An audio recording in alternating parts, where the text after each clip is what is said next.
Knock, knock. Hey, John. Hey, Prescott, what's going on, man?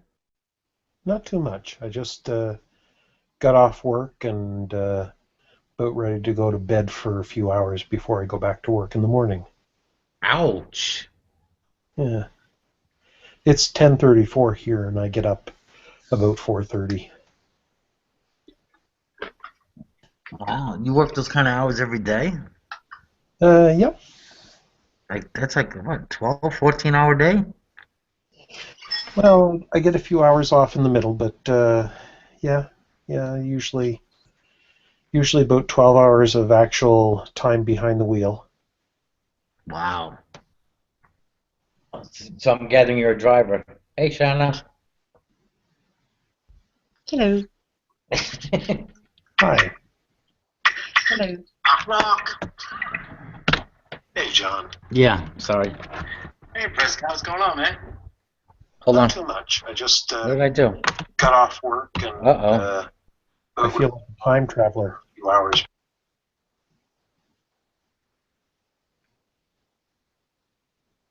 Do I like have to relive this over again? You may. If you feel like I'm experiencing Groundhog Day. You're in the Matrix. No, sorry, yeah, I was getting up because I want to go out to patio where I can have a cigarette, and I must have hit a button or something. Yeah. So what are you thinking the name? I'm sure you figured out that, yeah, I just named the room. I was just playing on words here. The other day we did a room called Shoot the Breeze, so I figured, okay, why don't we call this Shoot the Sneeze? Ah. That's it. Because I saw your comment, boot the what?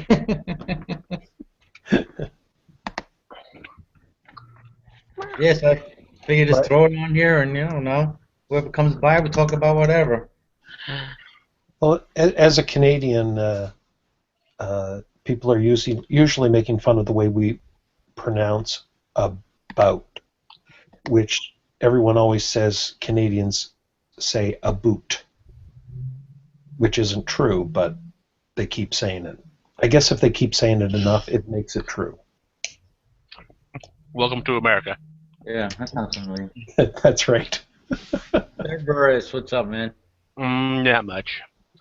Been reading a lot today. Had the day off.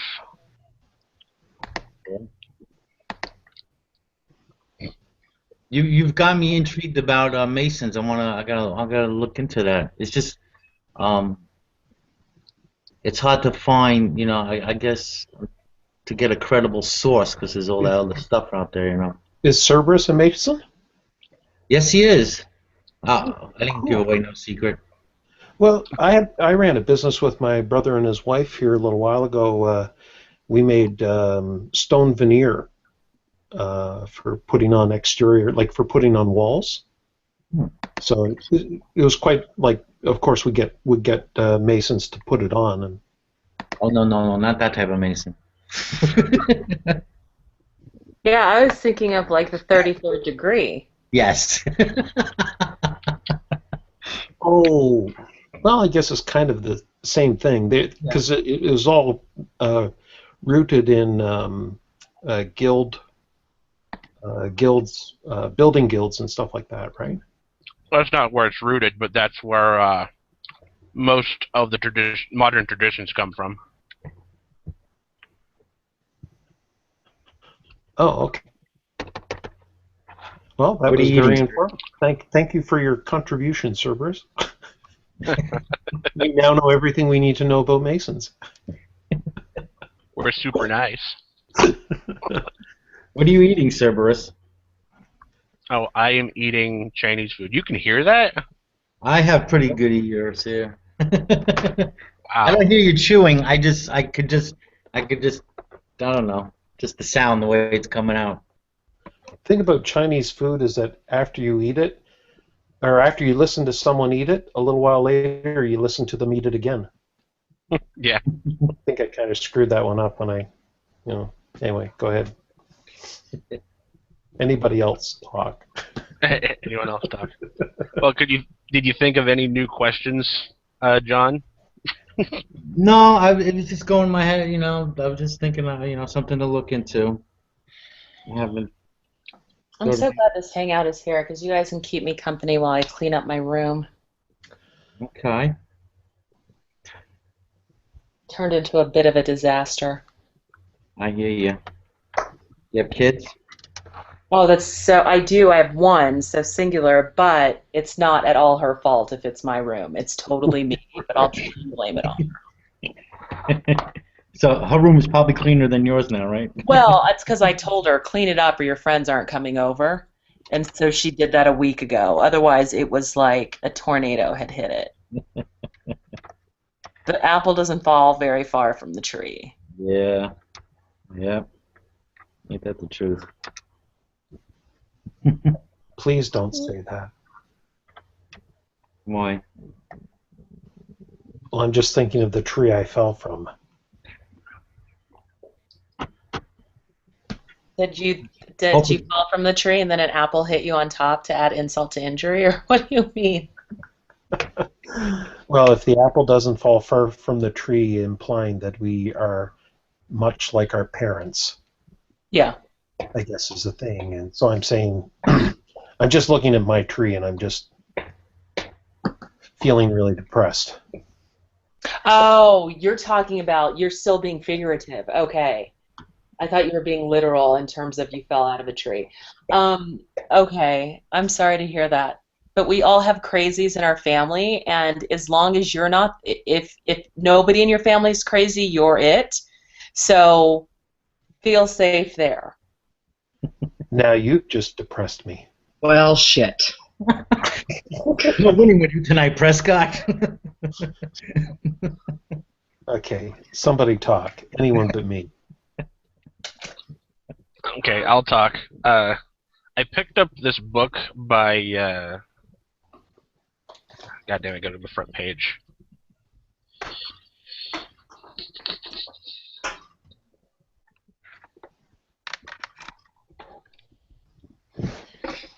Almost there, I swear. Oh, Robert Francis Harper, PhD, and it's the translation of the Hammurabi Code. Oh, wow. All And 250 eh? yeah, it also has the code of Go clean your room. Urama Hmm. and the Assyrian law and the laws of Ashurimaya, something like that. I'm totally lost. I got it. You got me after Hammurabi, but before that, that sounds really interesting. So a law that inspires our law today, somewhat. Well, I mean, there's a few instances. It's not so much ours. The more I read this, the more I read the Masonic writings that I got, and the more I read other, other history books, I am more and more convinced that the Jews worship Anu, the Babylonian god of the firmament. Of the waterment? A firmament? What is firmament? It is heaven. It is the layer that lays between the earth and the primordial waters above. Oh, wow. Which also, kind of leads into the flood story, the Jewish flood story. Because the waters came from the firmament, which has the waters on the other side. I thought the story was that the Jewish god Yahweh came from the Canaanites. That's not where the true. name came from, and the Canaanites were there. Okay. According to history, the Jews, as we think of them today, did not come into existence until after Nebuchadnezzar II released them. After they were released after he died, one of the two. They came back with what I'm believing to be the Babylonian Trinity, the three primary gods, and kind of took over the area of Judah and Israel. Hmm. Interesting. They don't become a distinct people until after the Persians invade. You're breaking up. Oh, I said, Or- according to record, they don't become a distinct people until after the Persians invade. How come the Jewish folk can trace their lineage back to Moshe Rabbeinu at Sinai? If that's the case, how come they can trace their whole heritage back before them? But see, that's the thing. Their early heritage in the book doesn't match up with any other writings from Egypt all the way over to Proto-Persia before Babylon fell. No one else has writings of this early Jewish history other than the Jews. I'm gonna cook dinner. You guys come with me. Someone's for dinner? cleaning the room. Hey, James, I want to say hello before. Oh, I'm going to make chicken that bakes in its own gravy. It's really good. One of my daughter's favorites. Sounds good. Yeah. Yeah, and I'm going to start my cleanse this week, so I can't. This is my last supper type thing. The Last Supper. I do a juice fast fairly regularly. No, I believe in fasting or cleansing at least. Y'all are just firing these punnies. Now that I got two Hermines in here now. What's going on here? Yeah, that's because I'm on my, what's it called? iPad now. So you guys Idol Smasher does his Jews fast. No juice. Juice fast? Oh, juice. Okay, sorry. Like Oh, I thought that was a pun too. I was like, Juice, that one's like, not as funny. kale and celery and cucumber and lemon and stuff like that, and just do nothing but concentrated hardcore green drinks for about a week. It's good for you. And does that help? Ariana! Yeah, it actually helps with the weight. Be real surprised when you have nothing but super concentrated vegetable, and maybe some fruit here and there. Just the way it changes your energy, your Yeah, I agree. way you taste food and stuff. Yeah. I haven't done a fast since my Christian days.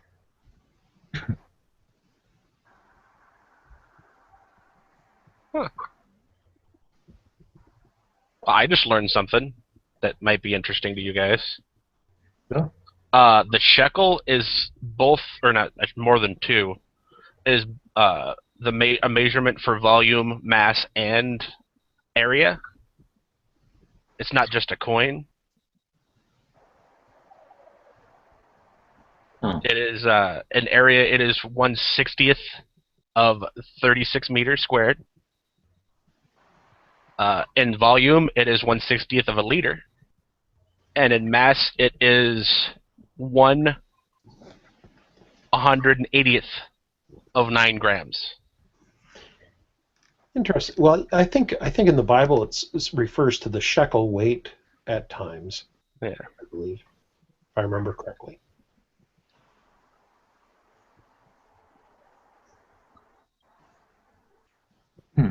So it would seem that it would be used, interchangeably like that. So it and was this something that you're reading in that book on Hammurabi? It's in the cliff notes. There's like little sidebars. Okay. So I was getting confused because they were talking about shekels of silver and shekels of land and shekels of gold. And Oh, okay. Yeah. Now, because that was supposed to be one of the first, I guess, law codes that we have, isn't it? It's one of the earliest records. it's one of the earliest record law code in Samaria is the laws of ANMMU. I can't pronounce that. it predates the Hammurabi Code by about 2 centuries. Okay. And then there's the Assyrian law, which is just a wee bit older, maybe about by 50 years or so than Hammurabi's Code. Oh, okay. Okay. I guess I haven't heard much about that one. I remember in high school, in English, they were doing biblical literature and was referencing Hammurabi.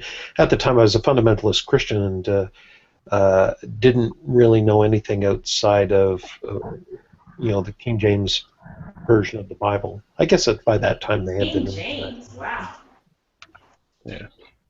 Oh yeah, that the thousand these don't disturb me at all. Hammurabi's Code seems to be famous not so much for being the oldest, but for being the most encompassing. Oh, okay. Because like that first code that I announced, it only has like 11 laws.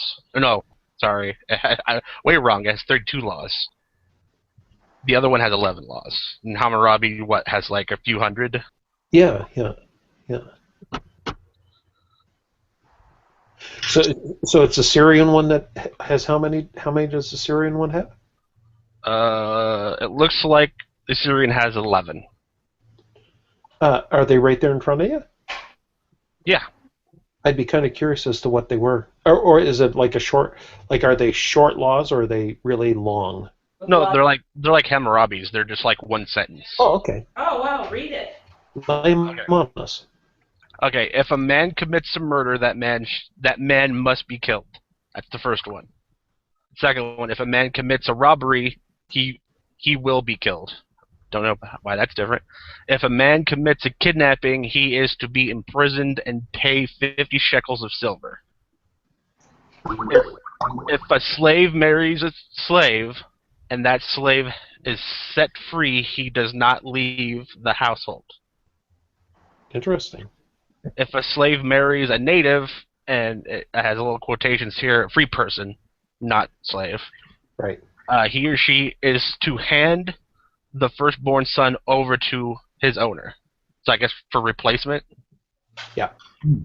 If a man violates the rights of another and deflowers a virgin wife of a young man, they shall kill that male.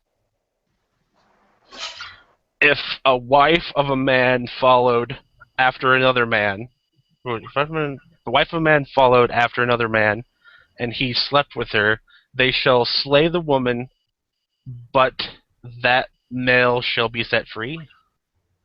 Okay. Okay. If a man proceeded by force and deflowered the virgin female slave of another man, that man must pay 50 shekels of silver. 3 shekels, that's it? 50. You just changed the 50. That's better. By the margin.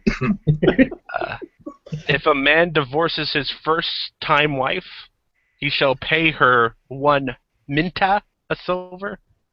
And I would have to look up, see how much that is. Yeah, how many shekels is that? 1 Yeah, I minute? think it's got to be at least more than 50 shekels. Probably 100 shekels. Yeah. Probably half a shekel. And the last, Oh. that's terrible. The last one is, if it is a widow whom he divorces, he shall pay her half of a minta in silver. Wait. How can he be a widow? How can he divorce a widow? What? Yeah, I don't get. If she was married to someone before you. Oh. It says former widow. Oh. It says former in quotations, so it's not Does the it law. matter if she was a widow because somebody killed someone? It does not say. Is that all of them? That is them. So even in this lore now, when was this lore? Is it like the first one? One of the first? Yeah, let's see. It is dated to 2112 to 2095 BC. Wow. And this is before Babylon fell to the, was it Assyrian? Was it Assyrian? That was north of Babylon? Don't know my history like that, my friend. Well, that might actually be geography, but anyway. Um, I can't find Minta.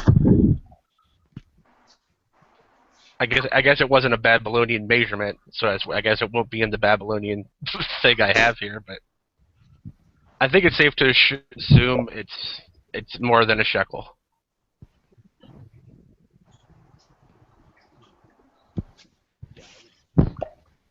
That's all original. That's actually an interesting question of. Well, we share actually a lot of the same words for measurements.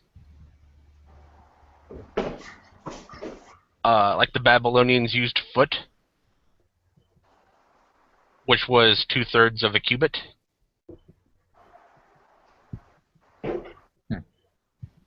Let's see. They use field and estate. They use bushel. They use pound.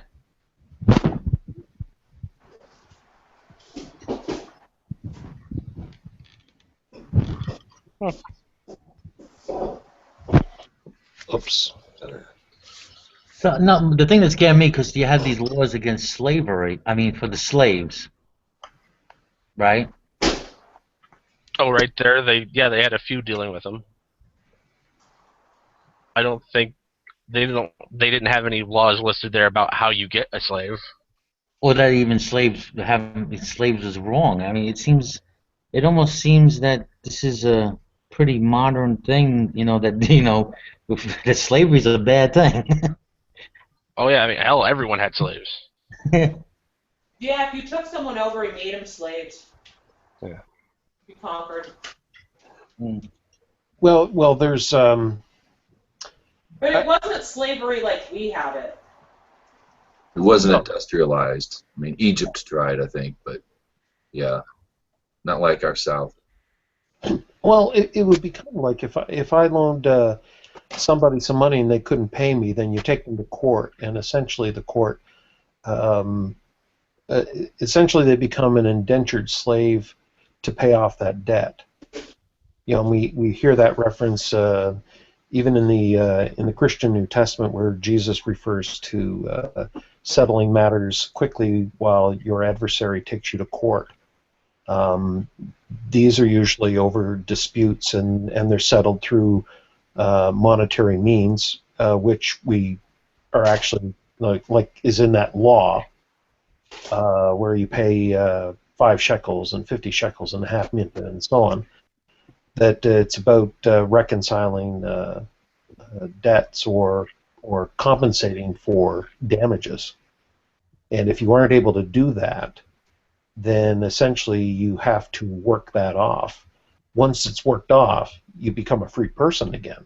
So it's not like you're kind of a slave for life, which was very different than the kind of slavery that we're usually talking about when we're talking about slavery. And Indentured was a great word. Yeah. You put that well. Under contract. yeah, It's still in Under contract. I thought it had don't something want to to do with that tea, kind of but contract. You want to know something embarrassing? There was a time I actually was considering if there was a way I could throw myself into Israel and say, work me for 7 years. I was ready. I know it sounds weird, but there was a time when I'd considered it. Why? Well, I would be signing a contract that it would be in part to get work, to be taken care of, to serve a purpose, and it was also because at the time I was starting to really, really, really get serious about Torah study. So just being around it, and I get a day off, every week. I didn't have to work any holiday, or any of the high holidays, if you will, the actual holidays, not festivals. But there were. I think being around it, I was just so thirsty for it, and all the Jews I brought this up to were like, "Geez, you don't say things like that. You don't know how humiliating that is." I'm like, I don't care. I'm just being honest. Yeah, turns out I was apparently worth more than a slave. So Now, what happened? Like, what? Or I guess what changed your mind, or did you change your mind? I started taking classes, started listening to rabbis and asking questions, and just threw myself into it anyway. I just, you know, there have been times where I've been kind of poor, like, you know, soup kitchen, poor. And it was, and I was after the divorce. You know, I didn't know where I was going to go in life. That really just kind of threw me for a loop. About a year of my life, and I thought, well, there's one thing you could do. You could sell yourself into slavery with the Hebrew people, sign a contract, and get educated. And I don't know. It just sounded like a good idea at the time. And Yeah. I've done a lot of crazy stuff. You know, I've done a lot of goofy stuff that makes me cringe about my seeking, my walking, whatever. But you decide to stay in America and be enslaved here, right? Yeah, I figured. At least I'm enslaved by my own people. No, I'm kidding. Wouldn't it be nice? Yeah, I think most people. I mean, wouldn't it be nice if you could just work 7 years and pay your house off and and be free of that? That would be nice. That would be really nice. I'm 7 years into a 30-year. And it's been hell. We are in our fourth or third. It's our first house. You're in your 3rd year of indentured servitude? No, of a 30-year, yeah, of my 30-year rent contract I made. Yeah.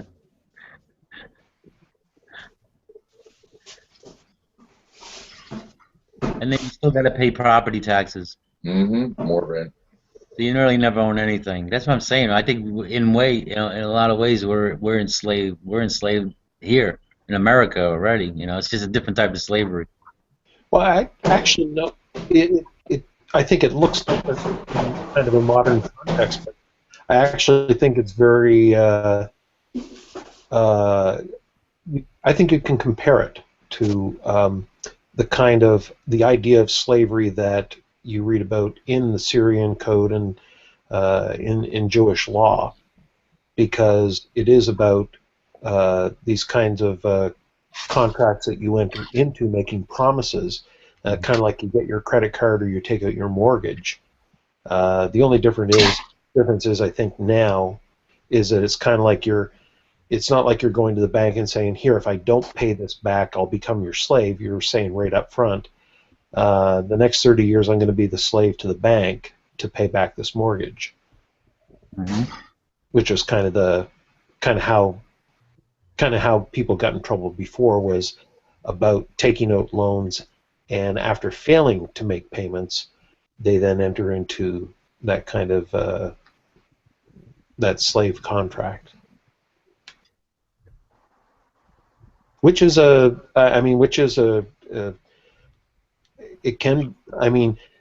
compared to the alternatives to dealing with something like that, it's probably not a bad deal. I mean, otherwise you're committing a type of theft, which, as you read there, if a person robs, what gets done to them? Cerberus. Huh?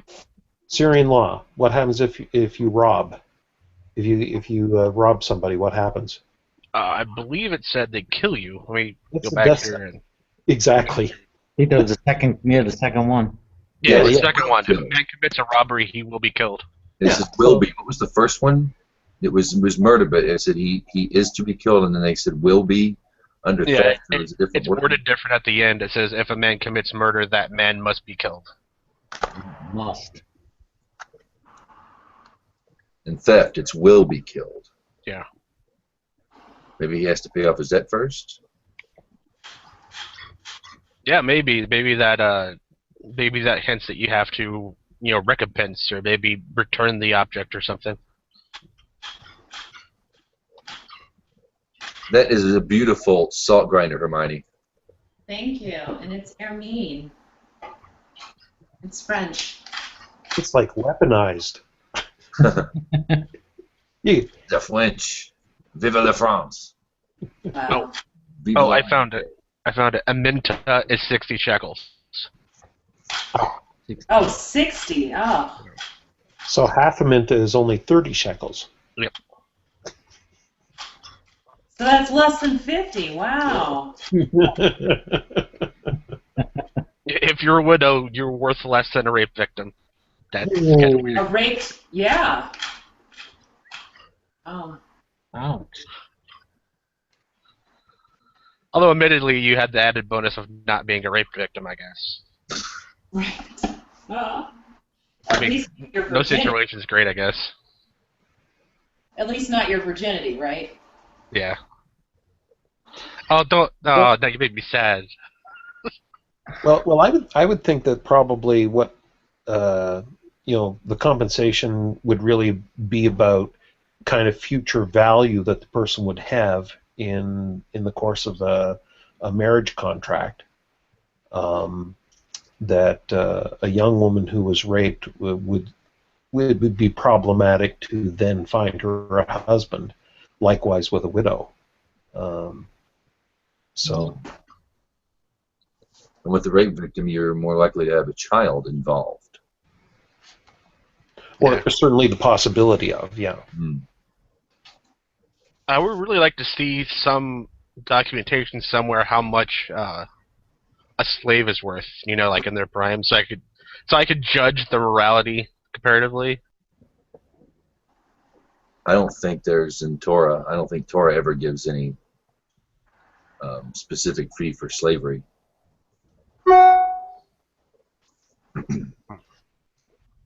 Not in the written. It'd be kind of interesting to. Hey, Jordan. Hey, buddy. What's up, man? Oh, not much. What y'all up to? We're talking about Hammurabi and Sumerian law and And what is slaves for? and slaves, yeah, slavery. Oh, it's written in here. Do you remember? Well, I'm sure Idol Smasher remembers the Jews worshiping the bull in Exodus. It wasn't. It was. It was the Semitic people, but they weren't actually the Sinai folks of Sinai. Malek or Moloch. Yeah, don't pass your child through fire. Do you know where that bull comes from? Or are you referring to the golden calf that they were worshiping while Moses was up on the mountain? Yeah, yeah. Where were you? I'm sorry. It might be that too. Bull or I don't remember. I have to look it up here again. But the bull is Anu's pet. Oh, really?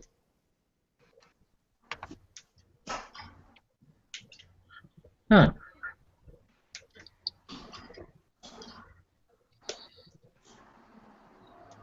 So, what God was Abraham talking about then? Since I don't know the Bible, you would have to. I'm literally almost completely ignorant of the Bible. Oh. I'm saying if the Hebrews are doing this other God, whatever, not that would make me wonder what Jacob, the root of Israel, let alone his granddad, what gods they were talking about. I mean, there might be a different word, but for most of the descriptions I've read, it is like the same God. Like he has the same description of what he does. It is the only God I have found so far that is literally the God of the firmament, which I do know that's in the Bible. Well, in heaven above and the earth below, there is but God. I mean, he's the God of the lower as well. I know a lot of folks try to incorporate other stuff into Torah, but it really is a self-contained thing. Oh yeah, I'm not trying to degrade or somehow like corrupt or anything. Right. I'm just saying that maybe these other people next door probably worship the same god or like a really similar one?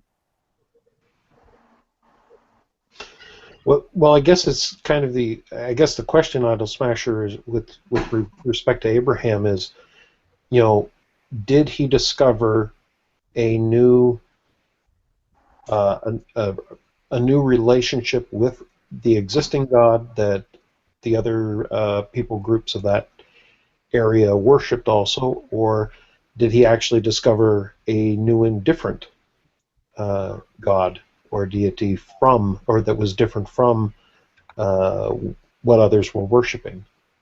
The oral Torah gives a great story where Abraham was, of course, a very bright child. His father was an idol maker. That's what he did for a living. He made idols. Get your idols. What's your religion? I got your idol, kind of a thing. And one day he let his son watch his shop. So Abraham goes around to all the statues, all the idols, and smashes them with a rod into billions of pieces or millions of pieces. Every idol in the shop except for the biggest one, and he puts the rod in that idol's hand and then sits down and waits for his dad. His dad comes in and says, what have you done? This is our business, this is our livelihood. What have you done? He goes, it wasn't me. See that big idol up there? He didn't want the other idols, or the big god up there didn't want the other gods to take his power, so he smashed them all. And he said, Abraham, these gods aren't real. And Abraham says, exactly. At 3, he was the first to intuit God. He knew that none of these gods that men were making up could possibly have created the universe. Yeah, he was said to be the first to actually intuit that from a child. Right. I guess it was a process of elimination more than finding it something new. Now, how would that have compared to Noah's understanding of God? Well, there was Noah, who what did Noah say when God spoke to him?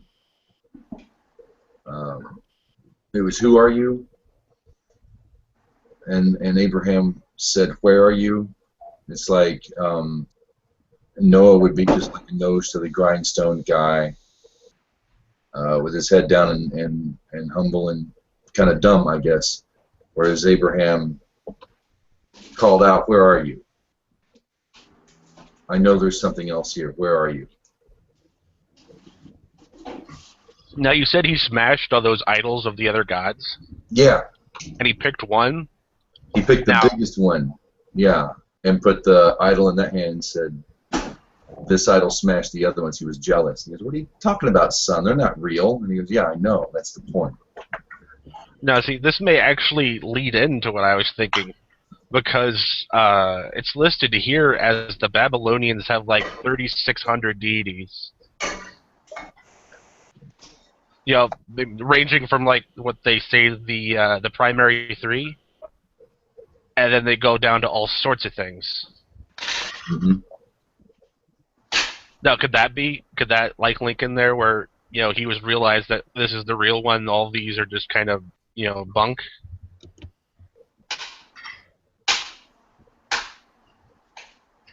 No, because even they were idols. Even they were fake. This was something that the God of Abraham exists in all people.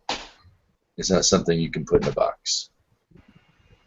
That's what Abraham would teach. You teach the books of the world.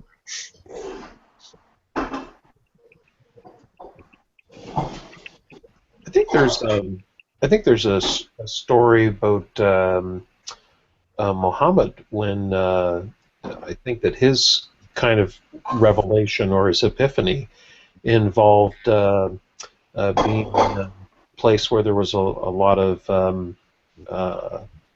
statues representing various deities, wasn't there? And and there was the one that spoke to him was the one that represented the one known as the one true God, which I think I'm remembering that incorrectly, which is why I'm telling it the way I am. But anyway, it runs in my mind that there's something to that effect, and it kind of sounds similar to kind of that idea of when how Abraham handled the idols in his shop, was that he picked the biggest one, I suppose, would kind of, be his way of alluding to there is one bigger than the rest. And that wasn't the point I was trying to make at all. Oh no, I know that wasn't the point you were trying to make. I would. Okay. No. I'm sorry. I wasn't implying that that's what you were saying. Yeah, he was making fun of all of them. Yeah. Well, except for the one that's. Except for the big one he didn't destroy the big one. Right. Yeah, and then he said he's not, that God's not real. What are you talking about? It's just a statue. And Abraham's like, yeah, Dad, exactly. Yeah. Yeah. If he was a real fanatic, he would have broke the big one too. But anyway, where's that story? It's Oral Torah. I've heard that from several rabbis. Yeah, that's some well-known Abraham lore. He was actually called the original idol smasher. If anybody was the first idol smasher, it would be Abraham. And he did it instinctively, He knew they were wrong. Everybody worshipped idols. He knew every single one of those religions were wrong. Even the big idol was wrong. It's kind of like Buddha, He transcended the world and told people when he came back, none of your gods are real. It's very similar.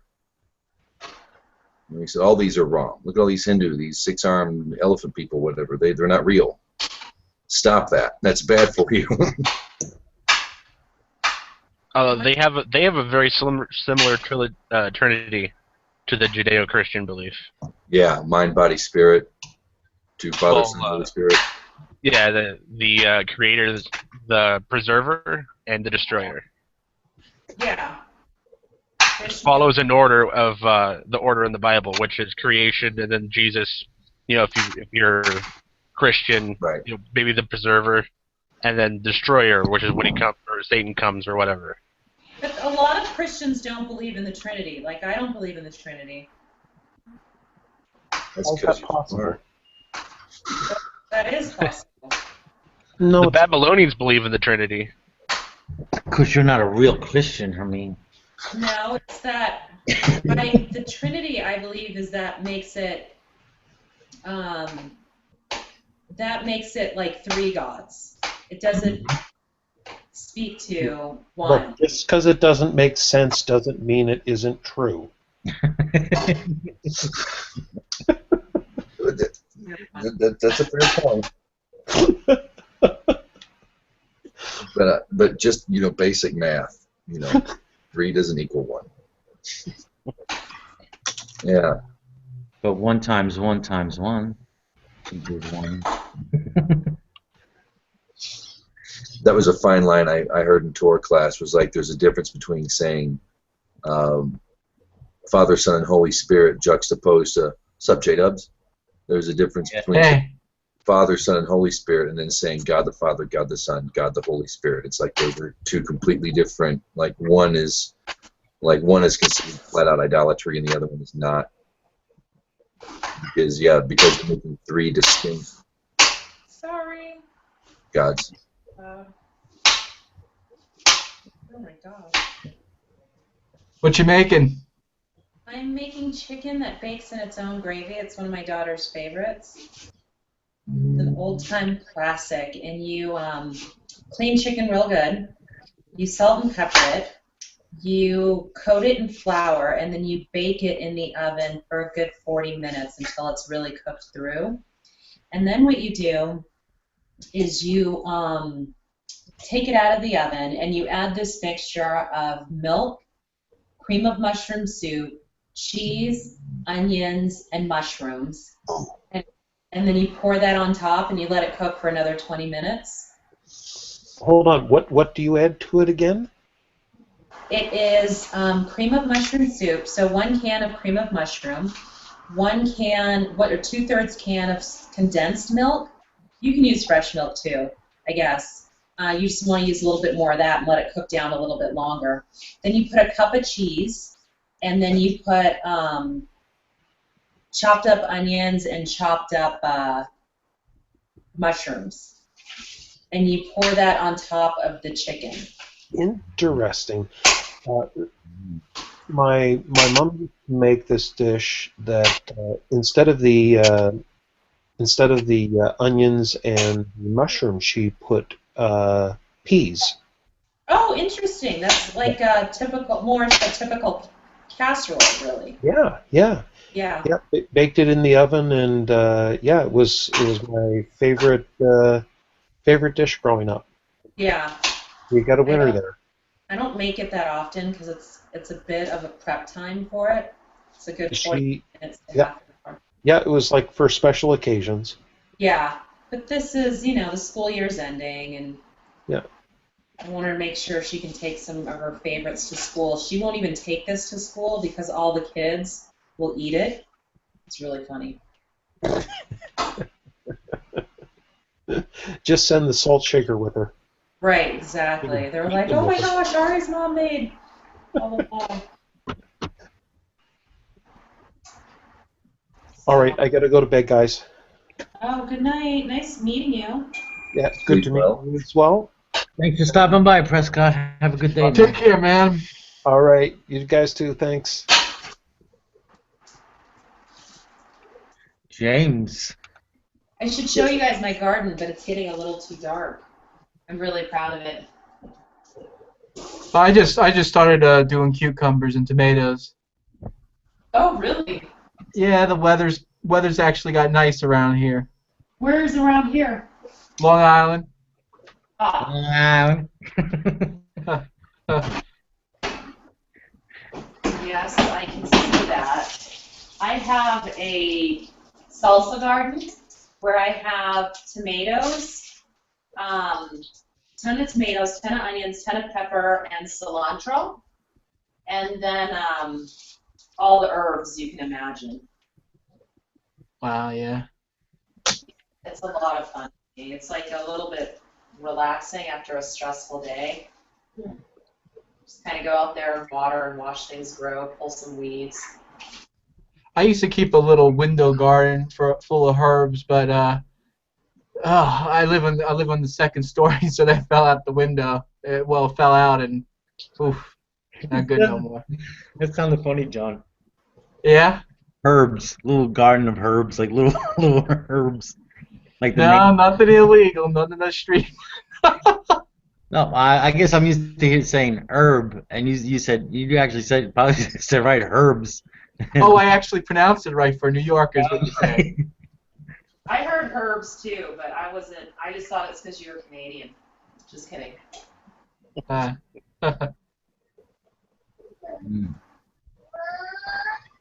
Yeah, it's the only good thing about the suburbs, I think, are things like this, because otherwise they're just painful.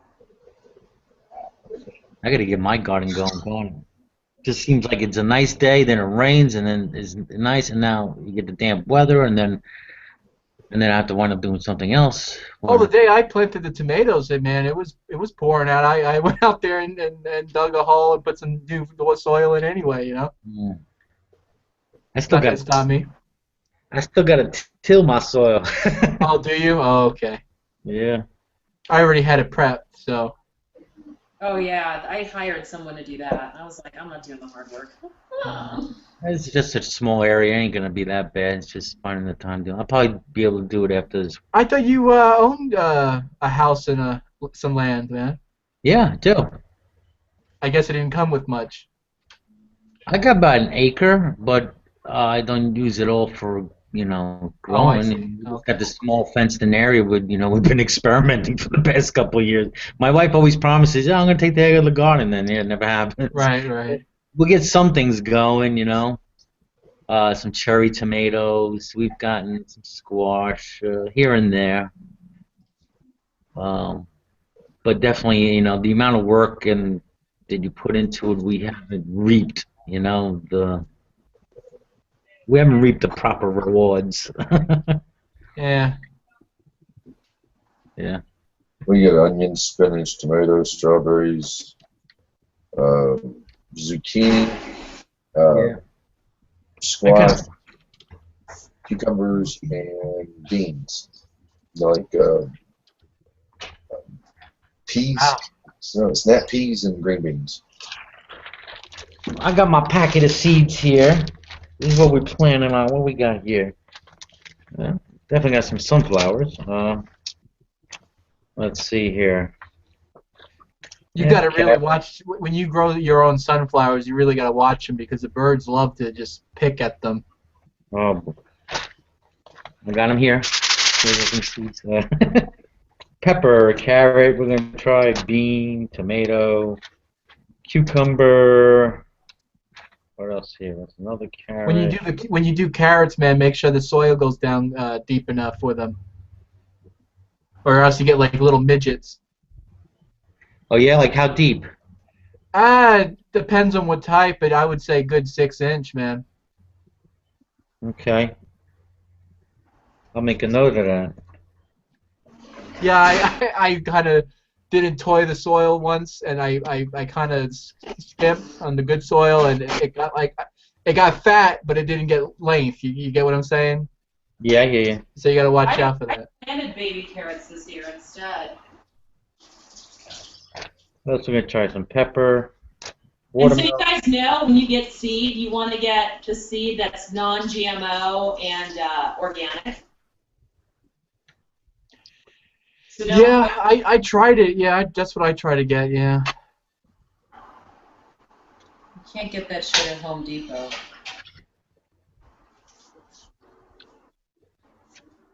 It seems like every year there's less variety of heirlooms out. They sell. It's usually like hybrids. That's all they have. Yeah, that's why you can't go. You have to go to like a nursery. I got some heirlooms this year, and I'm totally excited about it. Yeah. Makes the difference. They're just so beautiful in color. They're so different. Like, why would I get anything I could just get at a grocery store? Nah. I want like some fun stuff. I swear to God, growing my own fruits and vegetables, it seems like they taste better than what I get at the supermarket. Sure. Yeah. Without a doubt. Oh, definitely. The little that. All the chemicals and the pesticides. And... Oh yeah.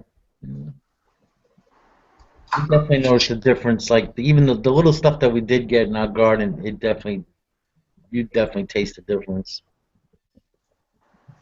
And I think people would eat more fruits and veggies if they tasted like that. I think growing up, I know I'd always go to Great Grandma and Grandpa's farm, and that shit was amazing. I didn't like green beans back then. Now, I don't know. Yeah, the first time I grew my own tomatoes, I bit into it. I was like, oh man, is this what a tomato's supposed to taste like? Yeah, that's true. And you can actually eat just a tomato by itself that way too. Oh man. It's totally different. I'm the same way, especially the baby ones. That's what I grow all year round. Cherry tomatoes. Yeah. Cherry tomatoes, yeah, those are my faves.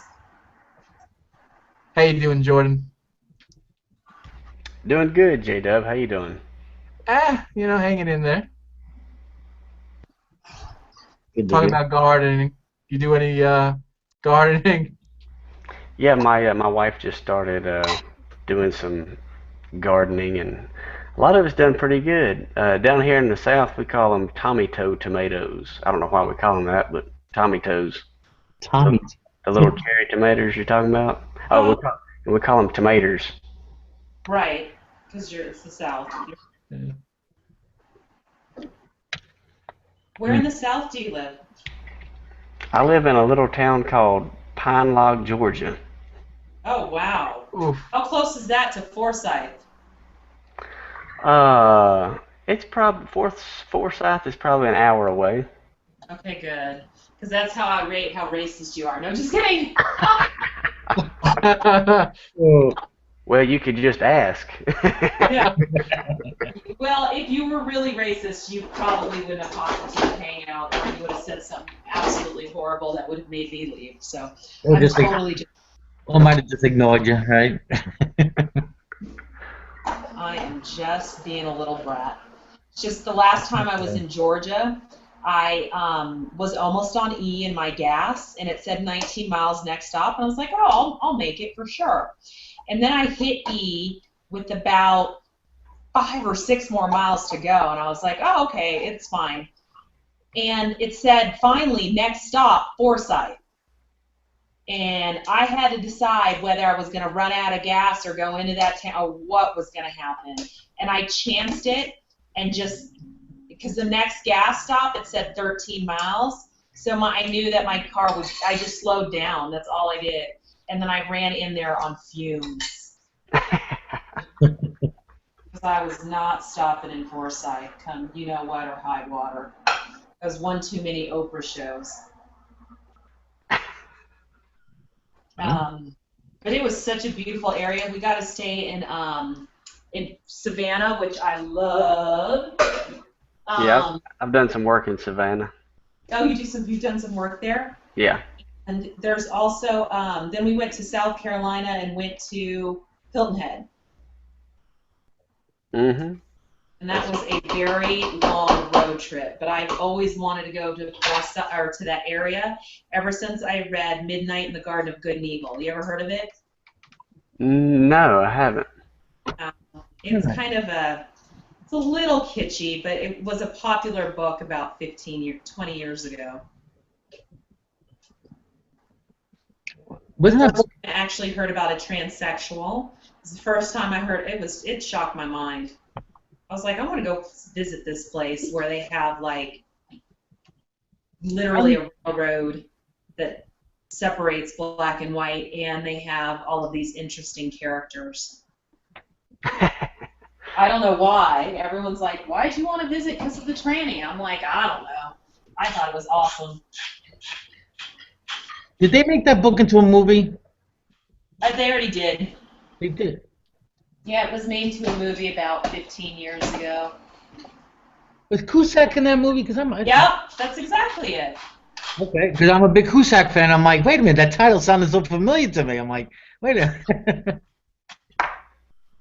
Yeah, and we got to sit on the bench where they filmed Forrest Gump. You guys know that was filmed in Savannah. I actually didn't know that. Actually, we stood in the spot. The bench was actually moved to Old Dominion in Virginia. It's there's a little park. Amusement park there where the bench is actually at, and that's where we sat on the bench. But we got to go to the park to Life is Like a Box of Chocolates, and it was really cool because we're such big fans of the movie. So they moved the bench because? Yeah, the bench was just a prop. It didn't belong in. Oh, okay, I get you. Park. Yeah, that was the name of the park. It was Forsyth Park. Crazy. I didn't even think of that till now. I got a funny story about a preacher in Savannah. My roommate, she used to live with me. She moved to Savannah, and I went down there to visit her.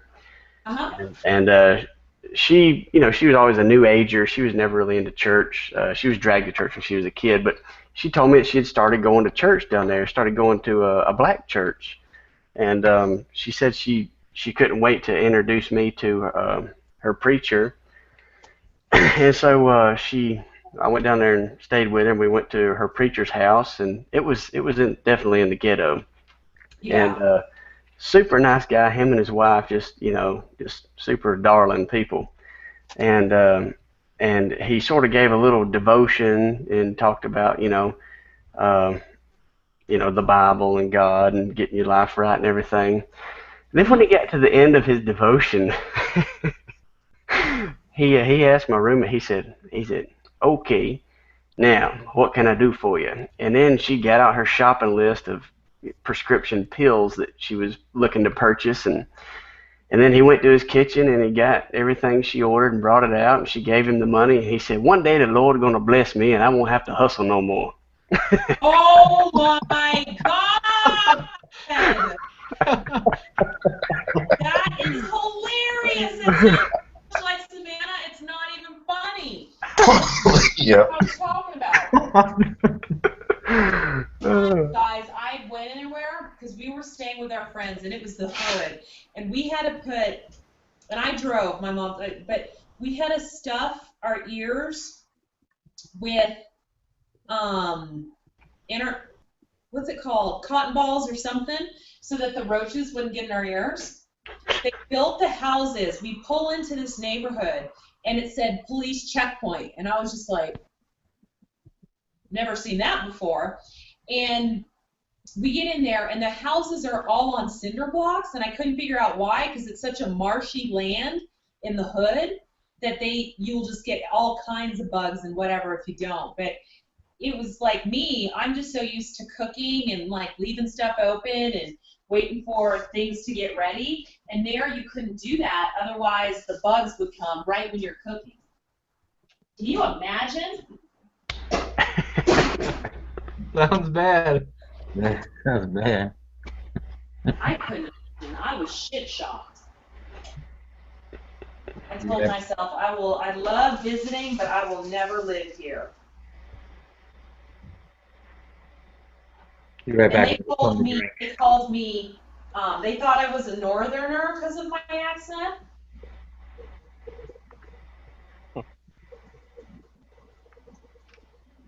Damn Yankees coming down. Yeah, exactly it. They called me a Yankee. I was like, what the hell is that? I don't like the Yankees. And they're like, you idiot. Where are you from? I live in Colorado. This is where I grew up. The West is the best. Cameroon.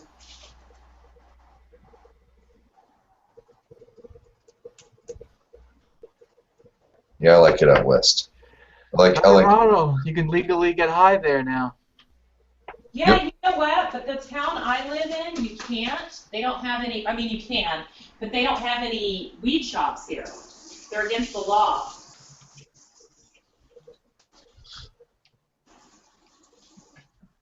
Have you been tempted to go partake in some of the?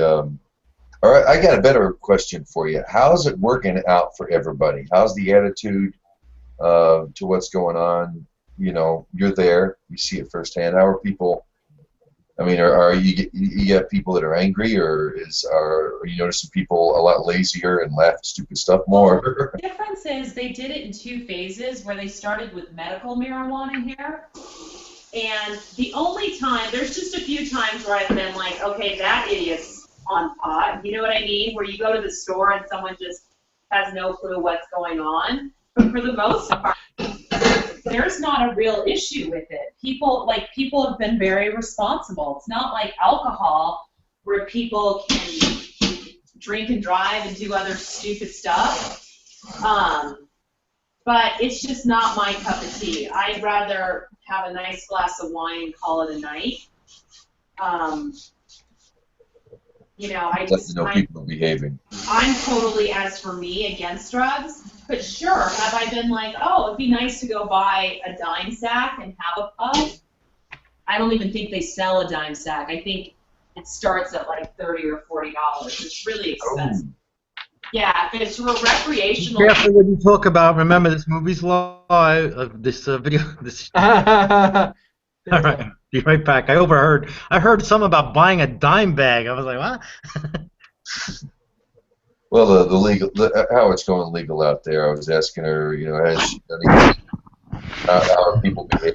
The ones that actually really cool about it. They're responsible folk, except for, you know, the occasional.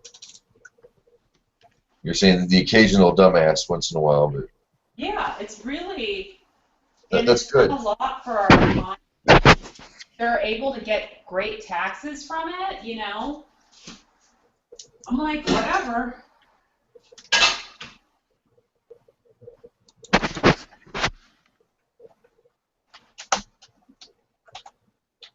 I don't know though. I hope other places don't legalize it, only because then we'll have a bit of a monopoly on the game. Because people actually come from across state lines to buy it, and people, like, it's boomed our tourism. It's ruined it, you say? Our tourism has increased because of it. Oh, okay. It's actually kind of hard to rent a hotel sometimes, some nights, some days. So Wow. tourism's increased. People are generally happy in Colorado, but I think that they're even more chill. I think students, it's a pretty cool thing because you can't drink till you're 21, but you can smoke pot at 18, right? Which is wild. But, you know, our college kids, 'cause it's kind of a college town, they don't have to act like a fool with alcohol. They can just have some marijuana. I think it would change the way if people would relax about things. Might No. be. I don't, but I've never really had an issue with it. It's funny, there was this huge Huffington Post article about a mother who's a pothead. And she wrote how she's a pothead and she has kids and it makes her a better parent, this, that, and the other, what have you. Some people went up in arms and other people have been like, somebody needs to tell this story. And I have one friend who's a total pothead and she's a mom and runs a successful business. Huh. So, but for me, I already talk enough as is. Can you imagine me on pot? Oh my God. We're talking about pot? It could be entertaining. We could be entertained by this. Let us know in a hangout. That will be fun. Yeah, right. I'm kidding. Just, Save it for the after party. I have a belief that if you smoke pot, you turn into a loser. It's only because pot got there first. I don't get it. I missed it. It means you were a loser to start with. Oh, Oh, You were that type of person that can't control yourself. gotcha. I was like, this something. All right, what should I have to drink tonight? I have a very full liquor cabinet that includes, you guys ready for this? Hennessy Cognac, Highland Park Whiskey, Amaretto, Di Serrano Amaretto, vodka, honey vodka, rum, gin, which I'm not a big fan of. I'd have to make a drink with it. Lemon drop, and then I can do some Black Russians because I have Kahlua, but I need a drink tonight. you have vermouth? I don't. You got any white wine? It might I go do. better with the chicken.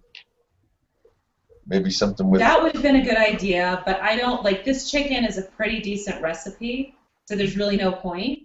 But that would have been a good idea. What else you got?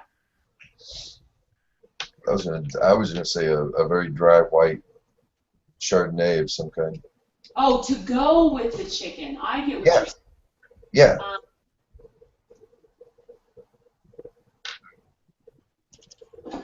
That would be my suggestion. I'm not as big a fan on dry wines, but I do have some pretty good white, but they're more of like a Riesling, a sweeter flavor. Hmm. So I think I'm gonna go with the Highland Park. Do you guys ever drink Scotch? I'm a bourbon, Kentucky straight bourbon guy, but I do enjoy good Scotch. Yeah. This is a very peaty, like if you like the peat moss kind of flavor, this is one of the best that's out there. I used to buy the 30, and it was $150, right? And it was the best for $7.50, the best out there. But then they raised their prices on it. The 30 is now $289. Holy cow. So I have to settle for the 18. Because I'm like, I don't care what kind of Scotch it is. If I'm buying, it better be the most amazing occasion. Right. Never got much into Scotch myself. I love the peat. And I always do it neat. I will not screw up any Scotch. I prefer it neat myself, especially my bourbon. An 8-year Kentucky bourbon is it's perfect sipping whiskey. Oh yeah, that's exactly it. It's a great for sipping. Your buzz is different when you sip neat. Yes. Well, it's a much different, when people keep shooting whiskey, it's like, if you just stopped and sipped it, you would have a much happier time. I think. I don't know. I think you're onto something there. Cerberus, what your thoughts on drinking? Yes, sir. Good moderation. Mm. So why against weed? I'm not against weed. I can't believe me and Cerberus actually agree on something. What? So odd. Didn't you said something about smoking pot being a loser or something? No, if you smoke pot and you're a loser, it's because pot got there first. It means if you drank and was a loser, it's because drinking got there first. It means you're a loser. Period. It didn't make you a loser. You were already a loser. My ex-wife asked me about our son. You know, what happens if he? What are you going to say to him? What if he comes to you and asks you about marijuana? And I thought about it, and I said to her, "Son, marijuana can be a lot of fun, but it can make you stupid and lazy.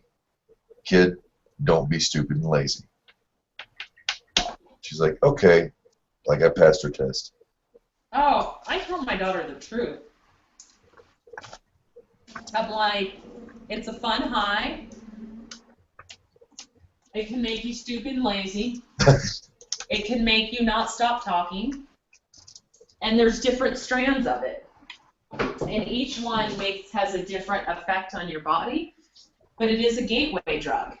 So you hang out with too many potheads, and you might try some other things, but you might not either. So my recommendation in life, and where I think, even though I had you when I was 18 and got when I was 17 and was still able to be moderately successful, is because I never had a problem with drugs. So if you want to be successful in life, do other things, but just don't get hooked on any prescription or real drugs. Yeah, So it's really up to you. I've lost friends. I mean, even in high school, I saw them. I mean, they just dissolve out of your life. I mean, you can see them fading away from life, and you can't stop it. My family's kind of a history of alcohol. You know, they have a tendency to take it to extremes, and I had good examples of what not to do growing up.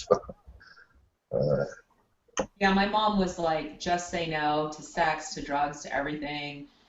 And I got pregnant when I was 17. You know what I mean? Like, but I was just never a drug person. Like, that just wasn't my thing.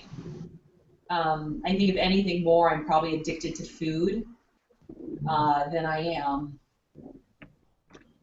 drugs. I'm like, why would I spend my money on that? But then again, I've never had some of those highs. Maybe they're incredible. Wow. I prefer sex. DMT all the way. That can be an awesome high. Mm-hmm. Now, what did you say? DMT? Yep. DMT all the way. It's the only drug I would do a second time. Wow. I want to go over to Holland and try some of that absinthe. Absinthe? You can get it here. Is it the same stuff? It has a lower dosage, but that really just means you just have to drink more. I've heard some wild stories. Yeah. They make extract you can order and just put in your booze so you can get the right dosage. Wait, is Mr. Georgia still in here? What happened to Jordan? He got raptured. Wait, what? He just left? No, he said goodnight. He was going to bed. Okay. Yeah, because I had this great story about this stuff in Georgia in Savannah called Chester Street Love. This shit, you didn't taste any liquor in it. And so they'd fuck with us and be like, it's a milkshake, it's this, it's that, whatever it was. It's chocolate milk. And it honestly tasted like chocolate milk. We couldn't taste any liquor. Oh my God, within like an hour, there were people dancing on the tables. They were... Wow. I was just like, you guys, that was alcoholic, wasn't it? And they were just laughing because people were slamming it. It was so incredible, this stuff. It was like a white Russian on steroids. It was so good. And what they call that Chester? What do they call that? Chester Street is the street they all grew up on.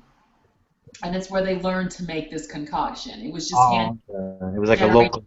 generation. And it Okay. was called Chester Street Love. Okay. Yeah. Wow. Yeah. It was horrible. I mean, it was great, but it was unreal that it would, and nobody would tell me what was in it. They was like, it's a secret. I'm like, y'all bitches need to bottle that shit and sell it. Here, I'm about to blow your guys' mind with some hippie BS. What Yeah. you got for us, Cerberus? This DMT drug that I mentioned, hmm if you look it up, you'll find that it's in everything. It's in grass, it's in trees, it's in ferns, it's in flowers, it's in us, it's in other animals. And it's the same chemical in your brain that sets you to dreams. Now Ah. that is very interesting. Does that mean plants dream? No, it's just like another connection. I kind of feel. Yeah, they dream of the day they can kill those damn humans. Judaism, that The speaks to us. plants will live on no matter what. I had the opportunity last year. A friend of mine handed me a bottle. It was a pint of what was rum. It was clear. He said, "Don't worry about the label." I said, "Okay." I didn't think about it, and I took a nice drink. It was past 5, and I had a long day. I sure went. I took a good sized drink off of this thing, and it was pretty smooth, and I couldn't get the flavor down. And I sipped on it, and it wasn't 3 or 4 minutes later, the world changed. Everything got slow. It was moonshine, and I swear to God, it was the most energetic, up, happy, loud, high. I could do anything on it, you know. It was wild. It was. I didn't know it was going to be that. If I would have known it was moonshine, I'd have been a lot, more cautious. I had to drink water after that. It was hard, but yeah, a nice good old gulping of moonshine. That'll change the way you think about liquor. I've never had anything like that ever. I can understand why mountain men would get all hooked up on it. Hmm. It was Do you incredible. know if it was corn, potato, or wheat? Corn. Corn. This was moonshine? This was, yep, Oklahoma hot mouth or Kansas hot mouth or somewhere around in here. Wow. I know Kansas used to run it pretty I back in the won't day. do any of that moonshine or white lightning or any of that shit. No way. I might clean my floors with it, but It was quite an experience. It was quite, yeah, make sure you're around people that love you. If you decide, yeah, that's funny. Make sure you have someone to cover your back because you don't need it. they said, I looked at him and said, this isn't, and he goes, that's shine. I was like, whoa.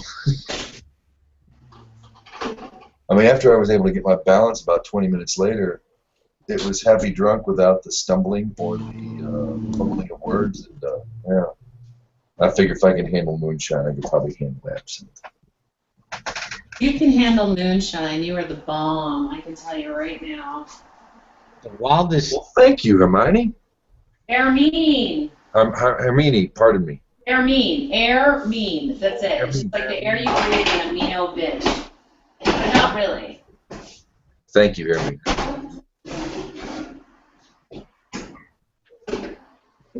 Guess what I saw last night, James?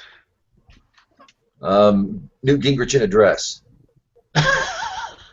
No? Did you see Godzilla? Yes, It Is was it? garbage, wasn't it? I saw Godzilla in 3D too. Oh, so- sorry. What I gotta ask is I haven't seen it. I'm a big fan, but Reuven was talking that Godzilla was barely in it. Is Yeah, that true? I'm. I have. It's like a love-hate with this movie. I was excited to see Godzilla. It was great to hear him roar and everything. But they did do a lot of military shots. Backstory seemed to make most of the movie. And And I don't know if you're like any other Godzilla fan, you want to see a little bit more monster fighting, you know? Yeah. That's funny, but have you guys noticed of late? It seems like they're doing a lot more backstory type stuff on movies. Like with, it's like we finally got the full story of Batman with the whole Batman Returns trilogy and stuff. Finally, we understand a bit more why Bruce Wayne is like Bruce Wayne. Mm-hmm. Did it with the I X. like the new Batmans. They're good. But I gotta tell you, man, it was a little non-climatic for me, you know? I'm like, wait, when the end of the movie came out, I don't want to ruin it for you. I'm like, that's it? I was expecting more. Sequel. There's got to be a sequel. Yeah, that's probably one I will not be watching, but I appreciate that somebody else has an iPhone. What was cool though, watching the previews for X-Men in 3D, that was pretty wild. Oh, I can't wait to see that movie. I do like X-Men. There's some backstory there. Star Trek did backstory. Yeah. Yeah, it was really cool. Prequels. Right? They call them the prequels. All these prequels now. Yeah.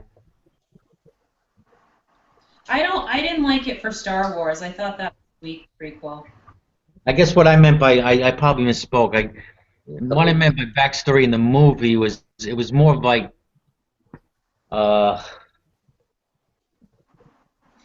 guy who I don't want to give away too much for you, James, but Don't worry about it. I doubt I'll see it. the guy who was seeing the earthquakes and recognizing the earthquake and his whole family and how that whole thing and the scientist, that whole story there, the human side of the story. I want to see more monster. I want to see more human death by monster. I don't even care if there's another monster as long as he's tearing up, the creations of men. I love. But Well, but I mean, in the movie, they came to be. In the movie, Godzilla destroys between him and these monsters, destroys like half of freaking San Francisco. Okay. And and Godzilla's the hero. And it's like there's like no in between or anything. People are not pissed that the city got destroyed. Oh, thank God you just got rid of the other guys. But meanwhile, left the freaking city like that. Nuclear bombs hit it. That's awesome. We watched the one the other day with Raymond Burr. My wife had never seen a Godzilla movie. She's like, before I go to this thing, I want to know what I'm up against. And so we picked one that had Perry Mason. I'm sorry. Did you say Mr. Perry Mason? Perry Mason. What's his name? Raymond Burr was in Raymond Burr.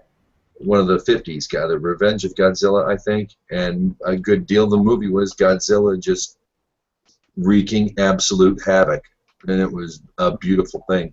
It was a beautiful thing. I hope the sequel we get to see more Godzilla.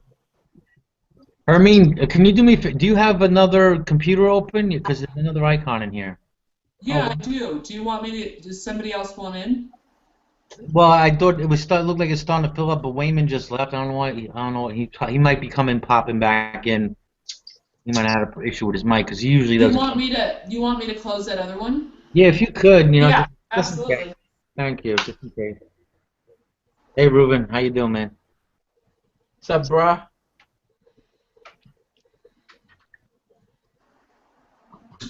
Ruben, we're just talking about how TP went to see God last night, so. I saw God.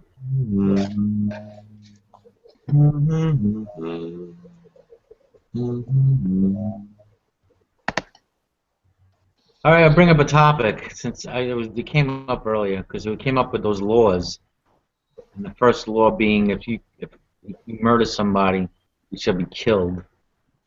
Oh man, okay. I was really hoping I want to make sure I want to get Cerberus's input on it. You But came up with laws, John? no, not me. We were talking about these laws of what was it? Samaria and Sumerian Hammurabi. Is that how you pronounce it? Hammurabi? Harabi. Harabi. Mm-hmm. Harabi. Sounds like Indian food. It does.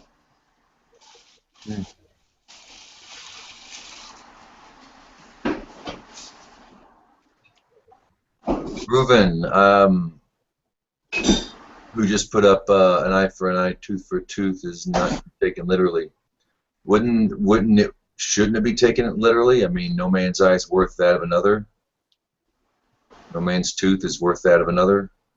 That was kind of my question. Do you guys believed in like capital punishment, or Usually refers to money, though. I mean, you can repay the person, through capital as well. Just because someone murders doesn't mean you have to murder them back. Is what I get from that. The New Testament, he changes it. Jesus goes, forget the eye for an eye, tooth for a tooth thing. Someone slaps your one cheek, turn it over to the other side. Well, and that can be interpreted different ways, but anyway, it changes. Okay, so we got 2 against capital punishment. John, J-Dubs? I'm for the capital punishment for the most part. In what, only in extreme cases, or I mean, would it have to be like, Like, I don't think we should just take someone out back and shoot them because they stole like a loaf of bread. Mm-hmm. You get what I'm saying? I mean, Yeah, like that second law was saying in that Sumerian thing, if you rob, you must be killed. Well, I mean, that's why we have just judges. We leave that up to the judge. I think if you have a righteous judge, I think he can, he can decide the punishment. But would like someone who commits first-degree murder? Murder, huh? First-degree murder? I would say that's acceptable in my opinion. Maybe not first degree, second degree, maybe not. Or just, I mean, if you accidentally kill someone, I don't think you should be killed. If we had a Torah-based court, a Noachitic court. Well, that's what I was saying about a just judge. That's the foundation of Noahidism is, having a good established court system where you have righteous judges making good decisions. But until then, I don't. I would almost agree with Reuben there that giving the state the power to take life can be quite dangerous. I think. What if under the current system, I'm not so sure we can count. Under what we're supposed to be a republic state, represented by the people, and say the people chose this. Well, I live in New York, and New York, even though we have capital punishment, we haven't put anyone to death in over 30 years. Wow. We don't even use it. Good for you. So, Burris, what do you think? Capital punishment, yes or no? Well, I mean, I would prefer not, but if it was a choice between life in prison and being killed, I would prefer being killed. Like I would think if someone killed my daughter or my mother in a heinous way, I mean, I don't know. Personally, I think that person should pay.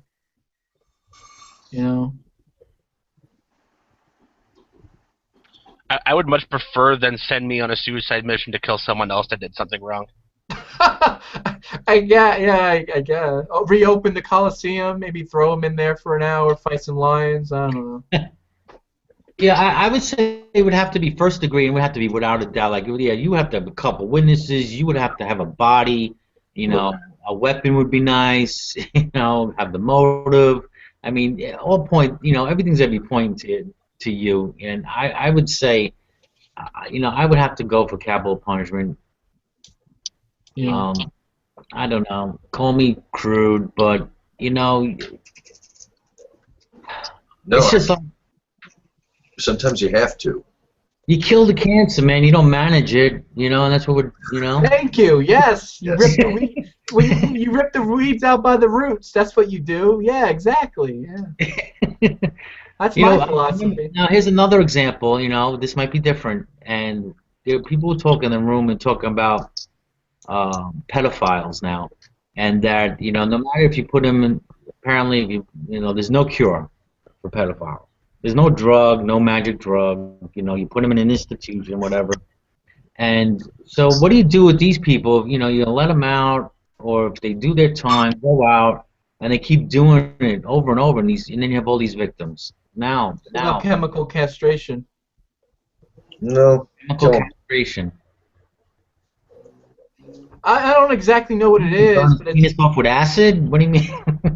I think you destroy their sexuality. I think that's what that is, right? I'm not exactly sure what that is. It is. Chemical castration makes you sterile without mutilation. It's just sterilism. Then never mind. Disregard what I said then. The way you're dry. Yeah, they gotta go. And in Judaism, I can say it's not about punishment. So I got a question for John DeDias then. Yeah. So you have a problem with pedophilia? What are you doing here, John? Well, the question is that we're going back to this strange subject again now. You're gonna go live, and someone's gonna go cut up the video. It's like last week. But why do you accept other forms of sexual immoral practices, though? Don't you allow? That is immoral. That is immoral. But you think that it's acceptable to be other types of different sexual deviant behavior, though? Wait, what other type of sexual deviance? Oh, no, I don't homosexuality, asexuality. I didn't say. I don't like the bestiality people either. Wait. You think asexuality is deviant? But my question is, what separates these other practices, sexual practices? What separates pedophilia from homosexuality? I will tell you. No. Simple. From homosexuality, really? Let me answer his They're question. consenting adults. Exactly. That's what I was going to say. It's consenting adults. Yeah. I mean, I guess if that's the criteria, I mean, consenting adults, we could do anything, basically. What harm is it to you? Doors, if it's behind closed doors, it's not up to the court. So you think homosexuality should be unlawful, John? It's a tough question to answer, to be honest. Well, you think it's deviant behaviors. I mean, is it equivalent to stealing and, raping and murder and, Wow. I mean, I don't think it's kosher, personally. I think it is sexual immoral. Whether it should be illegal, that's a tough question, because then they would have to go to jail, and I don't think people who would just practice a sexual habit should be put in jail for it. So but I'll do fellatio sometimes. I'm sure that's deviant by God's technically, standard. Yeah. Nothing wrong with that. Let's put it this way. Why do you think it's immoral? Is it because of your religious beliefs? Partial. Gosh, I'm so not a Christian. Fortunately, in any capacity, a religious belief can't be law because America. I can't hear. I didn't hear what you said. You said because America we can't have religious law? Yeah. That is true. Technically, yes, you're right. John, I hate to go here, but you know what? I hate to go here, but you deserve it for what you did to me just a moment ago, and it's not as bad. I hate to, but I'm gonna go there. So let me ask you. Go ahead. Embarrass me on camera. Go ahead. You're a man. What are you in your 20s or 30s? I'm 26. Yeah. 26. Okay, you got those hormones still going strong. Okay. You're gonna tell me you don't watch no porn with lesbians in there and doesn't do anything for you? I never got homosexuality personally. I never went to a woman and said, hey lady, you're not doing it for me. I need a man to pound on me for now. I never got it myself, but. Wait, who's talking right now? Me. That looks like Shay, the Jay. Shay icon. Yeah, Jay. Oh, I can't see it on my mobile. The question, Jay Tubbs. I don't think you answered the question. No, I guess I've watched porn before. No, it doesn't turn on. What was your question, Jaime? Jaime? I'm sorry, Hermione. Sorry. See where I got your mind? It's Hermine. Jaime. I apologize. Hermine. Breathe and mean. I don't say my R's, so I sound. I say words funny. Okay. Wait, I gotta ask. Hey, Wayman, what's up? Hey, how's it going? Doing okay. So you guys are talking about sexuality. That's pretty interesting. Well, we're starting with capital punishment first. I have a real quick question for you. Capital punishment, for or against? Oh, that's tough. Against, because mistakes were made. Yeah, I agree with that. Like, there's some things that people totally deserve it for, let's face it, like Hitler and all his little weirdos, people who kill their 6 kids.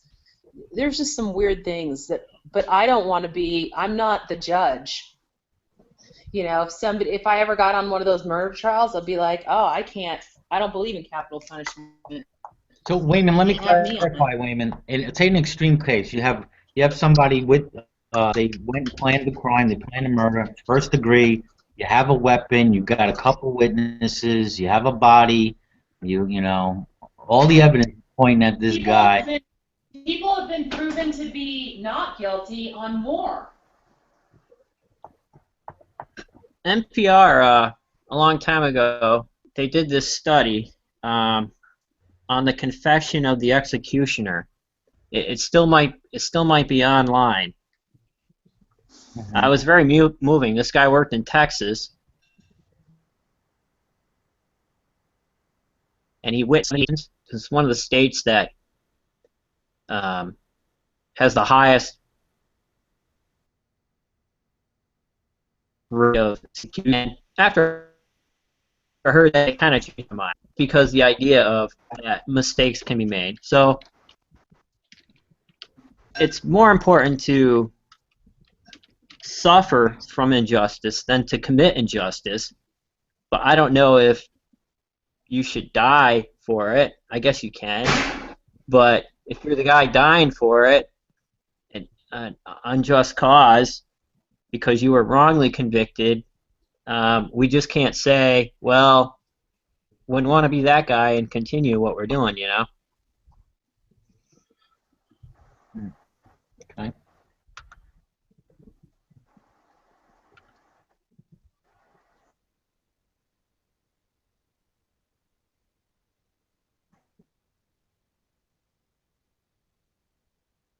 That much to me. Is there lag or is there no one talking? From what I learned. I don't know. I'm a bit laggy. Slight lag. But I thought it was Wayman was cutting in and out before a little bit. Okay.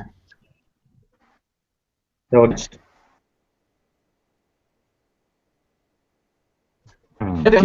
I'm all for capital punishment. You know, if you do something really hateful, you should pay the price. Mm-hmm. Can anyone hear me? I hear you loud and clear, man. All right. I hear you, bro. What's up? You want to go back to sexuality? No, it was oh boy. Capital punishment.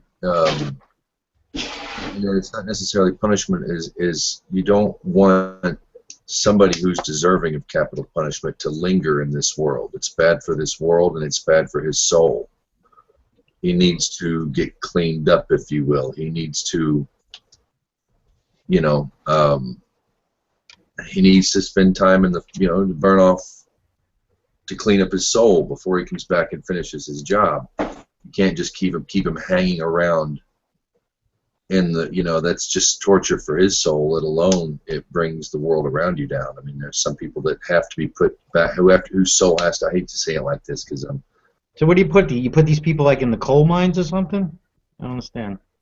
No, I mean like when you execute somebody, you send them in judgment, and if they have to do time in hell, then they're going to do time in hell until their soul is ready to come back to this world and give another chance to finish their job.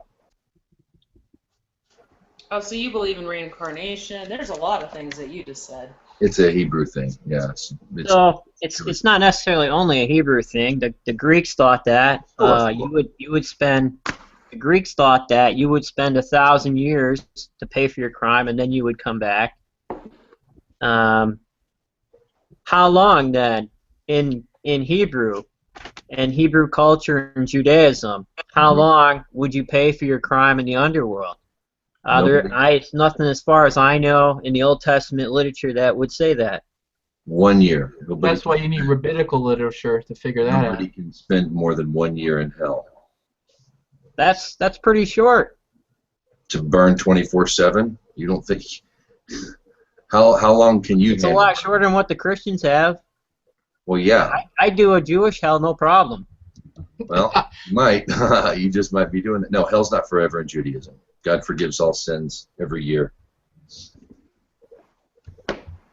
And that's part of the covenant. That's going to last forever. All man's sins are forgiven every year. If you have to be burning 24 hours, 7, days a week, if you will. If you have to be burning for any amount of period, it's going to hurt. That's Speaking of Jews, do you guys see my wandering Jew? What do you think? I got 2 of them. Let me see. Let me put your camera on real quick. Let's take a look. I just got them today. What is? Oh, is that the name of the plant? Yeah, it's a wandering Jew. It's a variegated one. It's purple. It's my favorite indoor plant. Where is Target? I did not know that.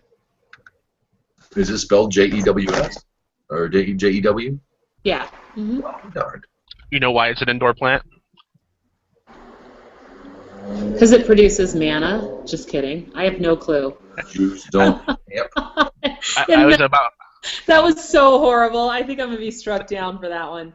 Mine was worse. I was going to say it's because it's bitchy and complainy. Jews don't camp. You definitely win. I might only spend a year in Jew hell. You'll spend an eternity in Christian hell for that one. Oh, I apologize to all Jews listening. God, you should have been here the other night. Remember, James, all the jokes we were throwing back and forth.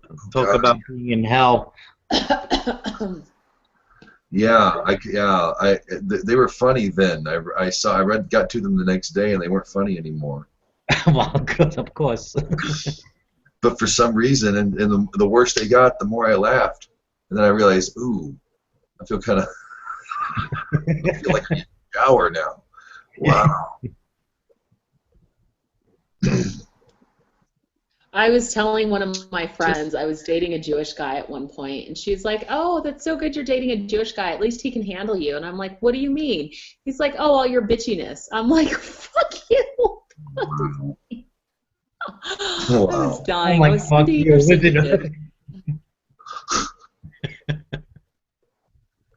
Wow. Yeah. They can handle all my bitchiness. Are you bitchy, Hermine? I guess. Apparently. You don't seem bitchy. Doesn't show. There's nothing wrong with being bitchy. I think there's other traits that I'd rather. I'm glad that I'm bitchier than that I'm, I don't know, passive. Depends what you're bitchy about, I guess. Wait. Goldstein, is that just like a random statement, or are you saying everyone that is Jew and blacks are bitchy? Don't know how she meant it, but I think it was specifically for me and Jewish ladies.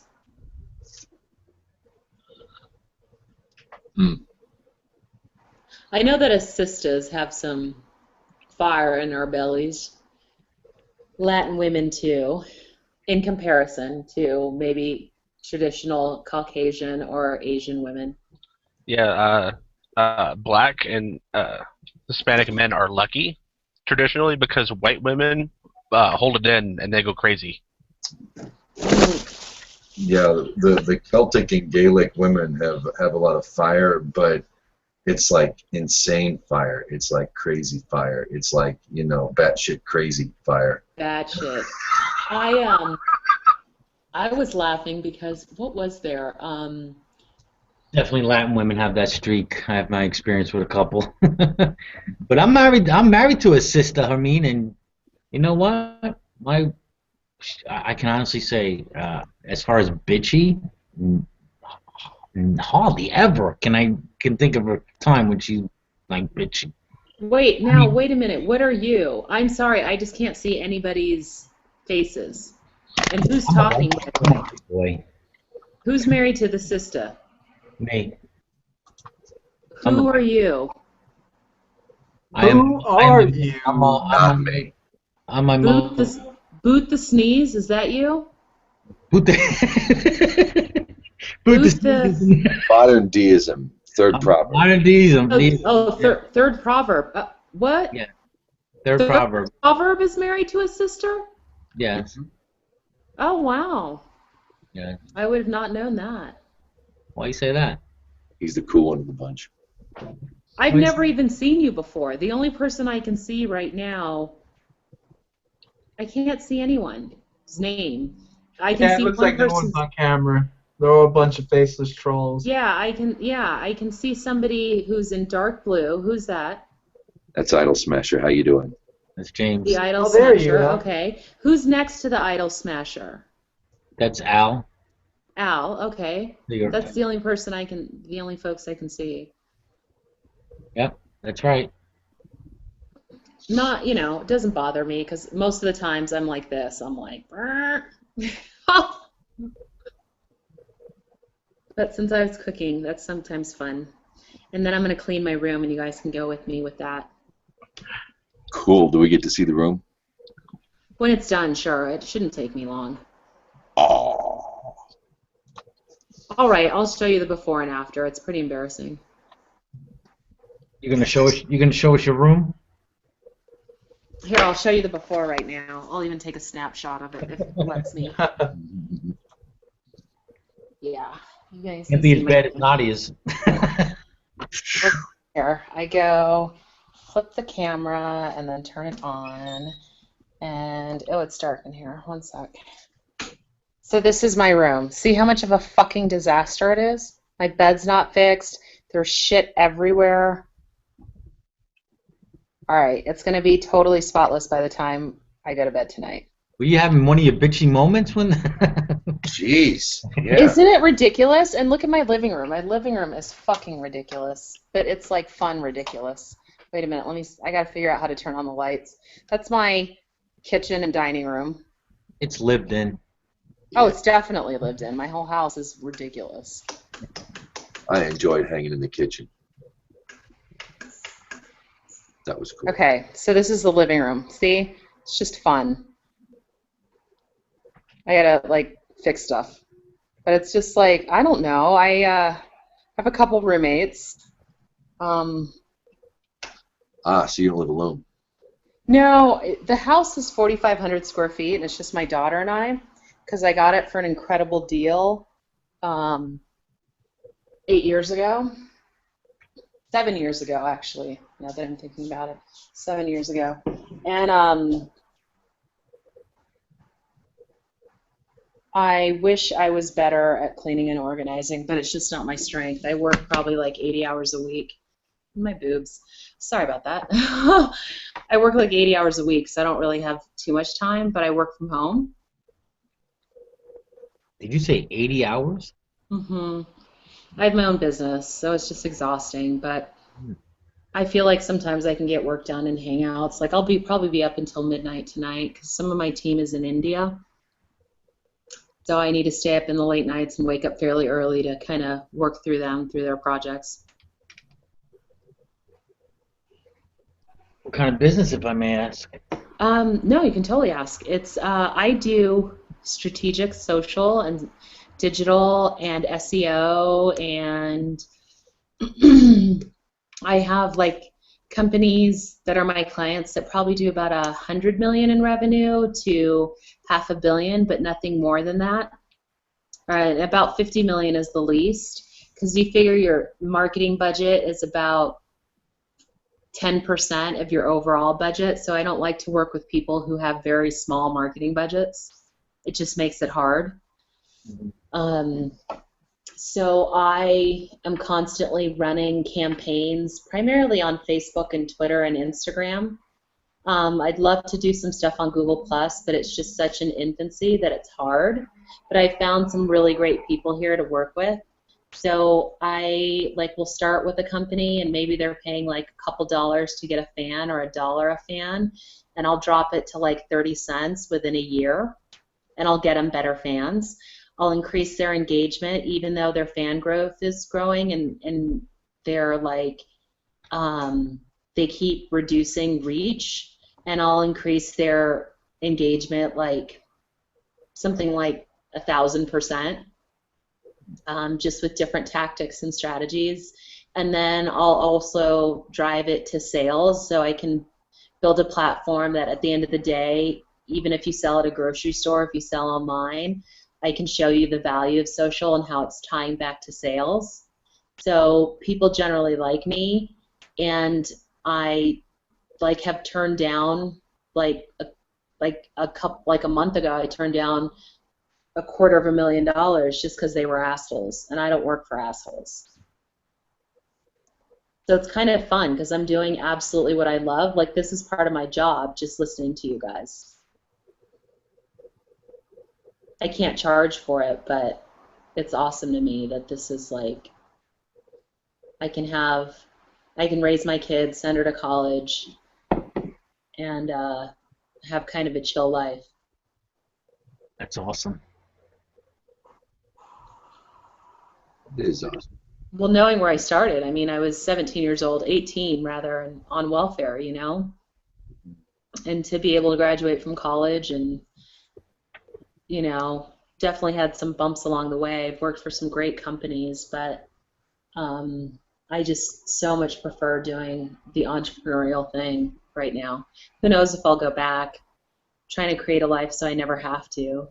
So I hope you guys hear from me in 5 or 10 years and I sold my company for some god-awful amount of money and I can go, I don't know, do something else awesome.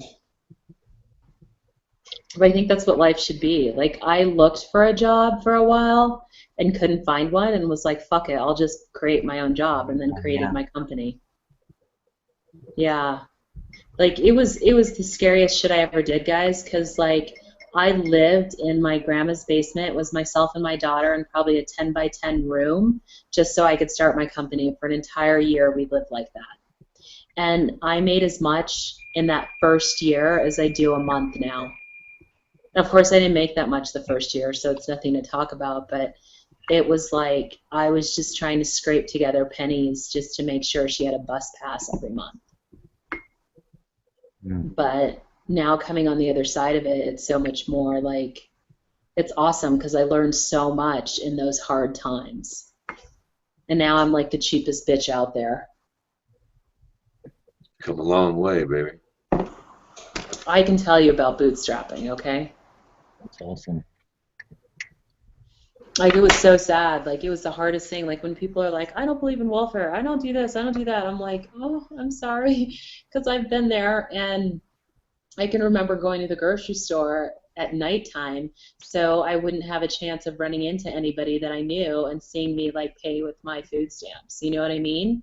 Yeah. Like, just the sheer, like, embarrassment or humiliation of it all is, like, enough that people shouldn't want to be on it. But I just feel like if it's for a period of time, and Lord knows now I paid more in taxes than I ever got from being on welfare, but I really appreciated it because it allowed me to start my own company.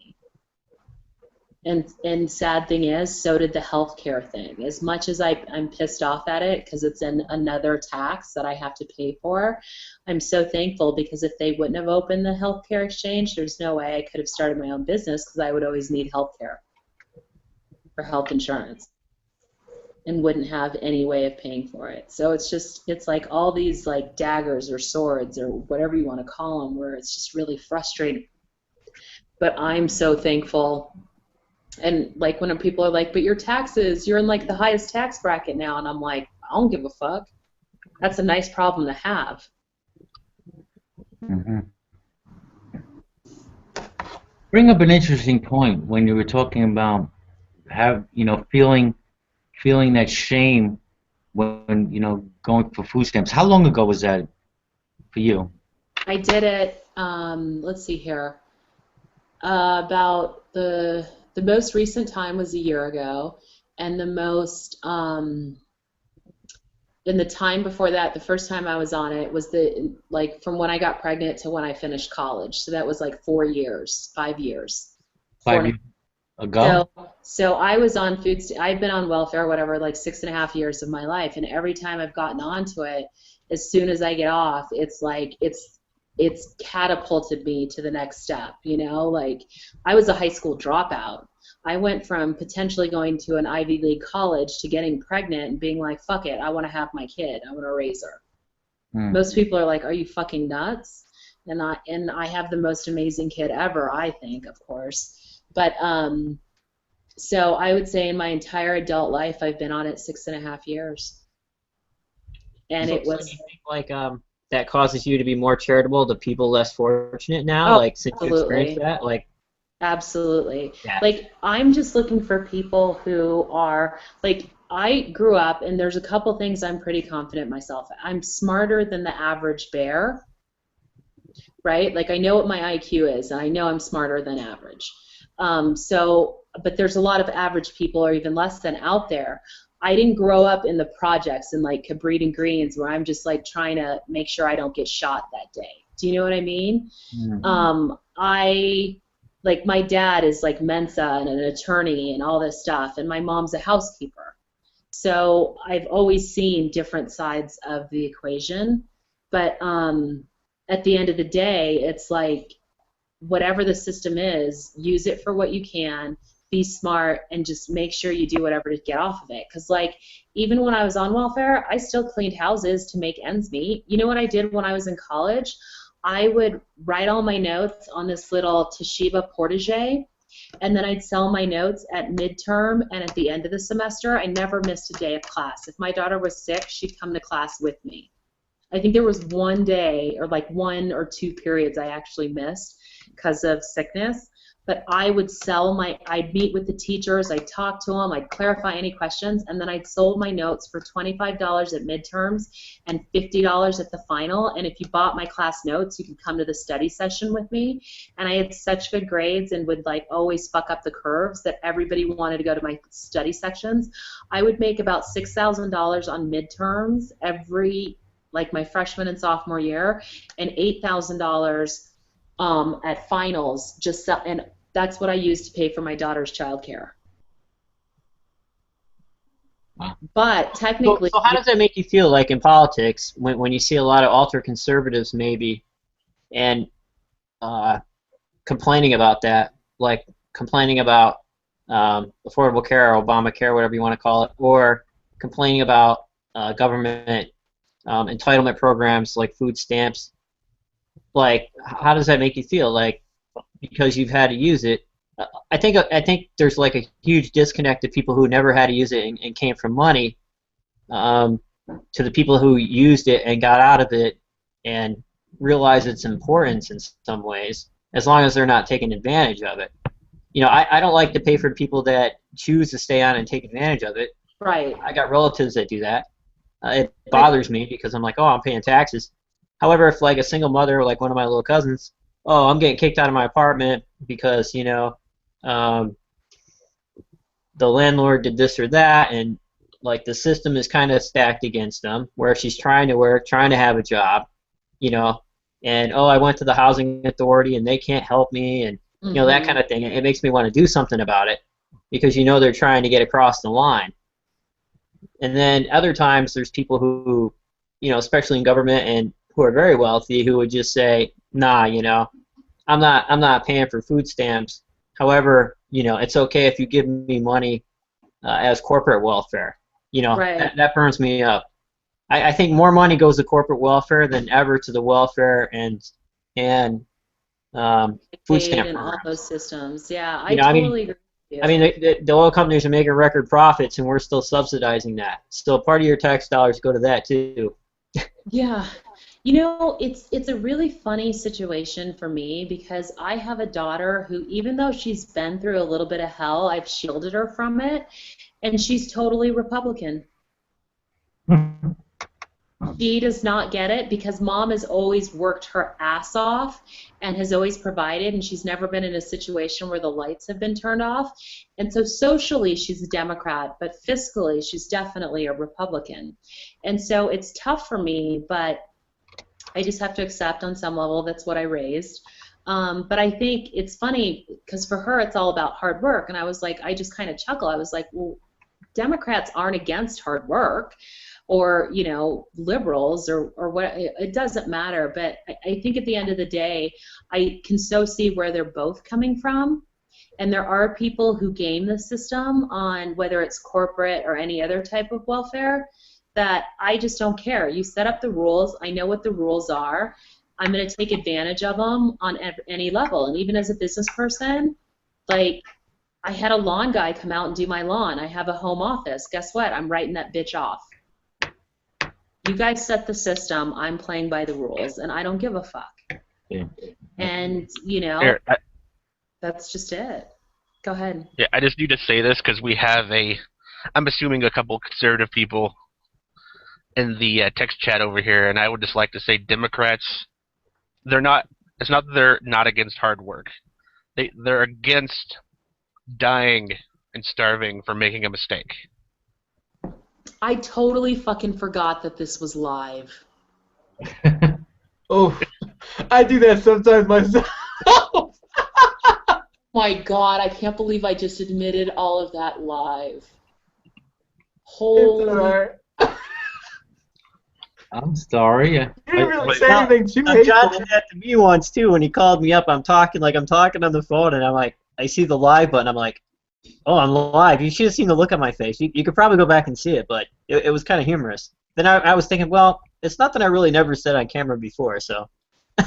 Oh my God. You didn't really say anything No, not for nothing. It's something. I mean, You raised a good kid. I like your kid. Your kid sounds good. yeah. I mean, it's the rags to riches story here. I mean, it's something you should be proud of. It'll be interesting when it's all said and told, because my life has been definitely a bit of a roller coaster, and but at the end of the day, I'm proud of the decisions I made. Like I chose, for me, what worked out. I chose life, and I chose to parent. Do I think that's the right decision for everyone? No, and I'm glad that we have the right to choose. For me, I made the decision that was right. For someone else, they'll make a different decision, and it's right for them. Yeah. But in terms of welfare, I just I'm very thankful that the safety net is there, because there's no way that I could be an employer and hire people and take that big of a risk as a single parent without it. So, I mean, what do you do, right? Like, I can't believe I just showed you my room on a live and as it was messy.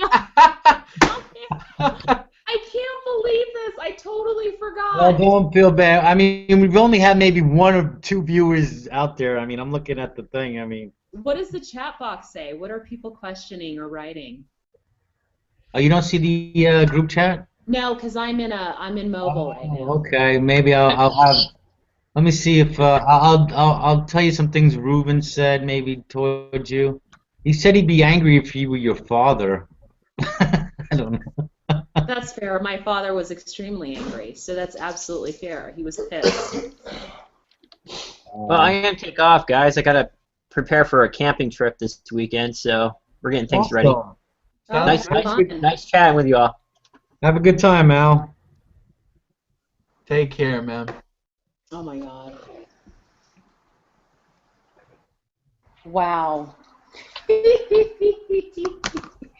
What else did he say? Hey, you want me to stop the broadcast for a price? No, not at all. Go ahead. I want to hear everything he said. Oh, okay. Reuben, what else he said? What have the Democrats ever done for black people? Look at D.C. It's a Democratic stronghold where blacks are oppressed. Same with Detroit, Chicago, New Orleans, and even New York. Black people are run over by Democrats every day. J-Dubs has a particularly interesting black neighbor. Okay, I don't know. Yeah, I got a lot of particular interesting neighbors. All right, so what have Democrats ever done for blacks? For number one, right to vote, right? Didn't deliver us out of slavery, but, oh, I'm sorry, not right to vote. That was the Republicans.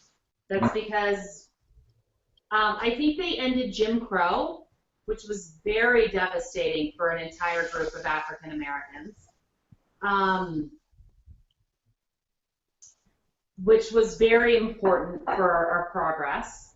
So what happened was, I think before, Republicans obviously really helped us out. But then something happened within the party. I call it a schism because I don't know what else to call it. And I think they were arguing on whether or not to ship slaves back to Africa or something. I have no clue what they were arguing about. But it no longer turned. It like turned its back on people that it supported for numerous years. And with some of the social programs that African Americans needed to get ahead, they completely shut down. So what happened is, I think African Americans, when they were given the opportunity to support different causes, and they just shifted. They were like, forget it. It's in my best interest to be Democrat because I'm not rich. And so that's what happened. It's like, it is honestly and truly, with what I make now, it's in my best interest to be Republican. But I'm not, because I know that all of it can be taken away just as quickly as it was. And I believe in God given to me. I would like to add, it's almost all entirely Reagan's fault, turning the Republican Party away from the black people, focusing on the religious core of the South. I think it was before Reagan. That was called the Southern Strategy. I think that Yeah. started with Nixon. Yeah. I'm not a big Reagan fan. Oh, I'm sorry, I said Reagan. I actually went and looked it up, saw it was Nixon, and then said Reagan anyway because I hate Reagan too. Okay, cool. Yeah, it was Nixon that started some of the shenanigans, but I think before then, the Democrats were appealing to African Americans. And so for Rubin, I would say I appreciate his comments. I completely understand where he's coming from. I'm so appreciative that he can be so frank and just say them, where some people hide behind them and all sorts of other stuff. But humbly, I just think it's in most African Americans, or people who are not in the top, I would say 10%, to be anything but Republican. And I think there's a belief that we're all in the top, or we have the potential to get in the top 10%, but the reality of it is, it's bullshit. There's a very few people who can achieve that. All right. I just want to make sure Reverend is clear about me. I will admit right now, no one should ever believe me on anything I say about Reagan. You should look it up yourself, because I hate Reagan with such a passion. I will say the worst and spin the worst lies to get you to hate him also. Yeah, I'm not a big Reagan fan. What he did to a few unions is really bothersome for me. But more than for what he did for the unions, specifically not the pilots, but the guy, air traffic control, that was it.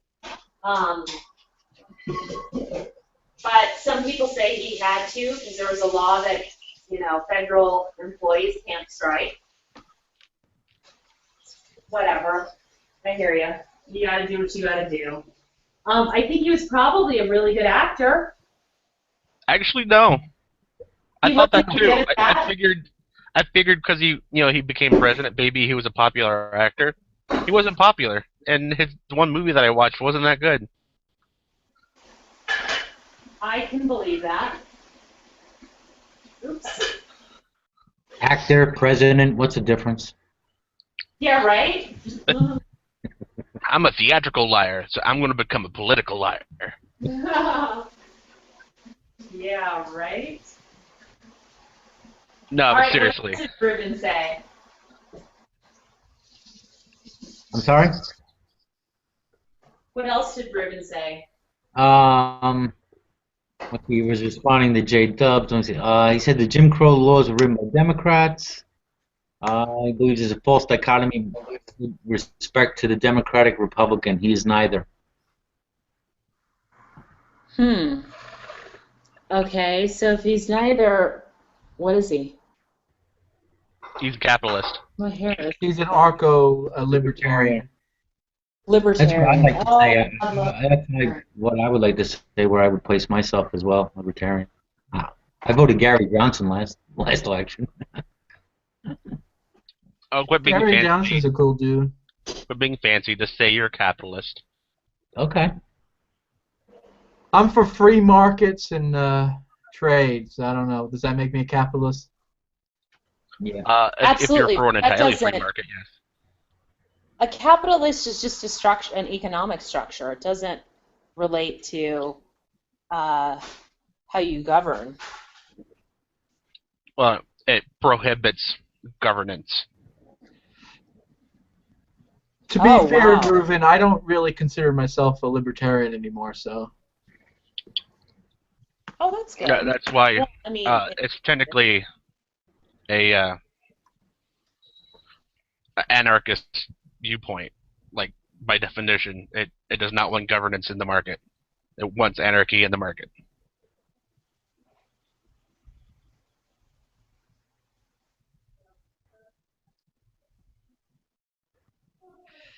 hey, whatever label you want to slap on me, brah. I guess that's cool. I slap labels all day long because it's the truth. That's true. I guess I'm more socially conservative nowadays. Yeah. Yeah. why am I such a die-hard Democrat? I never got the appeal, to be honest with you. So. I don't know. Me neither. I think we should focus more on opportunity than just straight up handing money to people. It's absolutely profound because it's horrible for me, but I would love to teach people the way I did it. I would love to get up there and be like, here's matter of fact, here's the way I got off of it. Or here's the way. And I don't care what. I think you are wasting your time if you don't have at least a 2-year degree, and a 2-year degree who can in a company or a sector that's going to make you X number of thousands of dollars. Isn't that horrible?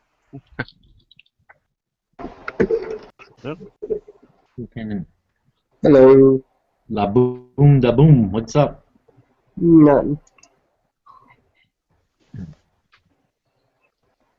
How you doing, J-Dubs? Hey, brah. What's up, man? Oh, I'm alright. We're just talking about, welfare, Democrats, Republicans, gays, all of it. Death penalty. Yeah, I'm surprised. We've been in here 2 hours. We have not touched upon religion at all. Oh, speak of the devil. Hey, Rob, what's up? Wait, I want to know if Reuben says anything more. Okay. He says he's a libertarian. He says we have 4 libertarians in the room. Oh, that's just changed. He was just telling J-Dubs that he's a libertarian in the same sense as Dr. Paul, but he keeps the socially conservative shtick. Socially conservative. Okay. Well, to J-Dubs, he was saying. He's telling J-Dubs he's socially conservative. Gotcha. Yeah. You all right over there, Rob? It sounds like a lawnmower or vacuum going off back there. Yeah, that's my wife. She's doing some cleaning. Is it possible you could mute? Yeah, if you could just mute the mic if you're not talking. I can. Yeah. I appreciate that. Thank you. Thank you, sir. Thank you. So, okay, let me throw this question out to Laboom da Boom. I was throwing it out earlier about capital punishment, I guess. I'm going to go back there. I guess anybody who comes in the room, I'll ask them that. For, against, restrictions, what? I'm actually I'm against the death penalty, and the reason that is A, it's more expensive. B, there's still the probability that the guy actually is innocent.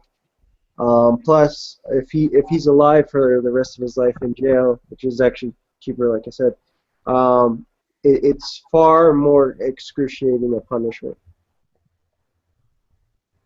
How's it cheaper? All the appeals courts that you have to go through cost a lot of money. It's millions That is of dollars. true. The death penalty is more expensive than a life sentence because you get so many appeals and you're still allowed representation. I never got that. I mean, something should be changed about that. I mean, if they got you on camera killing someone, how the fuck are you able to appeal it?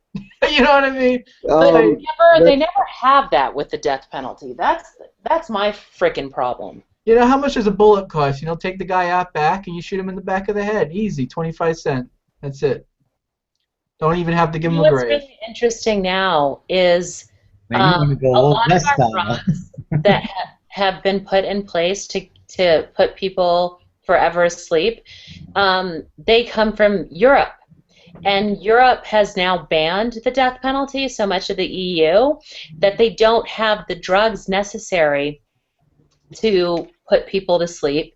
And I don't know if you guys heard about it, but there was that one botched death penalty, or what do they call it when they kill a person? I'm sorry, I just lost. Lethal injection? Execution? Execution. They had botched the execution, and the guy ended up shaking and trembling and all sorts of stuff for like 3 hours.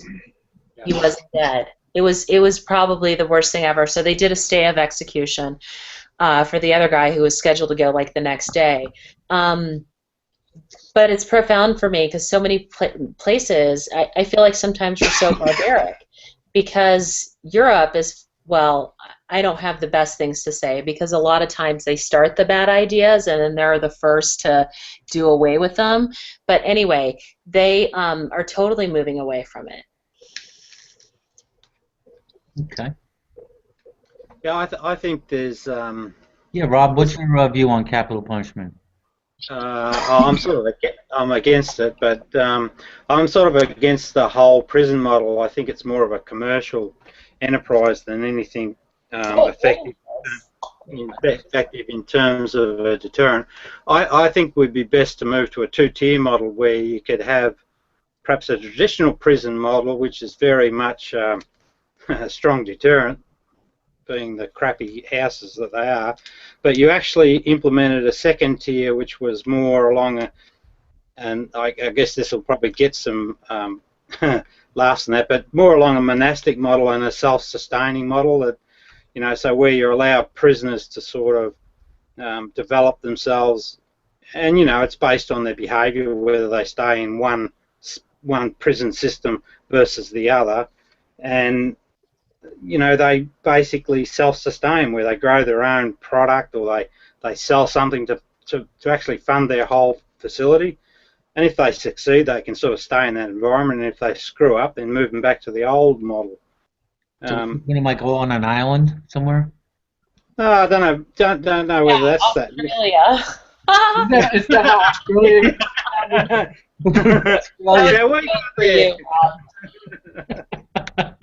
Well, actually, you know, as funny as it sounds, it's not actually a bad idea, really, because Australia's got a lot of underutilised land resources. So if you're able to develop some of those arid regions, you could probably, you know, entertain the idea of housing a lot of prisoners from around the globe. You know, that's not you know, as long as we profited from the deal, you know.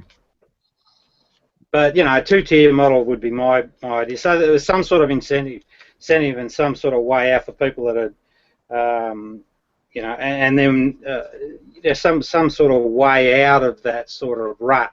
So if people really genuinely wanted to rehabilitate, there was an avenue and an institute that supported that. So my follow-up question would be, I guess, would you guys who don't believe in capitalist punishment, is there any line that you would say someone should just, you know, they're a cancer of society, they need to be, you know, taken out? Is there a certain line, or it doesn't matter? I mean, like, say we have someone first-degree murder, instead of killing them, it's life in prison without parole, and you know, there's no chance of them ever coming out. Right. No probation, no appeals, nothing like that, or what? Well, I don't know if I agree with no appeals, but I definitely agree with no probation. Okay. Well, I'm okay with it, but I can think of a reason a situation where everyone should technically agree that you have to do it. What? And that's if the guys from the Jumper movie start killing people. I don't know the movie, so it was probably a really funny reference. Is that the movie with the people are time traveling through and they're going No, back? that's Looper. Jumper's the one where they can teleport. Oh, teleport. Right, yeah. Wow. Because clearly you can't put them in a prison. Yeah. Well, it's interesting, and this is what's creepy for me. Like, if I would have been around before and had an opportunity to kill Hitler before he did what he did, I'd have been like, good, kill his ass, and I would have done it. If I knew now what I knew, you know what I mean, I could have known then. I wasn't alive, but you get what I'm saying? And it would have sucked to get the death penalty, but, like, if I had to burn in hell for eternity for it, fuck it. I wouldn't endorse doing it again, but I wouldn't kill Hitler. Oh, I totally would have. I'd have sliced and diced him. Hitler brought technology ahead by about 50 years. Well, actually, here's the reason why you don't kill Hitler. If Hitler didn't do what he did, and considering he was pretty unstable, someone else would have done it, and they wouldn't have been as unstable as Hitler, and they would have been far more successful. The second in command would have most likely been the person who would have been in command, and that person was a lot worse. I get what you're saying, but and some people think it comes from eugenics and other movements and stuff like that, when it's true, where he got a lot of his thinking. So I support what you're saying. I guess, and I've heard numerous times you can kill the dream. It was actually the environment in which the civilization had fallen under that caused someone to rise like that. And that same thing happened for Stalin. And it was World War I, and some of the Treaty of Versailles and all of that really did, unfortunately, cause some of that. But I get what you're saying. Yeah, but I think if you take a broader view of history, you see that type of persona gets, the Hitler model gets a bit of a bit too much play. I think the issues. A bit deeper than that. I think that there are some players at force that actually manipulate those situations. I mean, Hitler's not the type of guy, if he was part of your group, you wouldn't elect him as your leader in a fit. And we had a Prime Minister over here, his name was Kevin Rudd, and he and for those that know me and my Two Wolf story, this guy, Kevin Rudd, was, he was a real egotistical idiot, but here he is leading our country. Well, Hitler's probably in the same vein, and then you've got Putin. He's another clown that's of that sort of ilk. They're just egotistical idiots, yet they somehow creep into power. And I think that it'd be worth understanding that dynamic, and also, my opinion, or at least my observation, is that you should never elect anyone into the seat of power that isn't someone of the character of a Nelson Mandela, or someone that's genuinely, authentically selfless. And I suppose there'd be critics of Mandela, but yeah, there definitely are. yeah, I know. But as a man, just take all of the politics out of it. He still is a man of fibre. So it's that type of character that should find its way to leadership. But too often we see people of poor character. And, one that I think of is that bloody idiot George Bush. I mean, he's not a man that I would judge of any fibre or character, yet here he is leading a nation. Something's wrong. And I think that you'll find that the dynamic that's wrong is the people that are behind those type of individuals. Yeah. Anyway, that's my observation.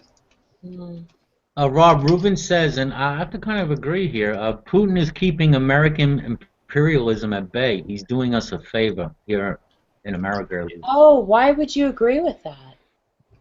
I don't agree with that at all. I think he's a bloody nightmare. Okay. As far as it goes, no, we're not imperialists. That would imply that we're expanding the United States' actual control, our actual controlled states, and we aren't. We have pretty much the same regions we control since pretty much the beginning. All right, it's hard to hear you, Boom. All right, hold on. It's okay. Okay, well, he's using his mic. Oh, okay, go ahead. Yeah. I was just saying, in order to state it that we're empiricists, or whatever the term is. Imperialists, yep, Yeah, got it. imperialists would mean that we're trying to conquer, like England was, and we're not. We may move our emissaries to different locations, but that's normal for any country. We don't actually govern other locations. We govern Puerto Rico, but they also vote in some elections in the United States. Yeah. So I don't understand why everyone's giving. I mean, I don't like government. Anybody, I don't like government at all. But why am I giving? Why is there this conversation going on about somehow Barack Obama is weak because he's not stepping in to stop Russia? And why the hell should he? Why just? I agree. I don't think we should be in that one. That's not our fight. I'm sorry. Oh no. It is our fight. It is our fight. Don't get me wrong. But why is he the only one that can do it? Wait, why is it our fight? Because if Russia starts marching into one place, he could march into plenty other places. So there you go. So what? I think that whole. So what? So what? If he fights us, so what? Yeah, that's a good. No, that's it's a not so what if he fights us. But that whole dynamic will change. I reckon you get a really interesting show of reality, if you like, if somehow we could, as a global community, sort of say, all right, let's hear from the Ukrainians and have a clear look at their voice, and whatever their voice is, let them bloody decide who rules them, and then just walk away from it. You know, to me, Yeah, you know, that's actually that's what. Why can't we have that? And Well, just that's everyone the thing, is that before Russia had moved their troops to basically position themselves in the place that they did, the region that was voting, the region that they moved their troops to was actually voting to become a part of Russia. Right. And they would have won. They did rig the election a little bit, but it didn't really matter in the grand scheme of things. Bigger issue. I'm sorry, Laboom, I didn't mean to cut you off, but there's a bigger issue in what's going on in Egypt and Syria than what's going on as it relates to our needs and power structures and balance of powers than what's going on in Crimea. No, actually, there's both are important, and the reason both are important is because if we allow, if any country, if people step by and allow any country to basically take over whenever they want and move troops anywhere they want, that becomes a bit of a problem. I don't know, guys. I think there's a bigger play going on myself, so you'll probably cast me as a conspiracy theorist, but I like to look at big picture scenarios. If I look at America, I think America have maxed out their credit card, and that represents.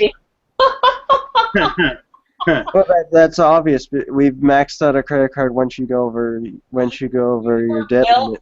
Australia might have been built by people who were escaping some prison terms, but America was definitely built on people who were escaping debt, and it's almost been the foundation of our country's debt. Washington wasn't escaping debt, nor was the founding fathers. They were actually quite wealthy. You're talking about the original people who came over on the Mayflower, who were indentured servitude. The original people came on the Mayflower. That was actually religious persecution. No, that was Columbus, and he wasn't. That was not Columbus on the Mayflower. Yeah. No. Yeah, it was. No way. I thought he was the Nia Pinta and Santa Maria. Santa Maria. Yeah. Right. Let's see, who was in the Mayflower? Was on the Mayflower. Well, no, that was one of his ships, though. No, the Mayflower were the English pilgrims who got a charter from their king to get the hell out of the country. If you're not going to be my subject, get out.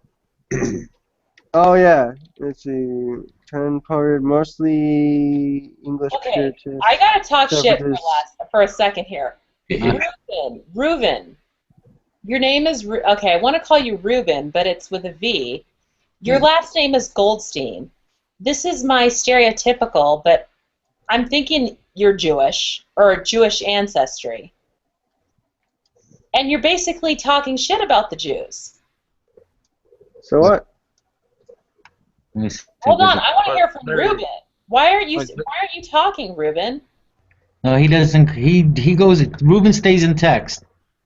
I don't think he says he hasn't even mentioned the Jews. I'm trying to go back and chat. He mentioned Netanyahu and Israel. Netanyahu and stuff. But there's a lot of American Jews that do not back Netanyahu or Israel. A lot of Israelis. I'm a big BB fan. And well, there's more to reason why people don't back up Israel is because of it being one nation, and then Israel. Essentially, what that means is that they divided the region up, but it originally was a part of a bigger nation. So basically, had the same thing that's going on with well, it would have happened with Ukraine. But it was essentially people ended up gaining power enough to separate Israel. Yeah, again, you guys have got sort of localized context. If you look at history and you look at the bigger picture, what you see, and this is not anti-Jewish to the Jewish guy in the room. It's more anti what I'd call. I've tended to use, because I'm writing a second book, researching it, and that's so I finished the what is the God. Now I want to look at what is evil. But if you look at the bigger picture and watch the Pharisee movement, particularly after their ejection from the Romans sort of pushed them aside a bit, they seem to have squirreled back into Babylon, and they committed to educating their young boys, and then that seems to be a strong theme through all of the history. Then they moved up into the I think it's the Balkans or up around Prussia, anyway, up around that area. And if you have a look very carefully at the Ashkenazi Jewish faction, they play a major role in a number of areas, politically, education, psychology, all that sort of stuff. And there's a strong movement of that population across into America. And, you know, it really paints a very interesting story. I mean, it verges on the conspiracy theory stuff, but you had the takeover of Carnegie Steel in the 1900s by J.P. Morgan, who was allegedly working for the Rothschilds. So they're from that sort of faction. Then you have that bankers cartel that separated your money from your governance, and to me, that's a typical divide and conquer strategy that we see back in the days of the Jewish. They used to have a court Jew. He was the money man in the 1700s, and that seems to be the trigger of the point of this rising debt in America. And now you find yourself bankrupt, but you've got these war, what do they call them, industrial war complexes. I don't think they're going to sit too idly by, and that's what I mean. I think there's a major play on across the globe at the moment, and something that ties into it's coming out of Nigeria. If you like, I hang around some of the internet groups to do with this religious Islam debate that goes on, and there's an overrepresented population of Nigerians in those groups, and it's also out of Nigeria that we get all of this those young girls that were kidnapped, and the suicide bombings emerging. So, you know, it all looks like to me that there's some big play on. So how do you like them apples? Up there. By the way, J-Dubs, a Zionist is someone whose specific goal is to create the nation of Israel and protect it. So, who's Jewish. in heritage for that reason. Yeah, I think you've got to be and careful. Laboon, for the record, I'm a Zionist. I identify as one. You got to be careful. No. You were saying that somebody said you were Zionist and anti-Semite. He's been called that. Both of them. I was like, that's contradictory in terms. I get that. I know. That was the point. I okay. I want to make a point. It's pretty important, I think. That whole anti-Semite, how do you say it, Semitic or whatever, to me that's a bit of a con job, and it really puts a bit of a blanket around the guys that are really, possibly doing some bad things. I think what you do in the conversation, because the Jewish people, I mean, I've worked for the Jewish crew, and they're lovely people, just as a population. I think what we're talking about when we talk about world issues, I like to use the term Pharisees because it talks more about a specialist group that are really using power and to influence certain world events, as distinct from a Jewish person being an issue. I think it's a really important distinction, because when you make that distinction, you actually take the whole anti-Semitic, I can't even say that word, but you take that whole issue off the table and you start to say, well, hang on, let's have a look at some of these guys. Like Kissinger, to me, he's a perfect one that needs a really good look at. I think he's a bit of a bad egg. So, yeah, and funny thing is, he won a Nobel Peace Prize, and he's a warmonger and piece of shit mass murderer. So absolutely, and I think he did some shocking things and like you've got veterans, Vietnam vets. I mean, a lot of their suffering, I think, comes back to that bloody dude, or whoever's pulling his chain, and by declaring that. Reuben says that the Pharisees are a majority of Jews, not an elite group. The Sadducees were an elite group. He says you should be using, I'm sorry if I'm pronouncing it wrong. Sadducees. Yeah, I'm familiar with that group, but I thought from my research they actually got wiped out at the same time the Essene Jews did, and what I saw was that the Pharisees were actually the group that survived the 70 AD massacre in Jerusalem. So that would be my answer to Reuben. Well, Sadducees is more of an ideological term,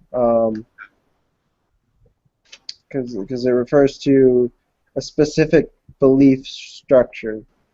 Oh, okay. I'm not familiar with those.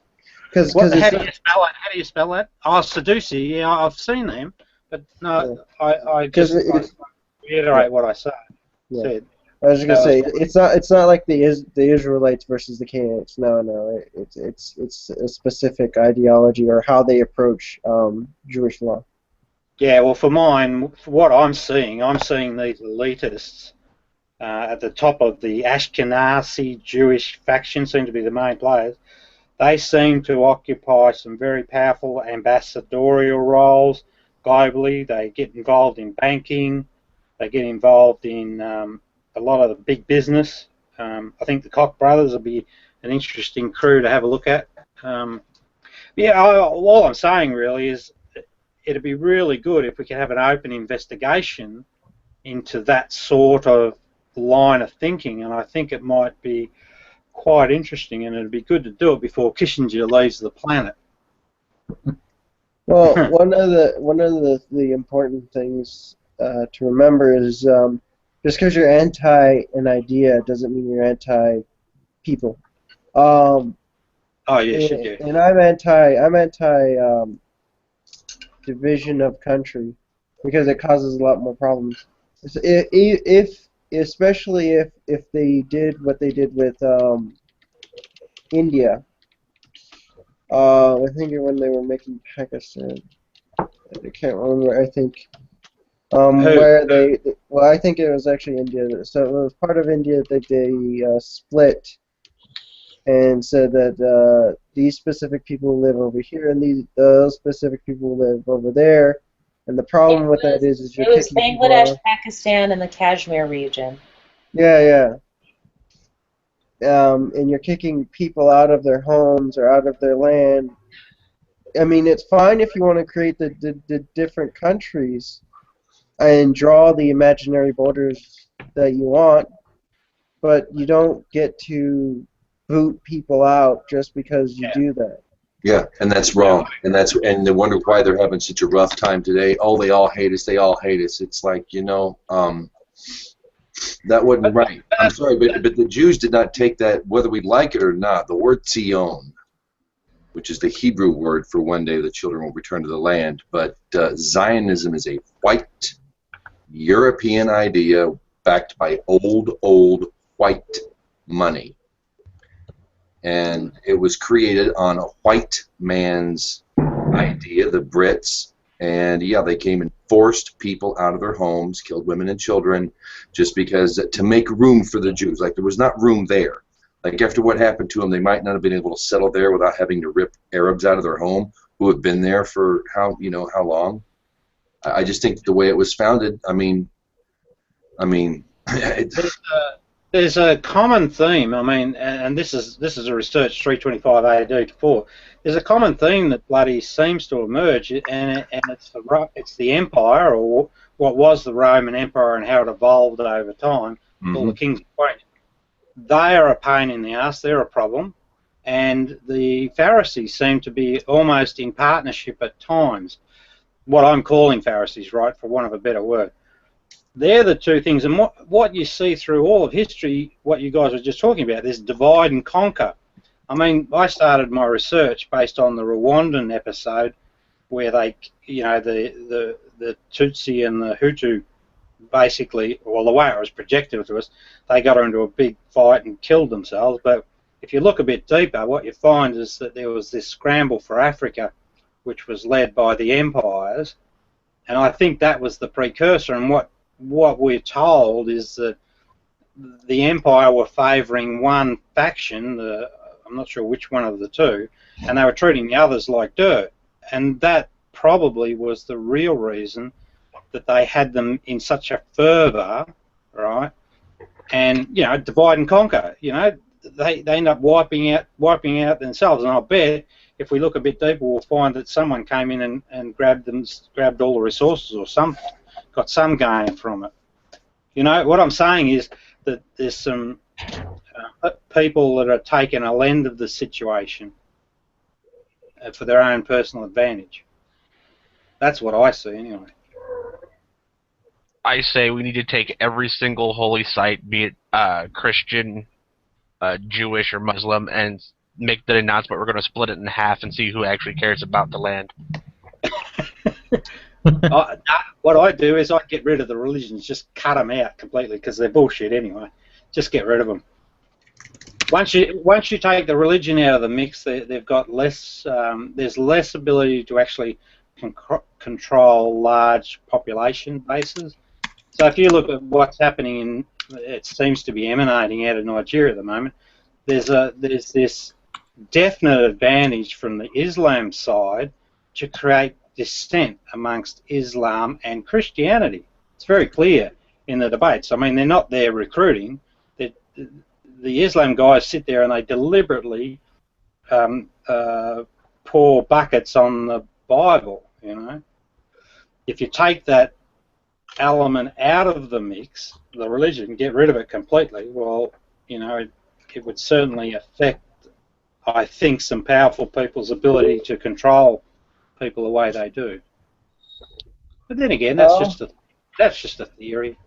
Yeah, well, in the same category, I woke up this morning to a very interesting news article on Iran.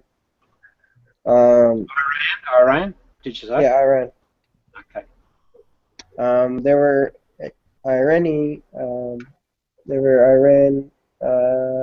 people from Iran, so Iranian. I was trying to say that. I said it earlier, but I didn't. I kept. No, I stuff around with words. It doesn't matter. I know you mean. Yeah. Anyways, they made a music video parody of music video cover of the song "Happy" by Phyllis Williams, and they were arrested for dancing with the opposite sex was one of the charges. Yeah. Yeah, you notice that at the moment. There's another big story too. There's a young girl that is a Christian, I think, and they're threatening to kill her if she doesn't come back to Islam or something. What I'm sort of observing is that you're getting quite a few of these, what I'd call over-the-top stories that have a tinge of violence to them. And, you know, I suppose I'm going to have to wear this conspiracy hat one day, but being a conspiracy theorist, I would say that it's actually quite deliberate. It's trying to raise the fear level and the confusion and conflict. You know.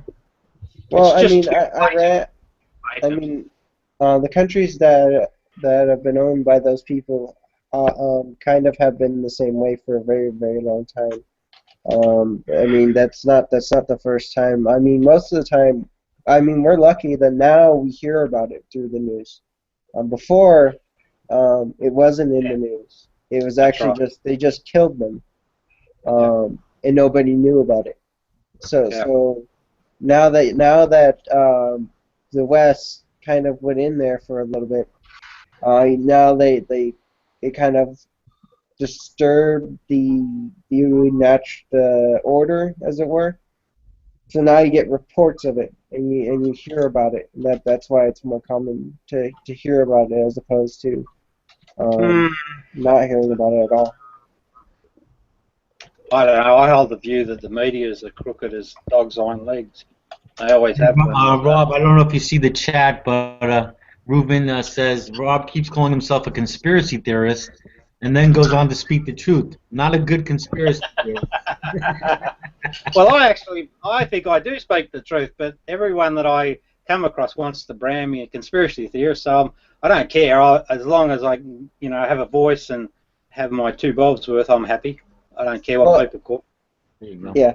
Did you know that if you have a birthday party, if someone has a surprise birthday party and you weren't aware of it, that's a conspiracy. There you go. No, I just tend to think that we've got some major trouble coming. So if I go back to that story about America, I think America being putting a negative spin on the conspiracy theorists, use that in the media, and now you brand these people as terrorists. Oh, exactly. It's the same thing as the anti-Semitic stuff. It's just a bloody smokescreen to dampen down the discovery or the exploration of information. It's like when you argue with religious people. They just won't go anywhere near the bloody evidence. It's just so frustrating. Oh, that's not true. That's not true at all. Is there? Not Yes, it is. Okay, good. We're going to make Give a me time a out. religious version, I'll demonstrate it to you. No time out here because, I was really wondering when we were going to get to this. I was like, wow, it's going so good till we talk religion. And Rob, you popped in, and I was like... Well, if I may, for just a few seconds, and just to go back to the topic I brought up a little because I wanted to talk about it a little bit more before we move on to religion or what have you. Is that okay? Sure, go ahead. But the thing what bothered me about that whole the whole event was that because they got arrested by this. In the charges that they were laying upon them, I actually looked into a little bit further to watch the actual one of the Israeli news centers, and the police who arrested them said that because they didn't have the proper permits to record a video. Now, it's not permits as in you need permits for the location or what have you. It's permits to actually record a video. You're not allowed to record videos at all. You need permits for it. And because of this and everything else, his advice to them was that they should avoid actors, producers, songwriters, people like this, because they will take advantage of them.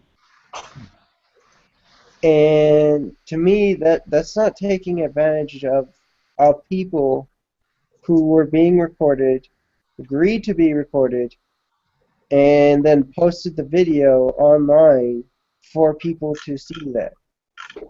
That's not taking advantage. That's showing off what they had done.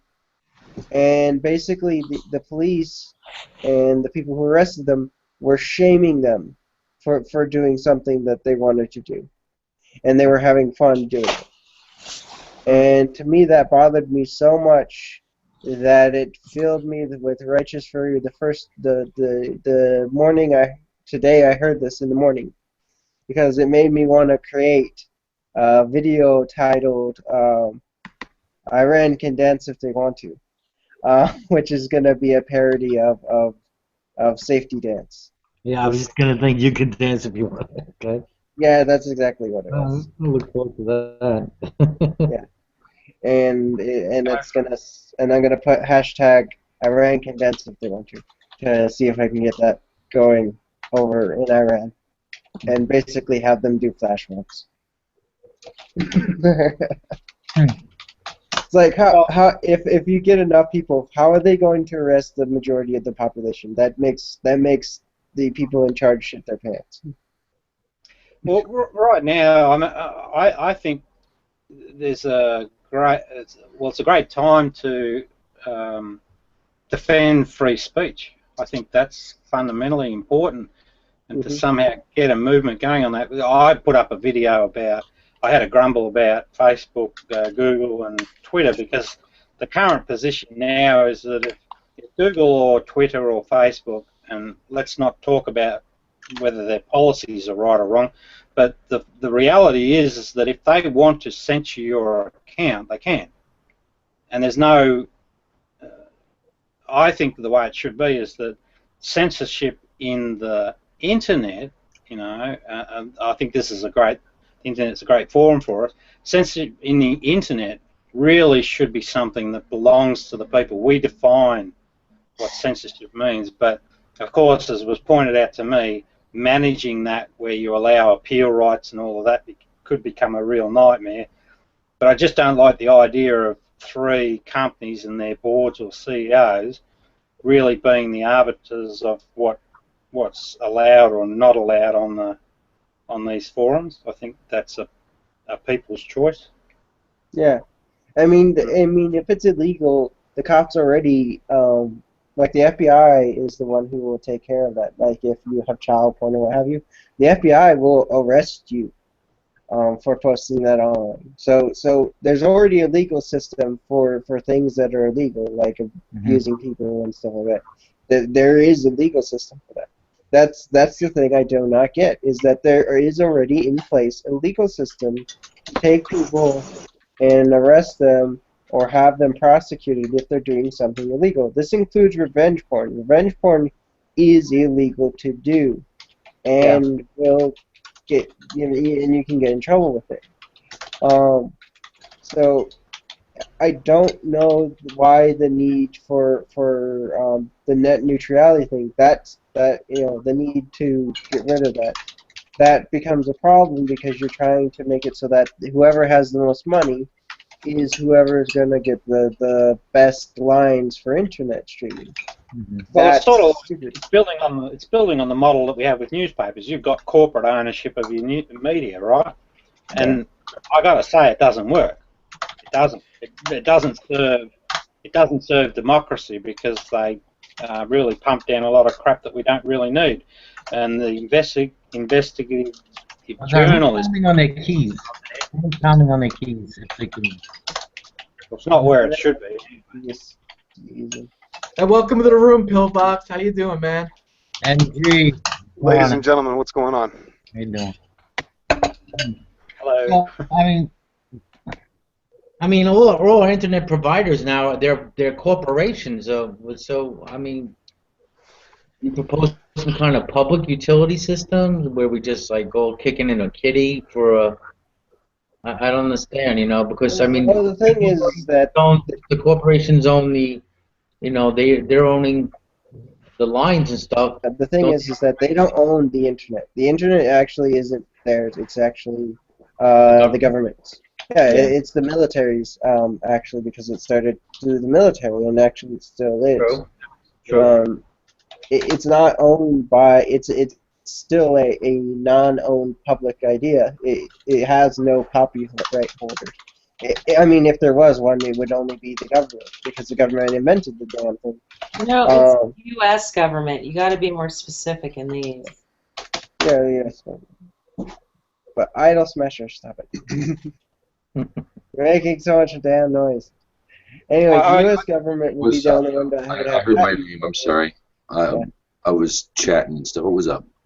Yeah, no, you were slamming on your keyboard. So You so pounded on just your saying, keyboard you- like a gorilla in heat, man.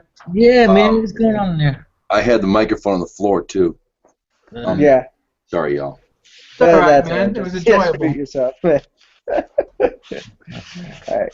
So the thing is that allowing corporations that actually stream the internet through so that you have access to it to control what companies basically what companies get priority is stupid. That's like saying, oh, if there's certain states that pay more will get priorities for phone calls. That doesn't make sense whatsoever. You already pay the company so that way you get whatever internet speed provided. So that there's no reason why they should actually have control over it. I mean that they don't Why have. don't we nationalize the internet companies? The problem is that you end up with a monopoly.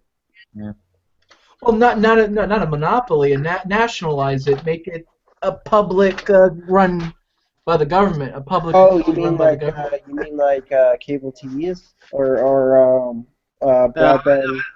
I don't think it matters who owns the infrastructure. Infrastructure is nothing in terms of the internet. The thing that's of value in the internet is the information layer that travels across it, and it's and even the software, you could leave that private. That doesn't bloody matter. I think what matters the rules that we play games by, how we respect each other, and the standards that we set for communications. And but what I guess I'm suggesting is what I'm seeing missing is we the people, the voice in determining those standards.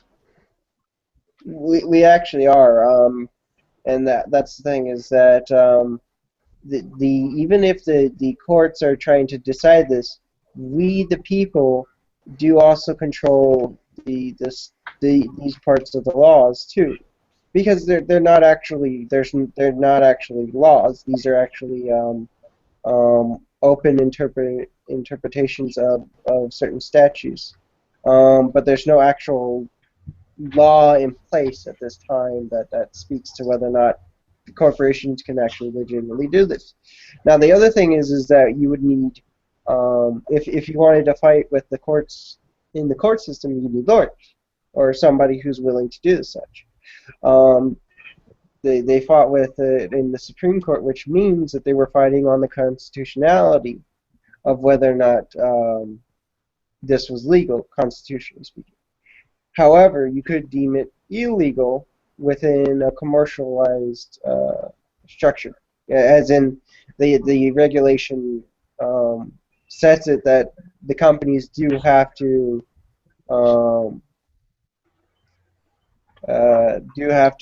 allow every company equal access to the internet, that they don't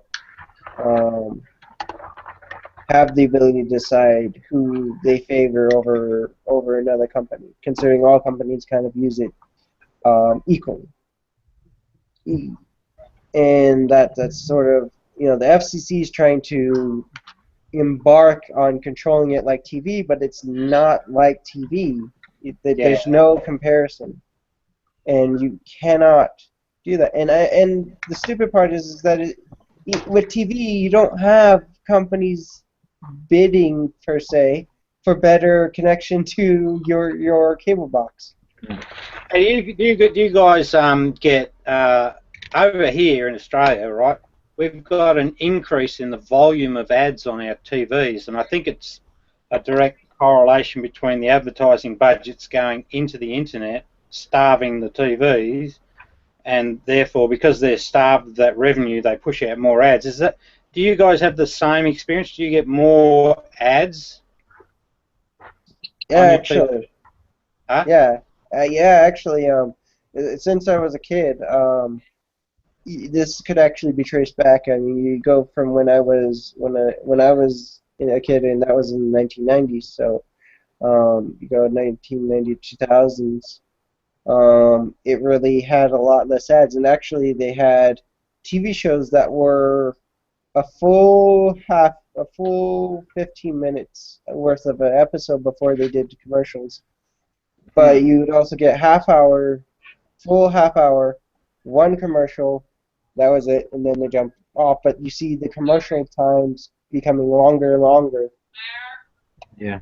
And the shorter time, the TV broadcasting times becoming shorter and shorter. Yeah, and the end result is that we, the consumer, actually get bloody ads on our computers as well as the TV, or at least that's the experience here. So that's a problem that's got to hopefully plays out. Oh, please! On the internet, you can just get an ad blocker. Yeah, that's right. Yeah, I'm sorry. Did I just say that on a Hangout on Air? That was good. Do you guys understand eventually they are going to do something about the lack of control, of the internet? They are going to do something. I mean, they're already trying to figure out how to control all the water, and so they can charge us extra for that. Even T. Boone Pickett's, brought that up and said you're going to start paying more because you're going to need your water. These people are going to obviously do something. I mean. Yeah, that water thing's really interesting. I came across a guy, a rancher in the States, 2000. His name's Wayne something. 2005, he died of cancer. He was having a big. Yeah, I'll actually post. I'll get the link in a minute, but he actually had a big fight over water rights, and what he discovered in the process was that there was this big multinational that was actually buying up water rights, and they actually had a global agenda. I don't know any more about it than that story. I just stumbled across it on the internet, but I thought, wow, Jesus, they're trying to own all the water, these crooks, I'll find that link anyway. I'll put it up there. But when you mention, yeah, they were trying to get all the water for oil production. It was for, I think in Australia, the main reason why they get a lot of water and use huge amounts of water, way more water than the crops use, and that's kind of bad because at the same time you're going through a drought. So you have even less water, but then they're using pretty much the same amount of water without actually stopping. The way this was presented was that they were actually deliberately trying to basically own the water, and it was a global agenda. The worry was that it was back in 2005, 2005-07. I'm not sure. I'll find out in a minute. But when this guy got knocked off, and then his wife was killed in a car accident out in the middle of nowhere. Apparently, she was thrown out of the car with a seatbelt on, and she was a feisty type of a politician. So just sort of, I was smelling rats. Anyway, I'll get the link if I can find it. We're all Babylonians. Can't we just get along? Well, I think that's the agenda. We're not Babylonians. Trying to stir up the nest there. Hey, what are you doing over there, John? Rolling a cigarette. No doobie tonight? No doobie. Wow. How you doing, Pillbox? Oh man, I'm just loving it. I'm loving life, bro. How about yourself, man? Yeah, I'm trying to love life. I'm trying to think positive. Yeah, man. It's there's a lot to be happy for, but that is true. I will say that the bad things happen for a reason, and you're supposed to learn from them, man. That's it.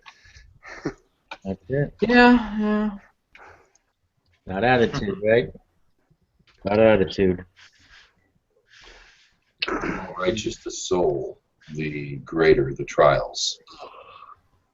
Oh, the guy's Amen. name was Wayne Haig, American rancher, Wayne Haig, and he passed away in 2005. Yeah, pop a link in there. Yep, I will. Here it comes. Now I think that's part one of 2 videos. He seemed like a pretty genuine type of a character. So there it is. I posted it there. I forgot how to pronounce your name. Hermione. Hermine. Hermine. What are you doing over there? Still cooking? It's just finishing up. Yeah, my daughter's gone to bed, so she'll just have it for school tomorrow. But yeah, the rice is just finishing up. I always do brown rice because I can't do regular rice, and it always takes forever in the rice cooker. Next time when you cook, you got to bring some for everyone next time. Right, because, you know, that's so possible with the hangout, you know, the scratch and sniff days. I think the 3-dimensional printers they'll figure it out soon. Right. If I could just get the 3-dimensional printer in my house, oh my God, I would love for you guys to taste this.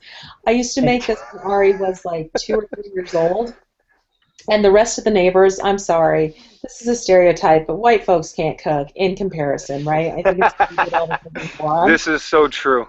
But yeah, that's not true with my dad. No. they would bring their little kid plates and their little spoons or forks or whatever, and they'd come over and they'd be like, "Can we have some of your food?" Oh, of course. It was awesome. Hey, Shay Dubs, my dad's not white. He was Italian. Oh, yeah. My dad wasn't white either. He was Irish. Exactly. Oh, you guys are too much. Whenever I ask a Caucasian person what they are, in America anyway, I'm an 8th Irish, Yeah. a 16th Italian, a 32nd Norwegian, or, you know, it's specifically from Finland. I'm a half. Well, I I don't. Yeah. I'm well, Scots well, Irish, well, and I actually have a. They go, so basically, I'm a mutt. I'm like, bitch, it's not you're a mutt. It's that you are, like, you can't fess up. I'm like, goddamn. Oh, Yeah, man. well, Yeah, I I'm- can't keep up with all this race. I mean, the races always change every day, so I don't, I don't subscribe to it. So. Yeah. Well, I'm Scots Irish, and I have a family Bible. For some reason, I thought you were French. I don't know why. Well, to me, everyone, we're all the same race. Well, that's just the name I have because I don't want to use my own name. No, I don't blame you, man. But I am also French. So. I'm Gaelic, Celtic. But more specifically, I'm Mexican. Yeah, you're And- proving her point 100%, bro. You're saying like you're 16 different flavors here. It's exactly that's exactly. But you know, it turns out. Wait. It turns out. Wait, you got to really. It turns out you're a white guy. You see what I'm saying? Well, no, it divides between 2. It's my mom and my dad. I would just like to say one thing. If the majority of African Americans in America weren't from slaves, they would know their heritage and probably do the same thing. No, I know my heritage. That's why I say I'm from Cameroon. But, yeah, if. Hermine, is that how you say it? Hermine. It's It's really. I'm sorry. I got the second part right. I apologize. Second syllable was better than Shay. That's all. I had just had to beat his standard. Are you a theist or an atheist? I'm a theist. Okay. Okay. Before we go there, I don't know. Before we go there, Bob, I just wanted to ask you a question. I want to clarify something. Are you because I know there's been talk of trying to get a debate with you and Nephilim Free. Are you in talks with Clayton about doing a formal debate? Yeah. Oh, you are? Okay. Okay, very good. Any idea when that might happen? 23rd or 24th of June, I thought he said. It's the rumble in the jungle. Okay. I'm looking forward to it. Looking forward to it. Yeah. Wait a minute, Ruben, you have no clue my heritage. I'm from Cameroon. I'm not mixed. Don't make any assumptions, because that makes you look like an ass. Like beliefs, eh? Well, I'm actually 50% white and 50% really white. So either way, I mean, I'm it's actually a done 100% deal. ape. I understand. Yeah, for some reason, I don't doubt that you believe that. All right, no, but we're Have talking you about ever seen me do ethnicity, things? and the Pretty reality monkey-like. of it is, I'm sure somewhere along the line there was a white person in my family. I'm sure of it. Hell, I'm not as dark as some people I've met. But the reality of it is, I think at some point, if you're like 95, 99 something percent, you pretty much just go with that more than 75, 80% of me is one. And it doesn't matter the ethnic groups in Cameroon. We're talking specifically about the racial groups. Yeah. Are Spaniards white? Are Slavics white? I have no clue. I would say Well, they kind of have to be as far as genetically, if you wanted to say technically. Right. If you're going to say Caucasoid, Negroid, and Mongoloid, yes, they're white. Oh, you got a H.G. Wells book also? That's what mine says. Oh, thank God you said it, because every time I say the actual scientific races, someone thinks I'm racist. Oh, God. I just say Gaelic Celt. That's Oh, what excuse me, my food's going off. I'll be right back. I don't have my roots don't come from the other side of Europe. Like I don't have Slavic or Italian or Greco or Spanish anywhere, and I don't know what white means anymore. That's why I don't go with the whole race thing. I think it's all bullshit, personally. You know. It is. That is correct. It's just a distinctive characteristic of different groups of people. Well, some people don't realize that there's a human race, and if they're not human, they're not part of the human Yeah, I race. believe that. We all come from Adam. Pillbox. We all come from Adam. So. I think you're right. If you take the Cherokee line, and if we all practice or went to the Cherokee church, there'd be two wolves, and it wouldn't matter what color your skin was, and we'd be focused on the two wolves, and that would be the end of the racial discussion, because those two wolves are very apparent in race, sex, everywhere, you know. So it's just that it takes us forever to get past these bloody barriers. Everyone is one with the wolf. Yes. With the who? Wolf. Cherokee. You're one with Two wolves. There's two wolves. You can't ignore you can't sit there thinking, oh, gee, I'm just going to hope this good wolf comes along, because you got to deal with the bad wolves. That's what history tells us. Yeah. You got to deal with them. Euthanize them. That's what you do with the bad wolves, you know. Well, I kind of agree, actually. One of the terms people sometimes ask me, well, what's your tag? You know, are you an atheist or are you? And I'll just say I'm an anti-egotist. So I kind of hold the view that ego, the root of I all usually evil. just put people into two groups, you know, bad people and good people. That's usually how I do it. That's usually how I ask. When I first met Pillbox, I asked him, "Are you a good person, bad person?" You know, that's how I did it. You know? I think it was more clear. Like, did I have two cents between my ears? I think something like that, wasn't it? Do you have two brain cells to rub together today? That's what it was. I think it should be good people and people who want to get better. Ooh. There you go. Yeah, everybody probably wants to improve somehow. So. I don't know. I don't think so. Yeah. And then you have people that actually, and then you have this other group of people that actually defend the nasty people and actually say, well, it's okay for them to be nasty, you know? Oh, the atheists? I'm sorry. Just kidding. We're not there yet. We're not there yet. Oh, sorry. So I'm going to slow down here. Man. I think we're hitting a record. Listen to that. Listen to how hateful Anu worshippers are. I didn't catch that. What worshippers? Anu. Before you came in, he was showing the distinct similarities between what he sees in the Judeo-Christian, what they call God, and this. I think it's an Egyptian God. Babylonia. Yeah, those Zeitgeist movies are real convincing, Shay. Yeah, I'm pretty sure they didn't mention Babylon in the Zeitgeist movies. Oh, okay. They didn't do I that. did like it. And the Zeitgeist stuff dealt with Jesus and not the Hebrew God. Oh, so okay.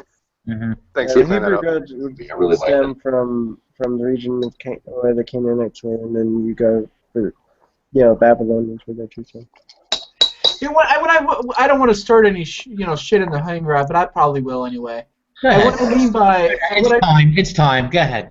And what I mean by people who defend the nastiness, like for example, I'm not a gambler, I'm not a drug addict, but I'm not actively out here promoting gambling and drugs, and that's what I mean. Some people are saying that people should be doing these things.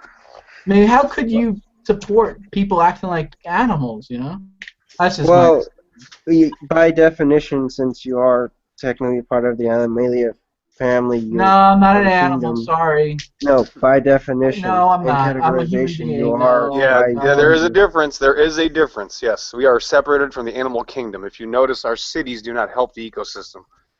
We do have a. I don't know if you guys have noticed our own that. ecosystem. That depends on what you're looking at. 'Cause there's lots of animals that are helped by having a city. I'm There- civilized. I'm there not is a a- savage, That, Yeah. I'm not just flinging because my you poo in a categorize, just because you categorize as Animalia does not mean you act or behave a certain way, considering that covers a broad. That's why I clarified what I was saying with There's a behavioural connection though. thank you. Behavior. That's why I mentioned some behaviors. Yeah, there is a behavioural connection, and I think there's good evidence to support that. And what it tracks back to is two very primitive survival instincts. One about survival of the unit, the individual, and that model plays out in the baboon community. And then you have a survival strategy that plays out in fish, in shoaling fish, and also wildebeest, the herd strategy, where you've got to stay in formation, stay with the group, and that's your survival strategy. Now, those two primitive survival strategies are what that Two Wolf story is about. That's not incendiary enough. I just want to say out to everyone watching, you heard it here, Yeah. Anu worshippers don't think they're animals, they're plants. I didn't go past the baboons. I don't know what happened. But I mean, let's go back to what I'm saying. Why do people have to justify other people's behaviors acting like idiots for? I don't understand. Well, Because they think they're animals. They're telling you right now, if they think they're animals, they're going to justify Well, it. yeah, you're right about that. Well, because you define as animals doesn't mean you have a certain behavior. I mean, define what Animalia behavior is. I don't speak Latin, so I don't say aluminia or whatever the hell you say. I speak English. Animalistic. We do eat and poop. We do reproduce, and for all the Bible folk out there, we do have an animal soul. The other thing too I are do, but I digestive live in system idle development. smasher. I live in a Awareness house, development. not a fucking nest in a tree. You have an, Hey, this is a much better definition. It's very easy. You're not a plant. You're not a plant. Right, my ancestors are not monkeys. Sorry, denied. That's right. That is true. True. Don't show disrespect to your monkey brethren. They worked really hard to survive. Cerberus. Oh yeah, they had to work. They had to work at developing and dying for millions of years and figuring out how to survive. Shit. I know, That's look right. how- Millions of look dead how, things how produce disrespectful millions you're of being years to of their living struggle. Oh, we're being so disrespectful. I know. Okay. This is the They're kind of hard insanity struggle. we get from the atheist community right Look, here. look, us non-NU worshippers But this like is- our ancestors. Okay, Cerberus, wait a second. This goes to my point. Even if we are animals, why do we have to mention that? Why do we have to reaffirm that belief that, oh, you're an animal, you're an animal, you're an animal? Why do people All feel that that way? refers to is an accurate statement. It doesn't refer to behavior. I mean, if you look at different animal kingdoms, The way you think all does kinds go of with what you behave, though. No, it doesn't. Yes, Because it look does. at any animal Think kingdom. you're an animal, you're There's gonna act like no, an animal. there's No, no, if you're part of look at Animalia, you act like not a plant. Yeah. Yeah, you'll be acting like if you like look at the Cerebus and animal you'll be saying kingdoms, things that you can behaviors are mate with different. apes and stuff. Right, none of my people in my family come from apes, so I don't know about you guys. So And then Cerebus will tell you, oh, you are an ape. You just don't know it. You are an ape. Well, I had a distant uncle. Doesn't matter where we came from. About where we're going. That's a good point. Well, no, I think And it that goes does. to I what think I'm you got to saying. know where you started to understand where you're going. Yeah, exactly. I agree. I popped up a video there if you want to. Well, actually, if you're interested in trying something, we could watch. It's only 3 minutes. Do you want to share watching a video? Sure. Nah. I can't really do a video right now. I'm in a hangout. You know what I mean? It's only 3 minutes. Yeah. It Besides, really you can watch it in the- will answer this question I have definitively. ADD. I got a better way to do it. Define to me what an ape is. Can you point at an ape? A primate without a tail or some shit like that. There's some scientific explanation. That's not bad. Not bad at all. Oh, that's actually good. Yeah. It kind of covers great apes and the lesser. So they are. So what are you saying, Cerberus? Because I don't have a tail and I don't, swing from a tree. I'm an ape anyway. Here's the thing. No other. If we're an ape, no other ape has feet. No other ape walks upright. No other ape, as a species, illuminates the Earth's crust from orbit. I don't think that ape is really accurate physiologically, or just on all the evidence of behavior alone. The difference in man and all other aspects of nature is astounding. There is a yawning chasm between animal and man. Yawning chasm. That's right. Oh, absolutely. Yeah, I mean, that's Absolutely. why Not to deal with the arms being longer than the legs, which is completely different, and biologically to the humans, completely the opposite. So. Not saying we're not related, because even one of the Hebrew letters means monkey, a kaf. But I'm not denying that we aren't related as animals, that we do not have an animal nature about us. But as far as all life forms on Earth, we are separate, and we must remind ourselves that we are separate, because if we go animalistic, we start becoming gluttonous and allowing the food supply to be perverted, allows the Earth to be perverted, and the nasty habits of man on the sexual nature alone will continue generationally until we can get a handle on this animalistic nature that we have. We have to overcome that. That's why we lead it out and not promote it. I mean, a lot of people seem they want to promote the nasty behaviors. Who's saying? If you act and behave the current way in which you are now, if you act and behave the current way you are now, you are acting like an animal by definition. Whatever way Now, let me ask you this. Wait, hold on. Wait, let him explain. I want to hear this. Go ahead. Forgive me, I haven't taken my medication today, you are so I defined apologize. as an animal. You're such is a animal behavior. Hey, boom. Now, why is that wrong? There's nothing wrong with saying Okay, that so you nothing wrong with have animal behavior. There's nothing What wrong is with animal behavior? Like breathing? No, Pooping? yeah. Actually, yeah. Okay. Yeah. That's literally what it is. Whatever you're doing now, that's animal behavior. See, this is why I can't take people this is like awesome. this serious. It's the same old thing. It's the same old story. You're here, so obviously evolution's true, and you're also here, so you're an animal. Again, why does it matter? Why does it matter where it came from? How I did come from? I mean. Well, if you don't think it's important between the two polar opposite ideas, then you obviously don't care about the truth.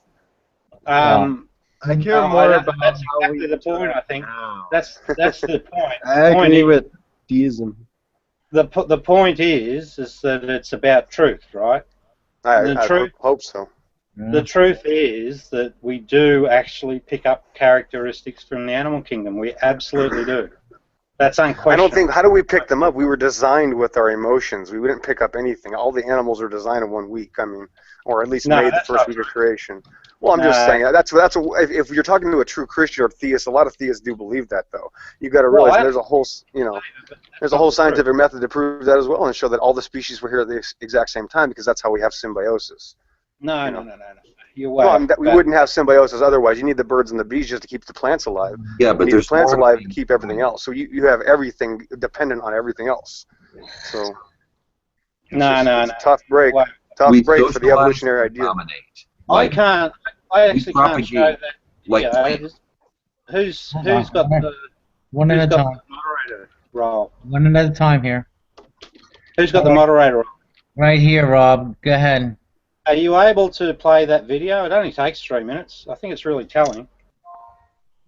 It's in the chat on the side there. I can't. I don't think I'm able to sort of broadcast it from my connection. I think you don't get sound, because I've tried that in my Hangouts, and John was the one who told me that he can't hear anything I'm playing.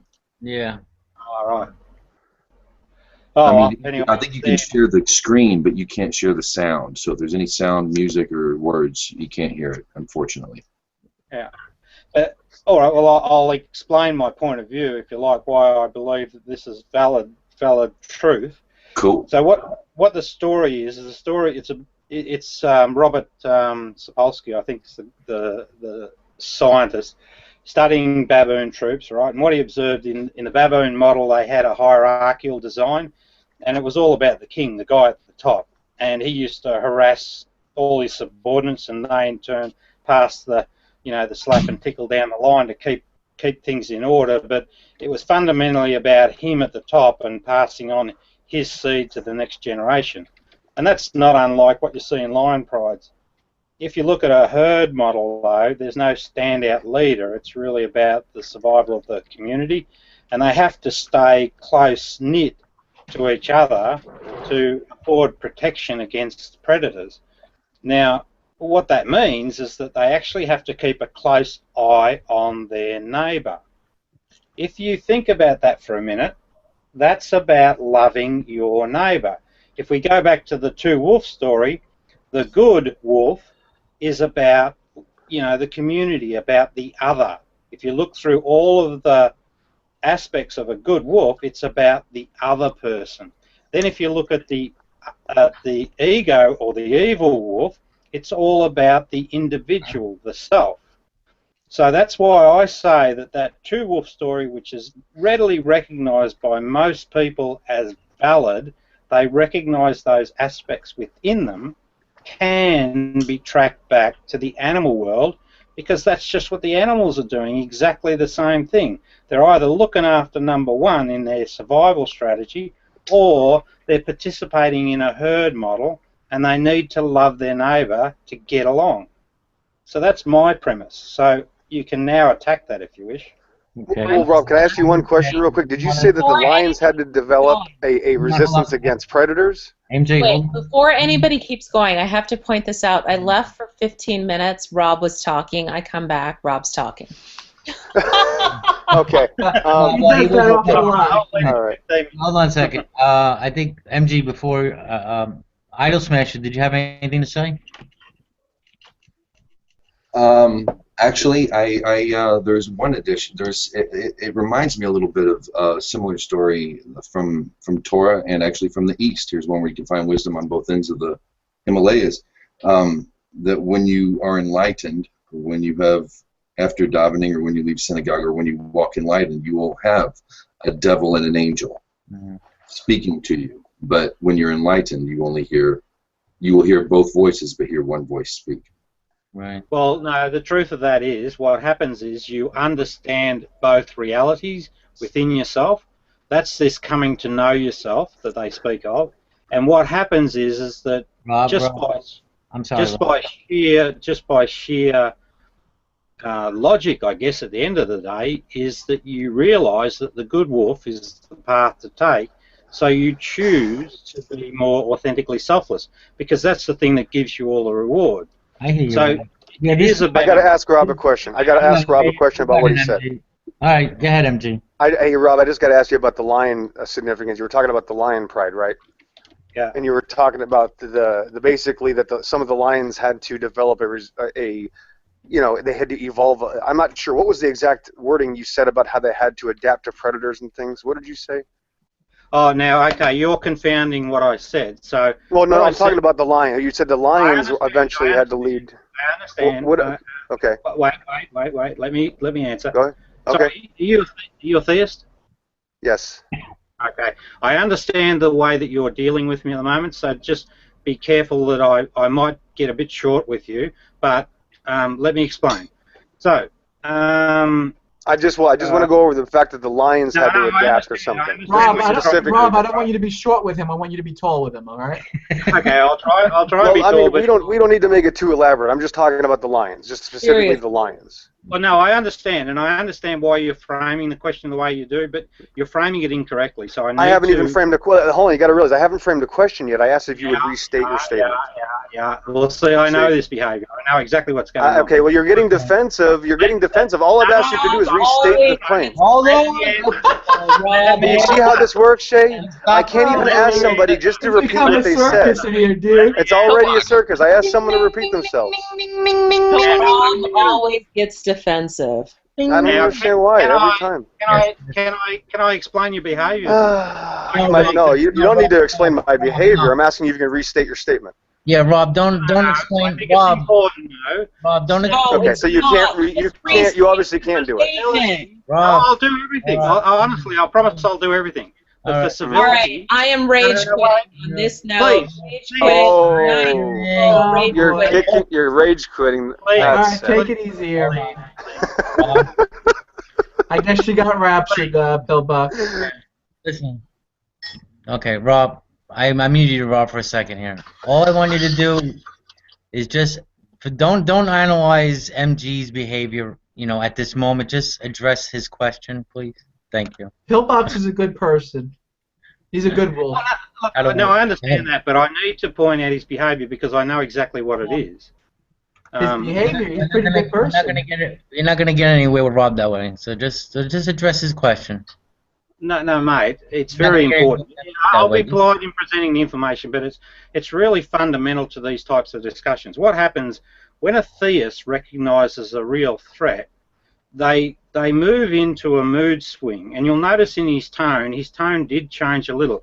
Plus, he was also trying to direct the conversation in an inaccurate way. Now, wait a minute. Yeah. Rob. What follows that is that the Pillbox person is not having a mood swing, bro. Wait, hear me out. See, that's very discourteous. Wait, hear me out. Be polite. Wait, because then I'm going to go back to the line point. It won't take long. What then happens when that particular behaviour emerges? We see two common behaviours: a flight and a fight response. Right. So I'm actually observing that behaviour coming forward. Now, what happened? Let's go back to the question. See, there we go. You're behaving a bit childish. Oh my God, this is comedy. I'm sorry. Go on. Well, it's not comedy. It's actually truth because I've witnessed this across countless. Rob, I'm sure. Rob, he just asked I'm going back to the Rob, line. he just asked you to re-speak what you were saying earlier. You didn't get to. You don't have to psychoanalyze him all night. Allow me to explain. Breaking down his psyche like he's a maniac. I mean. There's something wrong with me. There's something sick about me when I want somebody to repeat what they said. I'm telling you. I don't know what to tell No, that's all right. Relax. I'm going to repeat what's said, and I'll point out exactly what the error was. What you said is you framed it as if the lion and the herd were compounded. What I actually said was this. I spoke about two models. I spoke about a hierarchical model in the baboon community where the king baboon, right, it was all about him. When we move to the lion community, it's all about the king lion. So it's the same model. It's the hierarchical model. The herd concept has nothing to do with the lion's model, the way that they survive. They survive around the individual. The herd model is totally different. It's about the community and the herd. So what you did, quite cunningly... What I did? What do you mean what I did? Well, go back and ask your question again. My question was for you to restate your statement about what you said about the lions. You're adopting an avoidance strategy. I asked you. Rob, okay, he listen. said it 5 times already. I don't He's asking understand. you to restate the sentence you spoke. That's all. About the lions. About the lions. Yes, about the lions. So what I said about the lions was that they were like the baboon community, and you had a king sat at the top, and it's all about that king, right? Yep. Okay. You have a question, Pillbox? Yes. That's what got me. I thought he stated that the part of the lion's pride had to evolve to do something or change or adapt, and I was trying to figure out what he said about that. Oh, okay. No. Yeah, I'm trying to figure out what he thinks I felt threatened about. Simple? That was so simple. Yeah, I mean that was it. For some reason he's thinking that I felt threatened about something. I'm trying to figure out what I feel threatened about. I'm not finding anything that I feel threatened or scared about. That's for sure. Oh, your whole theistic belief is going to be crumbling down in 5 minutes, Bill Buck. I just don't even know it yet. I just must not know it yet, I guess. Yeah. I mean, because God could not have designed animals with those hierarchies. Obviously, He could not have done that. Well, he didn't. That's just the way that's evolution. Right. Over time, from dying off for millions of years, it happens, right? Yeah, millions of years of dead things created millions of years of life. Yeah. Correct. Yes. Rob, I'm assuming, Rob, you're an evolutionist? Hardcore. I mean. Excellent well, assumption. Just look at the facts, and the facts say that that's what they do in the animal kingdom, and that's what we do as humans. As humans, if you have a look at a lot of our structures, we actually adopt that hierarchical model. It's very evident through all the empires. But it doesn't and what the necessarily empire mean structures are all about is the king at the top. And in fact, yeah, but the thing about humans, though, we can critically think, and we can change our political systems and reason. Reason, logic, empathy. Empathy, yeah. Oh man, those are from evolution, Shay. Over millions of years of seeing other apes that weren't doing as good, you wanted to start feeling bad for them. I think is what no. Empathy can be modeled in the animal kingdom. What empathy is? Sure. No.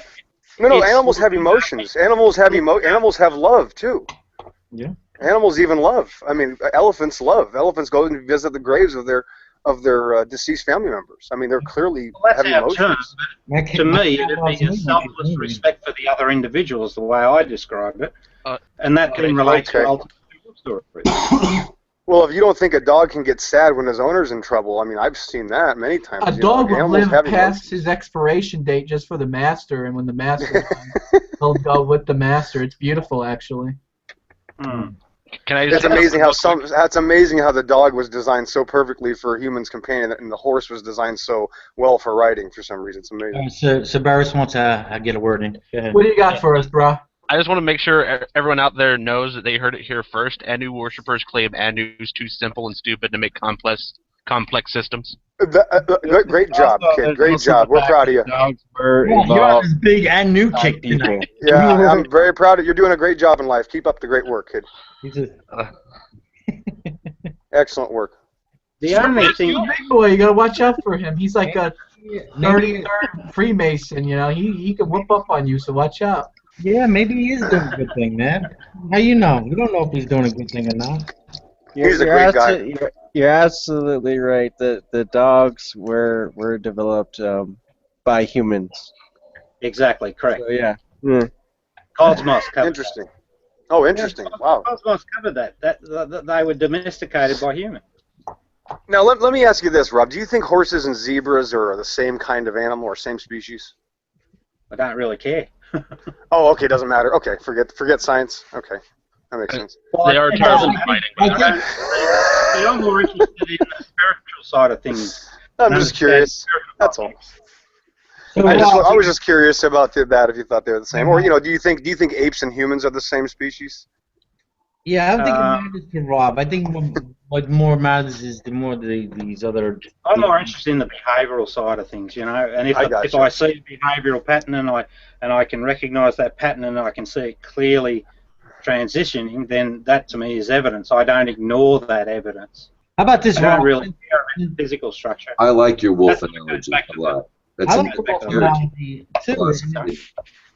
Sorry? It reminds me of the in the New Testament. It reminds me of the flesh and spirit natures warring against one another kind of deal. That's what it reminds me. Yeah, but I mean the flesh is really the ego, the self, and it's about being selfish more than anything else. If we put it on a behavioural context. And then the wolf will be the spiritual one, the spirit nature. Yeah. Yeah, wasn't the wolf? The two wolves was a Cherokee legend, wasn't it? Yeah. We had I'd like to believe it is. We had this yokel in the other day who said it wasn't Cherokee. Yeah, I had fun with him. Lucid. I think his name was Lucid or something. Yeah, Lucid, all right. He's not Lucifer, maybe? I don't forget. I know a few. I think Lucid. I know that it's common, but Lucid. Yeah. He was okay. I don't know that he really had that Cherokee heritage. I wasn't convinced. Mm-hmm. Yeah, it's like a new thing now. People claiming to be Native American. It's like a big thing. Yeah. Trendy. I'm an Indian. I love when people say that. Oh yeah, I'm 1/16 Indian. Yeah. Have you gone to the tribal council yet to get it official yet? Yeah. Did you get your piece of land? Yeah. Well, actually, we don't get land, but My Be mom. an awesome tax break. Yeah. well, if you actually own land and you can demonstrate that you have sufficient enough heritage, We get you it, can Boom. Yeah. turn it into a casino. We're having a joke here. Yeah. Besides, it's tribal. You don't have to be a race. You can be welcomed into the tribe by any race. The Scotch, Irish, and Cherokee, are we talking about Cherokee, are a fine example of that. That's right. Tribal. Those Cherokees must have been a cool bunch of dudes, I reckon. Well, they and the Scotch Irish fought forever, and then they gave up the fight and intermingled Well, and the Irish were probably the assholes, I suppose. moved. Some of them stayed there, and some of them moved here. Sorry? Out west. I didn't hear that. Sorry.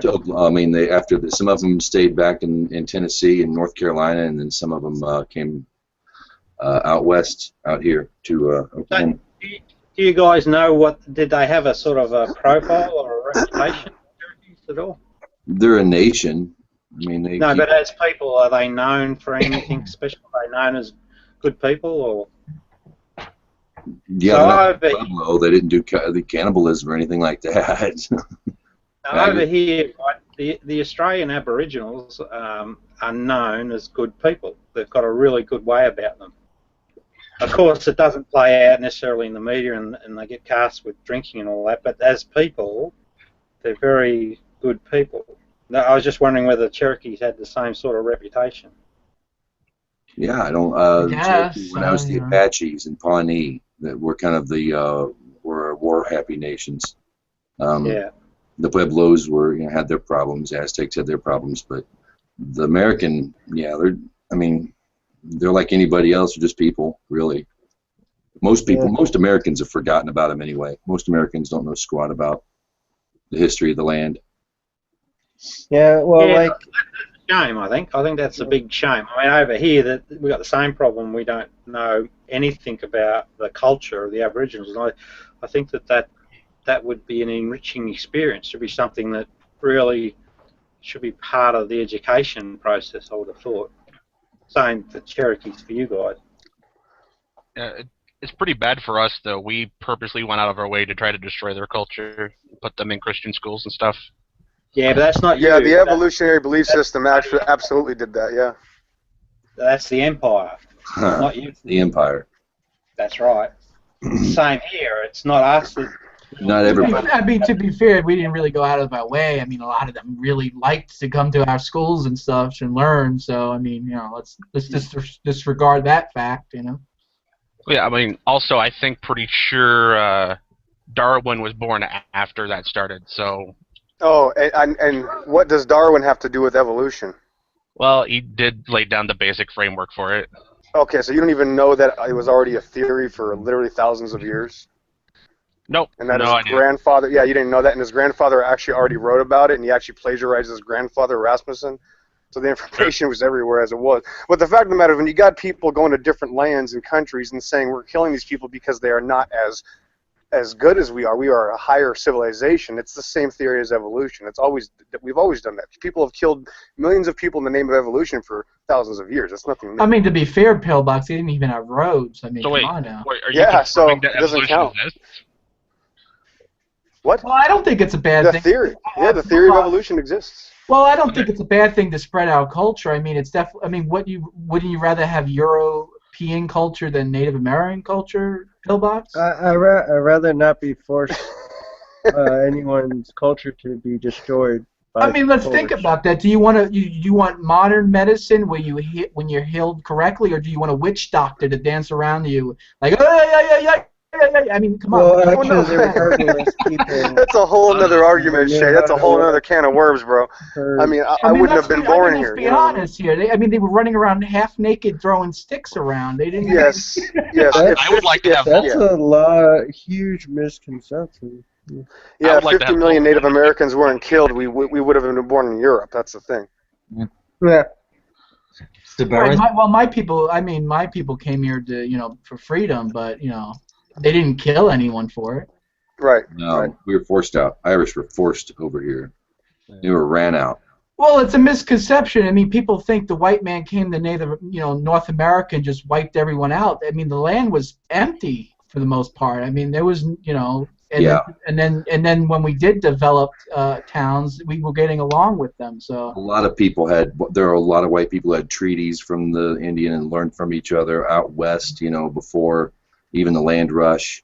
I mean, it wasn't that bad, but the Spaniards is what kind of gave us a bad rap. When the Spaniards, that's South America. The Pilgrims, who were not Spaniard by any sense of the word, looked bad, and all the other. And when that same empire came over here in the form of the Brits, bless them, Yeah, I think you'll find though, if you look at things, it'll always be empire or some selfish arsehole, basically, that really screws things up for everybody. Mm-hmm. Ego's the root of all evil. Mm-hmm. I believe in the frontier spirit. What's that mean? I mean, there's a lot worse places you could be than the Old West. I don't know. I guess I'd rather have modern medicine and modern technology than just the frontier. I guess. I think honestly, I like the idea of running around the, out in the outback as an Aboriginal. I reckon that wouldn't be too bad because I mean it beats no mortgage. Imagine having this debate with snail mail. We wouldn't be talking. I wouldn't be sitting here. I'd probably be sitting under a tree. Well, it's interesting. They named that northern city or town in Australia Darwin. Obviously, you've been there, Rob? Or? Yeah, I have. I've been up there once. It's interesting, obviously, when they had so many Aborigines, killed for their skulls to try to, prove different skulls in human beings for the evolutionary ideology. When they went down there and killed a bunch of people, have you heard about that story? No, I haven't. But I just all I know is that as Europeans coming into this continent, we really screwed the Aboriginals. Oh yeah, absolutely. That's an understatement. That exactly, that's true. But that's not a single. That's not an uncommon phenomenon. I mean, when I look at the scramble for Africa, which was led by the Empire, if I look at the Aboriginal story, and then if you look across at the Spaniards, and then also the migration into America, they're all to me the same story where one population has really been selfish arseholes and just taken over. Same story all over. Yeah. Well, it pretty much comes down to, right? Yeah, it's pretty basic. There's nothing complicated going on here. There's only two wars in this world. Get rid of your Bibles and your bloody Qurans and we'll all get along a lot better. Life's easy. Life's simple. I agree with the second half. We definitely should get rid of the Quran. My cold, dead hands on the other. Oh, yeah. I'm not talking about guns. I'm not a gun guy. We could use the Quran for toilet paper. Yeah. Interesting how Line the you bottom of the despise another person's religious book. My research was that Jesus is a real guy. I mean, I'll throw that back in, and he was probably one of the best philosophers on the planet, in my opinion. So I'm not saying that you haven't got anything left. I'm just saying get rid of the crap. Well, you're probably right about the best philosopher on the planet. Probably true. But well, I am right. Probably something more than. I agree with that. Yeah, it was something very special. Yeah, I agree, 100%. I mean, I kind of rate him ahead of Plato, and I'll probably explain that to some of the guys here. But Plato could lead the horse to water, but he couldn't make it drink, and he made that statement quite clearly in his piece called Meno. But Jesus seems to have been able to get the horse to have a drink when, With the fear of hell. No, you're talking about the religious context. I look at the Jesus that I know is the righteous teacher of the Essenes. Yeah, the people who. Oh yeah, I see what you mean by using that metaphor. He was able to get the people to give up their position so that they would help out the poor and actually get them to actually act upon his words, as opposed to just standing there and doing nothing. I mean, I really don't have really much against Jesus. I guess he's an okay guy. I mean, nothing he taught really was new. I mean, Judaism was teaching the same thing he was teaching years ahead of his time, so nothing really new. I kind of disagree with that comment because of this, right? The Jesus I know and respect, probably quite, I could be quite candid. I respect greatly. This Jesus is the one that we see in the Gospel of Thomas. Now, I haven't been able to find precedents for those sayings. I can see them used down track, but I haven't yet been able to find anyone else that said those specific words. And it's those words that I hold in high. And for the religious guys, 61 of those are in the Bible. But there's 53 that are equally as valuable that weren't. And I know exactly why they didn't get included. So, anyway, that's me. Yeah, and if you listen to Bart Ehrman, he says that Thomas and Luke and Matthew draw those from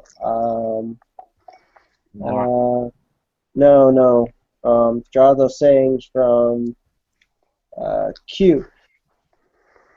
I'm inclined to think that Q is Thomas, or Thomas is a. Thomas. Q is a document or oral tradition that existed before these documents were written. So essentially.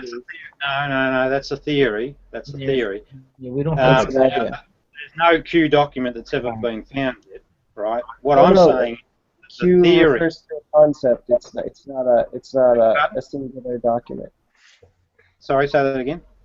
Q doesn't refer to a single document. It refers to who heard the stories and how it was able to survive to make it to Thomas.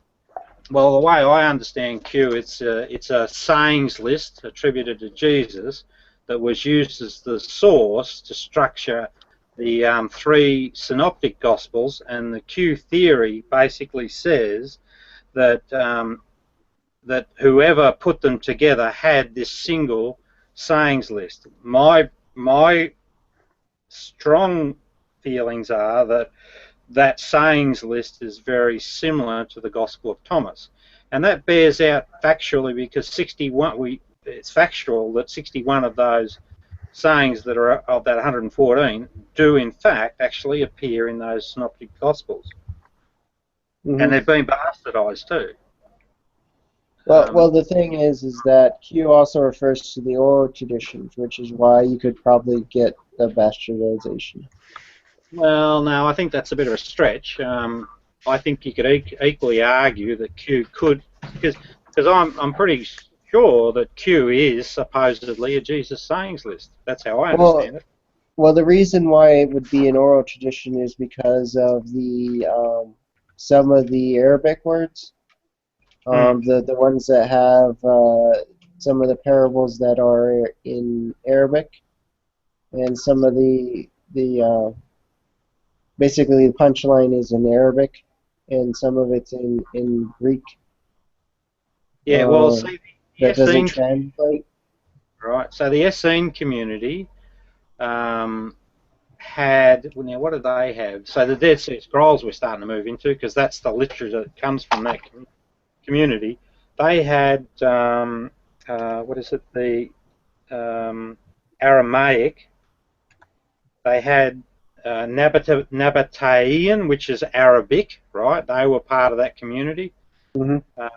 They had Greek, I think, possibly, and probably Judaism or some Jewish stuff, but the biggest standouts for me were the Nabatean and Aramaic context. So that still fits with what you're saying, doesn't it? Yeah. I just want to. But there was one word which is. Why don't we welcome the new person to the room before we continue? Yeah, I just want to welcome Hello. Gretchen to the room. Hi, Gretchen. Thanks for coming by. Hello, Gretchen. How you doing? Hello. I don't know that her mic's working. Shall we go ahead with the question of the day, John? Question of the day? Okay. Well, yeah, I didn't ask MG yet either, and Gretchen. Well, we're backtracking then, right? Back to capital punishment? Is that what we're doing? Yeah, well, I just remember you were asking when new people come in, you say, hi, by the way. I figured, you know. All right, I'll go last. Gretchen, how you doing? Just a simple question about capital punishment. Are you for or against it, or is there any special circumstances for?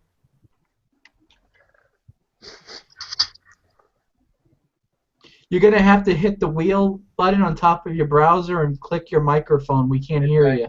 Yeah, I met Gretchen in a room first time yesterday, and she's still, getting used to this hangout thing. You can put it in text if you want. I'm into. Oh, you're on phone. Okay. Meanwhile, I'll have MG address the question. MG, capital punishment, yes or no? MG? Pillbox. You're speechless? Come on, this is gonna what? Wow. What's the date? We gotta remember this. Okay. 12:30 Central Time, May 22nd. Pillbox. 129 here. Pillbox speechless. Might be over there fapping. Who knows? Maybe went to the bathroom. Okay. Dropping Mohammed off at the pool, I guess. All right, she's gonna go reload. All right, guys, you can go continue what you were saying. Yeah. Sorry. So in the hypothesis, it includes at the end of the thing I posted, it includes a possible oral tradition. So that it's it is a collection of things you may have said, but I mean you really have to go off of the fact that some of these things would have been oral traditions, considering that the people who could write weren't immediately next to Jesus. So that's possible. I mean, but you also get the people who were immediately close to Jesus going to people who could write. Well, the ethnic community, we know as fact, right? The Dead Sea Scroll, that was written documentation. What I'm sort of suggesting is that Jesus was actually a guy called the Righteous Teacher, who's recorded in the Dead Sea Scrolls, and there's a trio. There's a wicked priest and a liar, and I concluded that the wicked priest was Agrippa the Great, and Herod Agrippa the Great, and the liar was Saulus, who just so happens, according to Robert Eisenman, I think it is, was a relative of Agrippa's. So that's what I'm saying is that Jesus was actually that righteous teacher figure. Now, in the Gospel of Thomas, it actually has a saying that says, "What happens when and this is a reference to Jesus. What happens when I go?" And the response from Jesus is, "You will go to James, my brother James, basically as your new leader." Now, if we have a look at the biblical story tells us that in pre the smashing of Jerusalem, we have a Christian bishop by the name of James. So James is Jesus' brother, is the Christian bishop of Jerusalem. Well, that doesn't really wash with me, because I couldn't imagine a Jewish community, and it would have been a 10-year stretch that this James, or at least a 10-year stretch, that this James would have been a Christian bishop in Jerusalem. I think that's all bullshit. I think it's more likely that James was actually an Essene who took up the mantle from Jesus, of this righteous teacher, and it's probably a reason why the Romans wiped out that community, because they really wanted to destroy any record of him. And I'll tell you why I think it was important for them to destroy his record. It's embodied in those 53 sayings. When you look at them, they very clearly talk about a personal relationship with an inner reality, just like the Cherokees. Now, that's really damaging to a Roman perspective, because they used this concept of this relationship with their gods to help them govern. And I hold that the Pharisees did exactly the same, ran the same sort of scam. Mm-hmm. So, anyway, yeah. Well, the other thing too is, what does it say? Paul talks about how he meets with his brother, with Jesus' brother, James. Is it James? James. Yeah. Paul talks about he meets with his brother, but what he doesn't mention is he doesn't mention anything about what happens at that meeting. That's Sorry, completely. who was at the meeting? He meets with James. He meets Who? with the disciples. Paul. Oh, okay, So in yeah. Paul's letters, one of his letters, he writes about how he went to go visit James, which is odd that he would just mention that, really not mention anything else on top of that. I mean, the person he's writing to, how would they know, essentially, what's going on? What it stems from is it may be the same reason why James is depicted as a Christian bishop. Well, here's my they're answer to that. changing Right? history. Here's my answer to that. If we have a look at Paul's story, we find that there's a 3-year period where he's allegedly goes off to the desert. Well, I think that what actually happened is that he did go off and spend some time with the Essene Jews to familiarize himself with their teachings and this whole Jesus story. But his agenda was not about furthering the Essene cause. It was about actually going out and evangelizing to bring back the Essene community back under the Old Testament tradition. And they did it in a cunning way and sort of left this concept of a separate religion in play. Mm-hmm. Probably as an Essene, because I don't think Christianity was born until 70 AD, and it was very much a Roman propaganda exercise. Yeah, that's what Christianity is, Roman propaganda. How you doing, Nadia? Welcome to the room.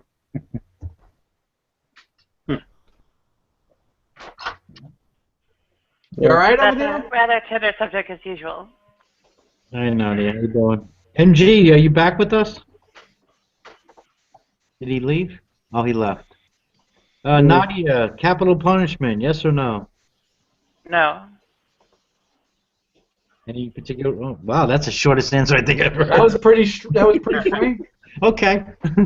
Moving along. I usually run my gums for like a half an hour, I was like 1, 2, 3. In and out. Gretchen, you have microphone yet? Gretchen, you back with us? How are you? Yeah, good. How's it going? There she is. Chilling like a villain. Good, glad to have you. Gretchen, you're a good person or a bad person? I don't know. Well, you believe in God or don't? That's a doesn't make you different good or bad. question. Yeah, that's a different question. Good or bad? Depends who you talk. Who you're asking, right? Yeah, I mean, people would have all sorts of opinions about me. I have no idea what. So. Oh, people have a lot of opinions about me too. I really don't give a fuck about them. I'll flush them down the toilet. That's what I'm saying. Exactly. I like Gretchen. Gretchen, any thoughts on capital punishment? Yes, no? Yeah, I'm not comfortable with it. It's cool. All right. It's not something you probably want to be comfortable with. Well, I'm not usually comfortable with people acting like idiots and then doing something evil and then getting away with it, Well, for sure. I mean, I use that description to say, I'm comfortable with people having, the right to bear arms. So they have guns in their house. Okay, that's fine with me. That's so right. That's why I put it that way. Right. You know what I'm saying? Okay. No, I get you. Mm-hmm. I'm all for gun rights. Mm-hmm. I'm for gun control. That's why I also use both for the hands. limitation of gun rights. Absolutely not. No. Welcome, Mr. Lenahan, to the room. At your service. How you doing? Oh, it's been an exhausting day. Sorry. Other than that, I'm well. Any thoughts on capital punishment? Oh, I don't know why we're still doing that. Still? This is the first time I'm coming in the room. No. I mean, why are we still doing capital punishment, for heaven's sake? Oh. Surely we're better than this by now. Yeah, especially when the people who do the wrong things aren't better. Yeah, that's true. You think we'd have a better rehabilitation system than capital punishment? Well, see, that's exactly my point, oh boy. Yeah. People can be rehabilitated. Tactics need to change, efforts need to change, and we need to explore more options with more socially severe issues like pedophilia, and really getting down to like the nitty-gritty of what's causing this this defunk in the human psyche, so that we can mental understand faculties. and hopefully correct it. But this idea of just killing our problems away is, I don't know, I guess counterproductive.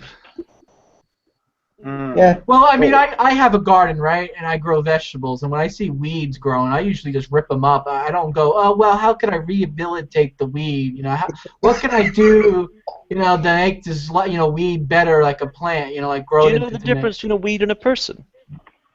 Well, when they're an evil person, I really don't see the difference. Do you think people are inherently some people are just bad, right? Just bad people. Absolutely. Just bad. I believe some people are broken mentally. Yeah, some people have broken mental facilities and they can't be fixed. Yeah. Really? Jeez. Well, wouldn't you be advocating for psychiatry in lieu of wouldn't you advocate for psychiatry in lieu of retribution? If it's a broken mental state? Yeah, sure. Well, I didn't really hear your question, so I can't really answer it.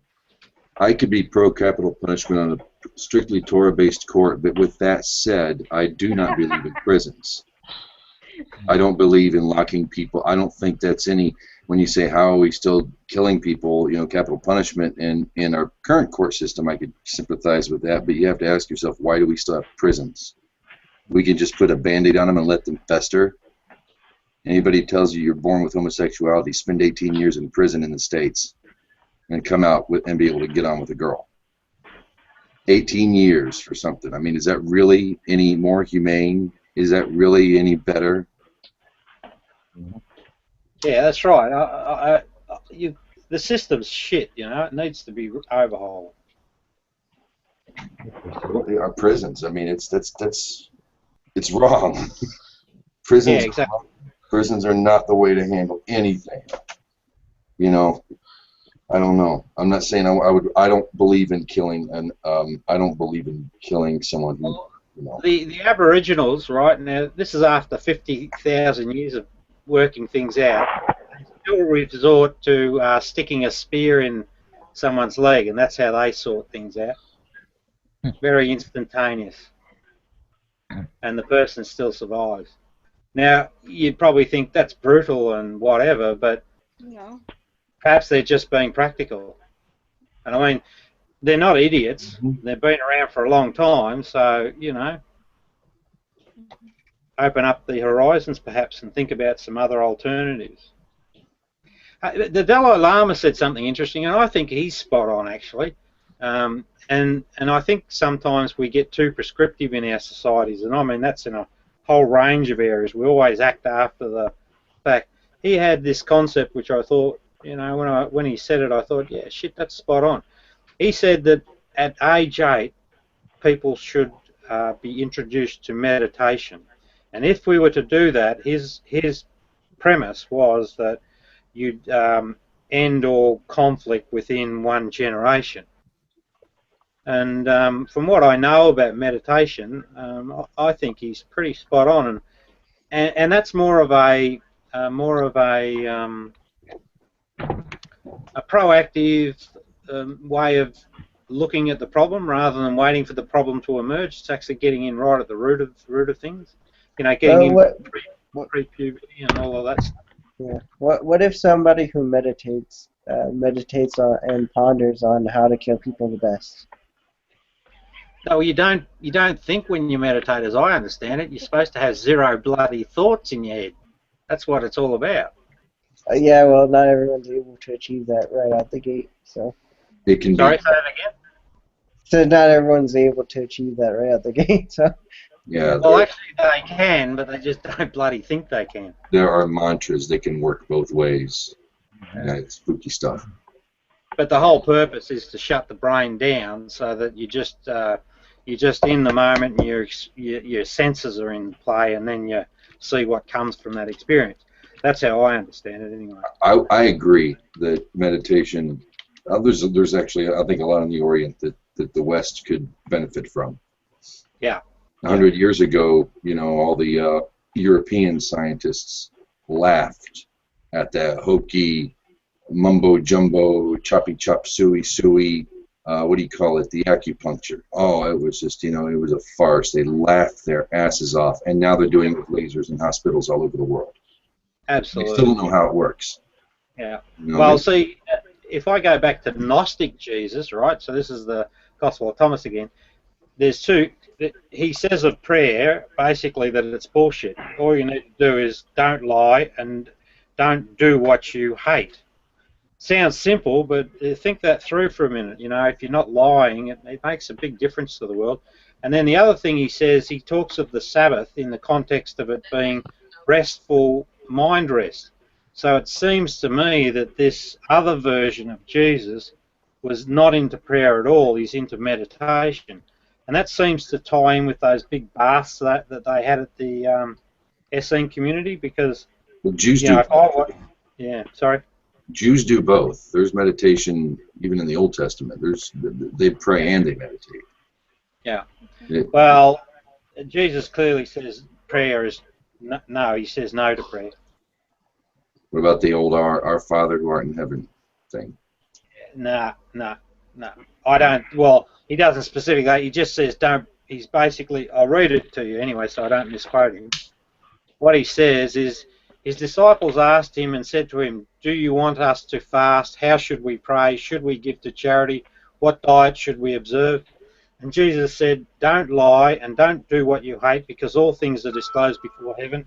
And after all, there is nothing hidden that will not be revealed, and there is nothing covered up that will remain undisclosed." And I think that's pretty spot on from what I can gather. You don't need prayer. the Lord's Prayer is in Mark, and he's not referring to Matthew. He's not referring to Matthew. Yeah. Referring to It Thomas. actually gives a full-on prayer. How do we pray? Because the temple was coming down. He said, here's a prayer. It was the one prayer that Jesus told him to pray to. And it kind of basically tumbles most Christian creed. Mm-hmm.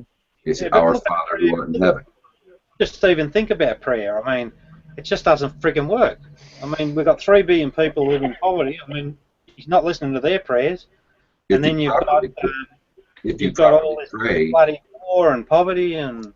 If you properly pray, you're actually getting down to the bare essence of the dark side of your nature.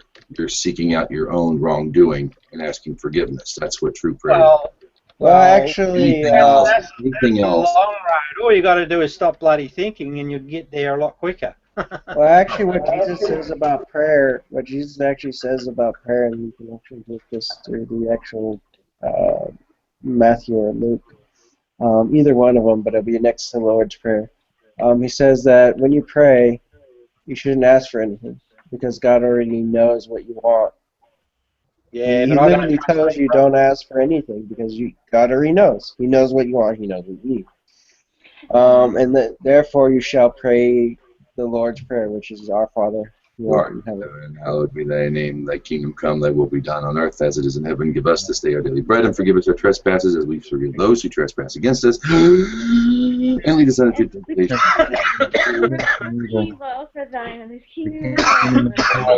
Forever and ever. Not Amen. Hallelujah. Hallelujah. Amen. Gretchen, I can't really hear you. What do you say? We're doing What a was little. that? Gretchen was saying something. Come here. Oh no, it's hard not to chime in. Time away. Yeah, that Catholic upbringing for me. Yeah, I Loudly, usually just darling. jump right in there, you know. You must project, my darling. Just do it loudly. Project. I was gonna ask. I don't know people's names here. Gosh, how do I figure out who you are? Just You can move call me your- whatever you want. The one who was talking about the Essenes? Yes, you. I'm seeing your face. The one with the Me? glasses? Is that Me? you? Yeah, that's Yeah, Rob. That's I'm Rob. How you figure out who is who? Move your mouse over their image, and it'll show you their name. No, I'm on my phone. It doesn't look like that. Well, tap them with your finger. I only see 5 people. Yeah, well, you You can can scroll through it. yeah, you can scroll it. I don't know how to do that. Just Anyway, move your mouse across Put the your finger on images. one, and then No, you I push to the tried. side. It didn't move. No, it didn't move. Well, I mean, I'm the most beautiful here, so I'm John, by the way. Yeah, hi. Oh, I Pretty, had a thing. call him Pretty Boy John. There you go.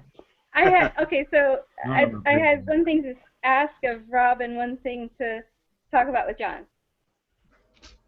Go for it. Okay. Rob so, can go first. Yes, I was hoping I could ask Rob first. I wanted to know when you were talking about the Gnostics, for instance, your understanding of the differences between them and the Essenes. That was one question I wanted to ask of you. And the other was, what do you think of the Didache? Sorry, what was this? Can you do both of those questions again? I didn't really quite grab them. Okay. I wanted to ask you, you had been talking about the Essenes, and I Yes. wanted to know what differences did you recognize between the Gnostics and the Essenes? Okay, hold it there. Okay.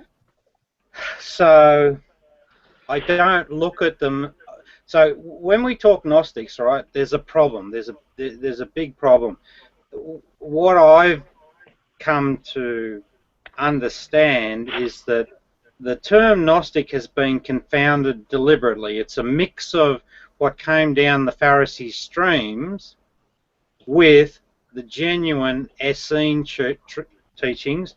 And I think that Jesus has some connection to what's called the Nazarite tradition, which comes from the Torah. This is pre-Babylon.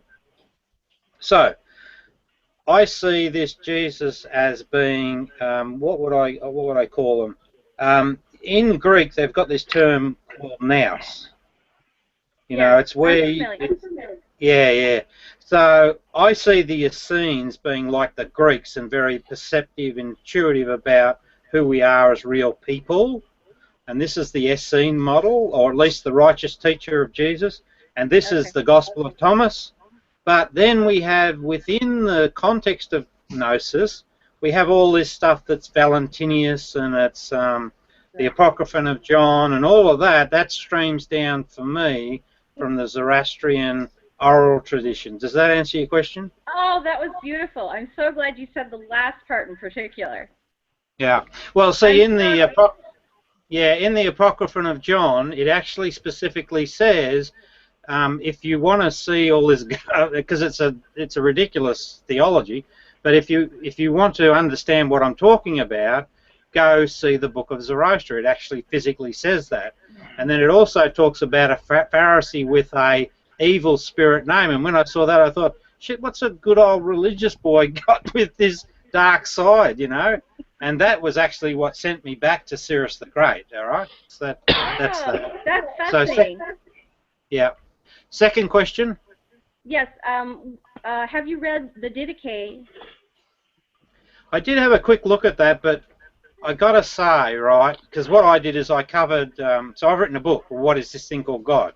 And it covers 540 BC through 325 AD, which is a fairly lengthy period. Now, what I found, and I deliberately did this too, because you could go off on all sorts of different tangents, right? And they could take you into, you know, real time-consuming stuff to try and nut them out.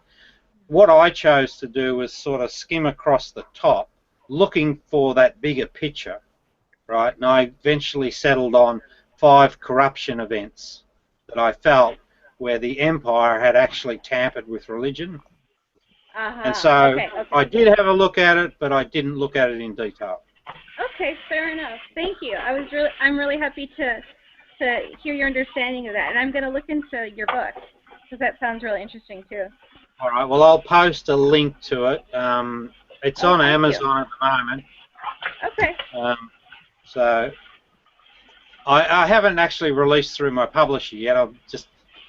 I think they're Pharisees. You're just teasing us. Hey? No, You're I'm teasing serious.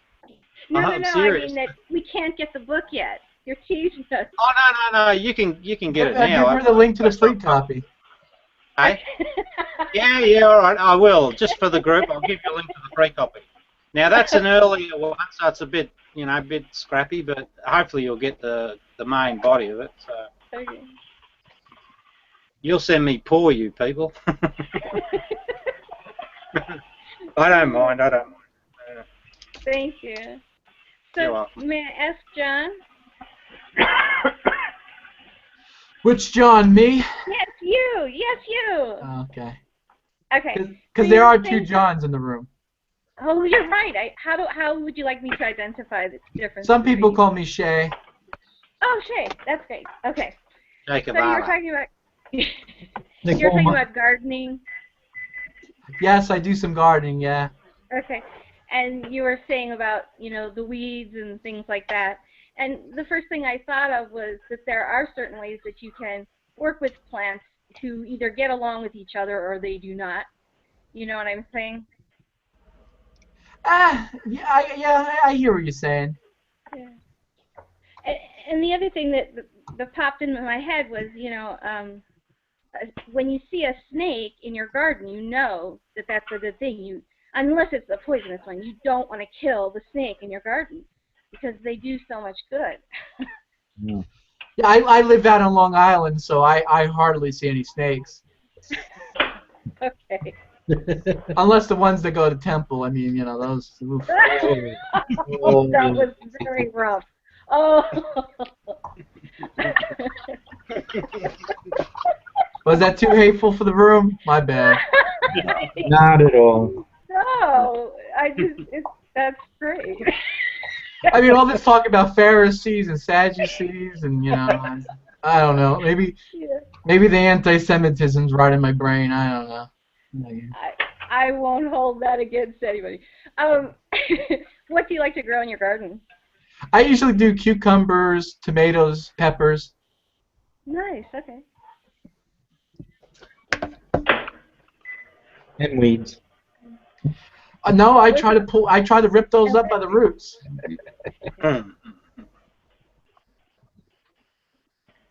All right, I must go. I've got to go out tonight, so have a great time, you guys. Take care, man. Yeah, Rob. Great to meet you. Thanks for dropping. Good night, Rob. Always good to hear from you. Yes. Yeah. All right. Starting to really love the Gospel of Thomas. Yeah, that's my only, the beef I have because, I mean, scholars seem to, they disagree here. I mean, that Thomas could be written from anywhere from 40 to, into the 2nd century. And let's not even forget the fact that half the book of Thomas is missing. Yeah. Oh, never mind that. Well, yeah.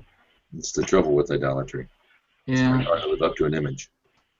That's true, yeah. That's why I keep my religion simple, which is not even a religion. Just treat others as I want to be treated. I mean, we all have our I don't know what you want to call it, but he might harp on the Gospel of Thomas, but it's refreshing. It is. Sure is. Yeah, when I first met him, it was him coming with his totally, it was a different perspective, which was, definitely refreshing. And it's always exciting to hear someone excited about something that they're very studied and interested in, because they give you that excitement too, You should come to the hangout I'm planning here soon. Oh yeah, how's that going? I'm taking my time. I'm studying. How does a counterfeiter work? He knows the real deal. So I've been watching a few lectures and playing a couple more. But yeah, probably next week, maybe about this time. I think it was Sunday. I last spoke to you, and you were like really itching to just like put a boot in someone's ass. I was. My lawnmower busted enough.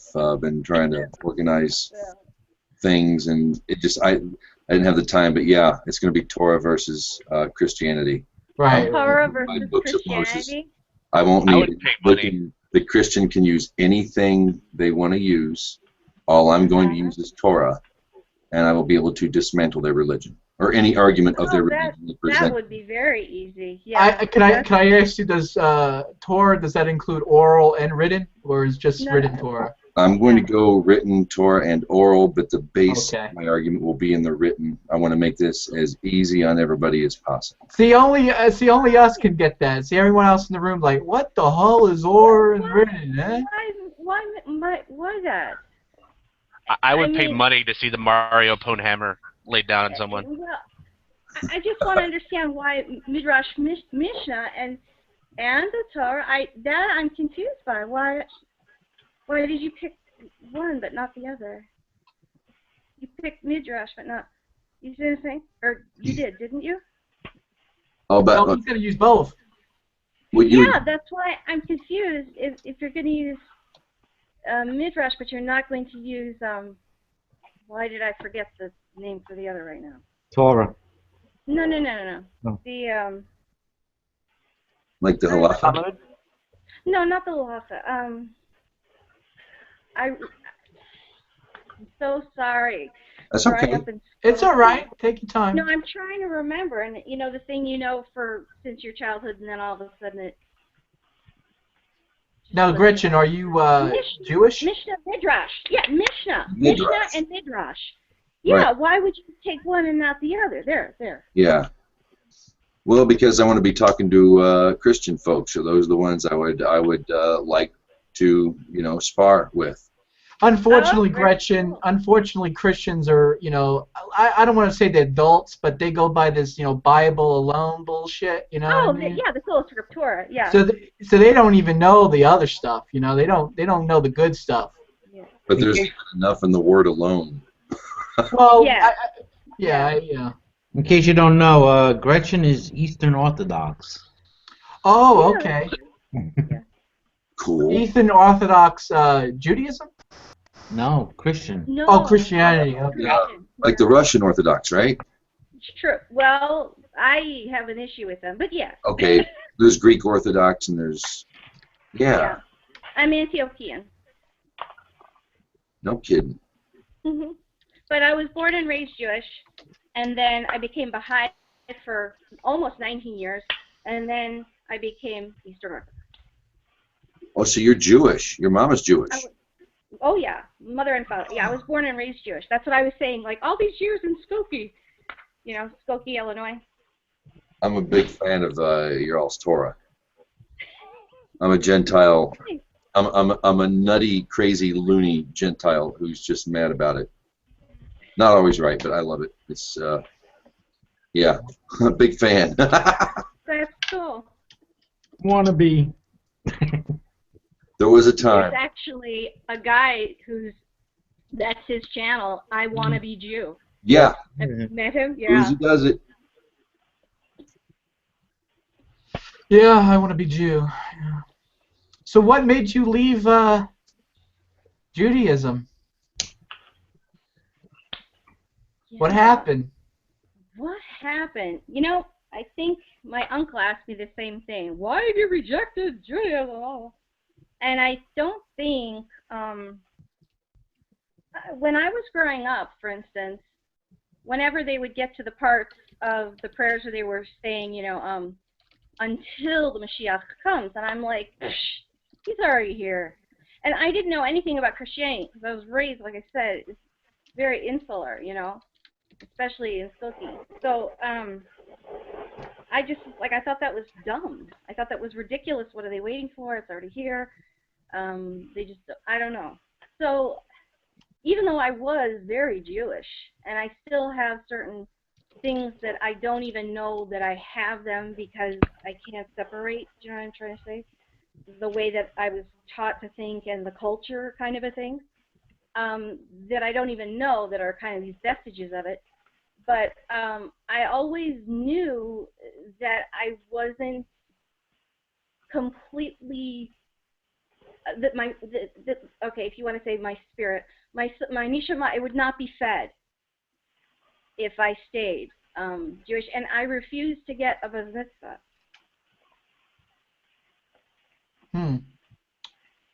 So.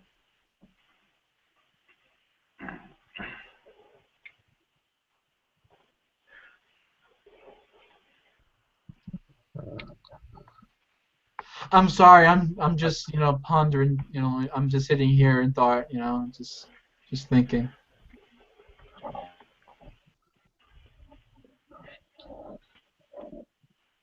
So wow, my eyes are starting to hurt. My brain hurts. Oh, reading a lot on a computer screen.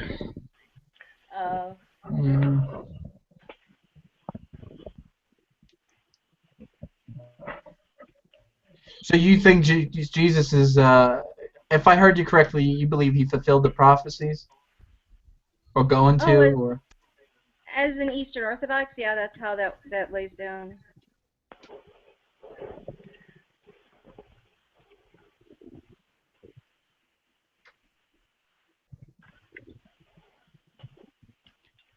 Anything on your mind? Oh, well, yeah, I wanted to ask you, what's your background? My background, oof. I guess I was born Roman Catholic. Okay. I kind of never. I don't know. I don't know why I say I was born a Roman Catholic, because really, we never went to church. We never really, no one ever really talked about God in my house. I mean, the only way you would know my mom believes in God is if you asked her, because you really wouldn't know any other way. But I don't know. I just, for some reason, I got a wild hair up my ass, and I say, there's a God, I guess. And so I became what you would call a Noahide. Oh, wow, okay. I'm surprised you knew what that meant. So I give you credit. Thanks. Since we got a lull in the room, since we kind of got a lull in the room, I'm going to stop the broadcast. It probably went long enough, the live broadcast, but we'll keep the after party going on. Thanks so much. Now I can get out of my cage and start acting like a real animal. All right. So everybody in the room, you want to stick around? Stay where you are. Sure. Let's go at it. Rubber cells down with oil